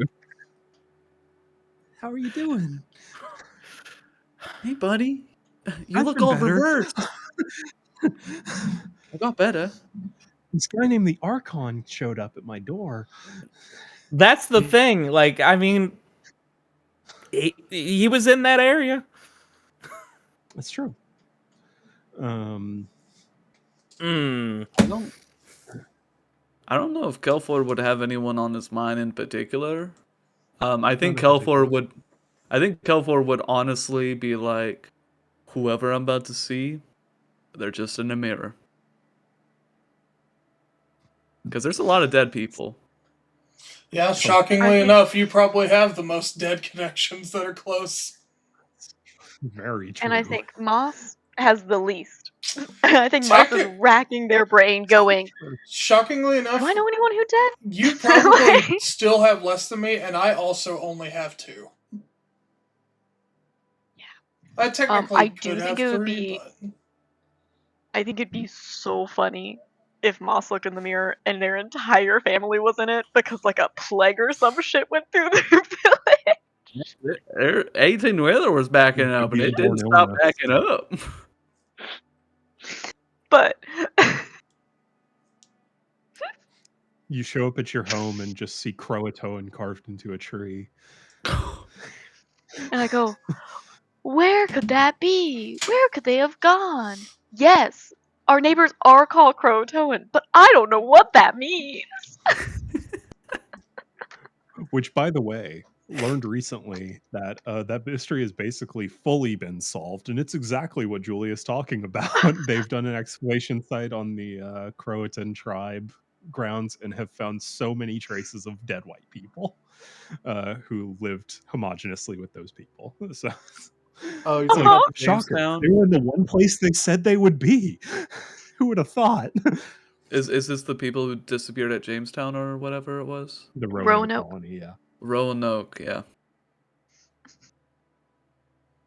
What a funny story. Yeah. But yeah. Who are the two people Ivanov is thinking about? Well, the first Just for one me. would be his friend that unfortunately Nen, got yeah. sacrificed, Nen. The second is Mezitebo. Oh, Interesting. That's why I said because That. we talked about this last time.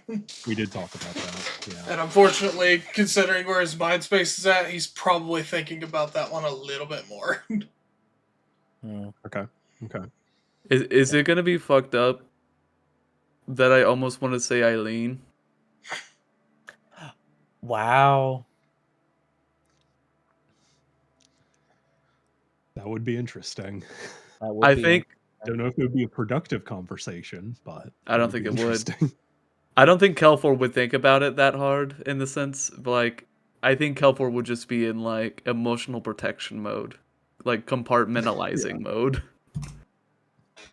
Also, I don't know if you and Eileen were close, I would say.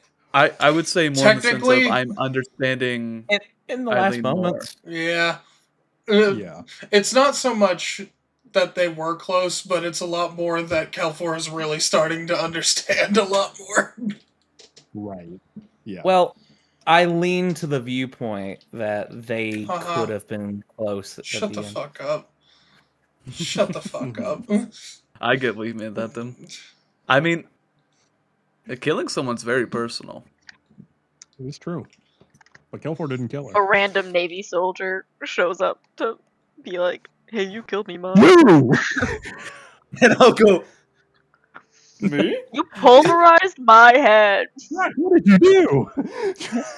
Yeah, did you shove acid down his mouth too? Listen, if it was a matter of who you killed, like up close and personal, I'd be seeing a sea of people. Same. If Drac is thinking about his mom and Sayo, and he finds out the guy he poured the acid down his throat died. Fuck! He's just like pounding on the mirror. We'll kick your ass.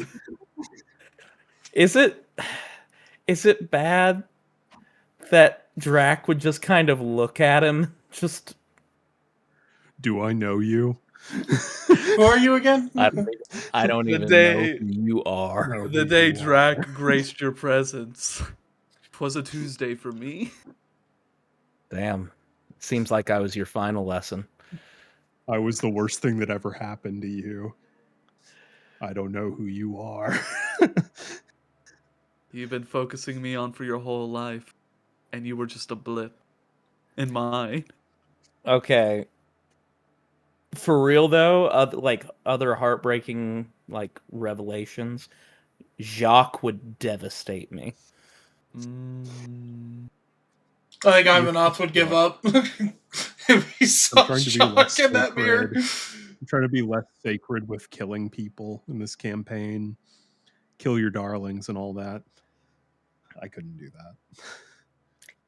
Ah, dude.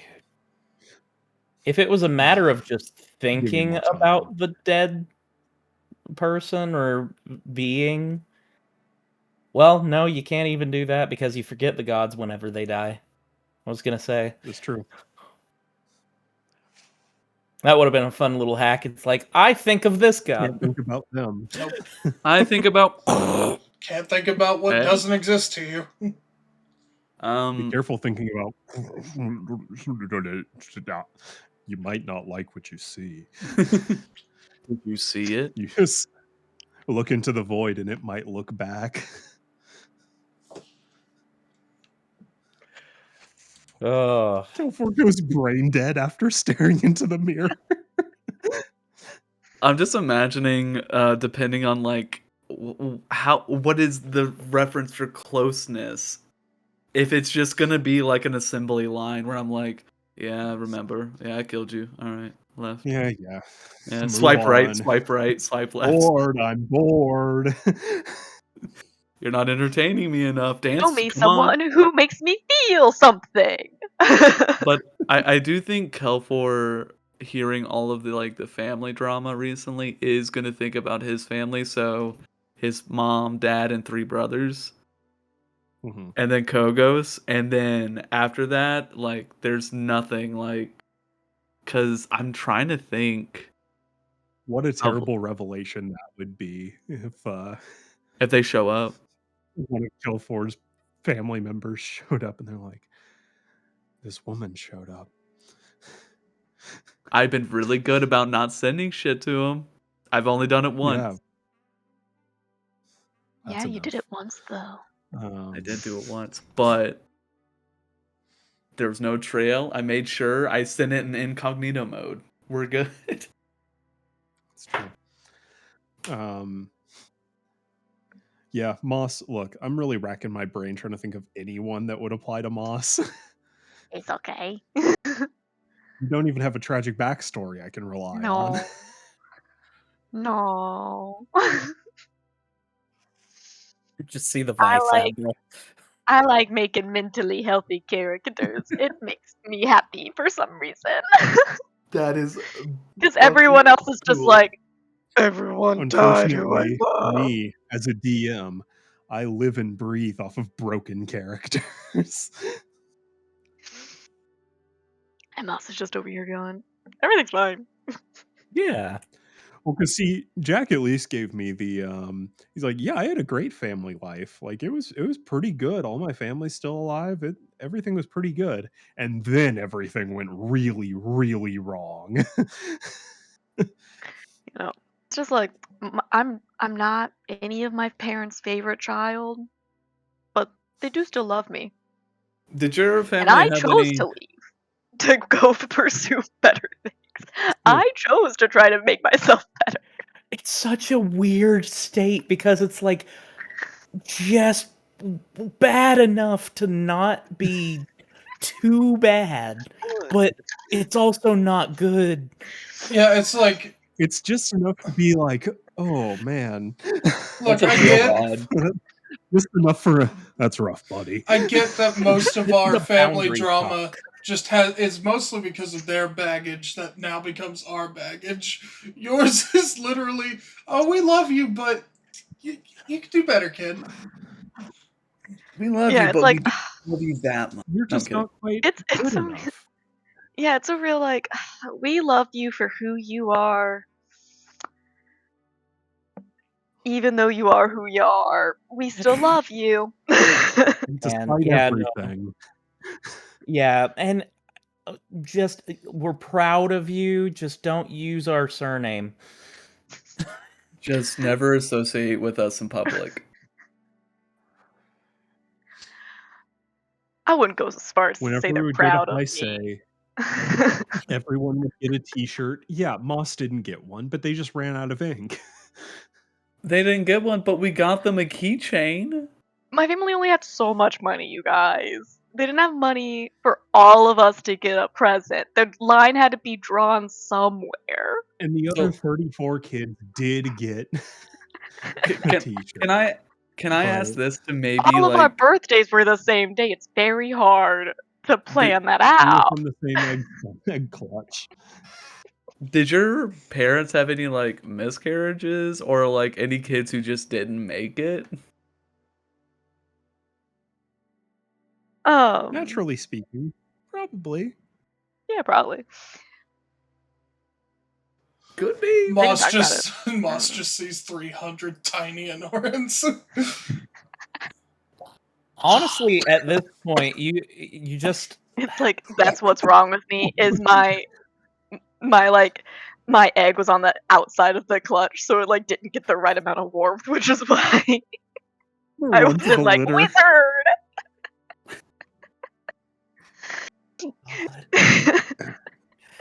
I don't know. I feel Yeah, like we're just I'm the runt and I'm just giant. Oh my god. You got oh, arm muscle mass. good God. But yeah, really need Emmy here for the mirror, so we're gonna call it there. Had to have a little more at the end to not have it just be a recap episode, but sometimes you need a recap episode. I counted, and this this is episode 90 of the Far Depths of Lind. And we're only. It's a pretty good spot for a recap. Oh yeah. Yeah. And for context, let me pull up my chart real quick. How many filler episodes did we have? Can we put that on like a YouTube thing? Not that many. Like the spa, Kyle, the All Mirage, the arena, I guess. But that kind of became important because you got Ares from that. The second arena was filler. Also, I want Martin to be in our group. Just so you guys know, when we'd go to drop him off and I say I am gonna go, what if I pay you to do a job and it's just to hang out with us? And I will It's give to him join all the the fight gold. Slayer I Guild. don't care. I love him. So looking at my folders of all of the adventures, some a lot longer than others.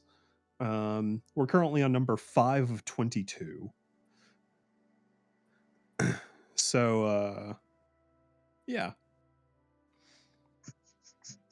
Which, to be fair, a quarter of the way there almost. this number 5 has been the entirety of season 4 so far. So it's been you guys are in a particularly long one. By the end of this season, we will be through number 7. So what's about to go is what you're telling me. Some things It's will about to go. happen. Some things will happen. It's like Cascade. Like a firecracker, just. But then all of season 5 is number 8. So But season 5, if I remember correctly, you said that one's not long at all. season 5 is an up in the air one because I don't have an insane amount planned, but that one is very much up to you guys of here is your time frame for this. It is up to you how you spend that time. So be very much dependent on you guys. Look, there is a non-zero possibility. Season 5 is not the shortest season, but one of the shorter ones. There is a equally non-zero possibility that it is the longest season, including this one. If spas are available, it's going to be the longest one you've ever had to deal with. But yeah, we're gonna call it there because I need Piper here. For this, because look, I'm gonna say it outright. This mirror was designed for 2 characters in particular, and Piper is one of them.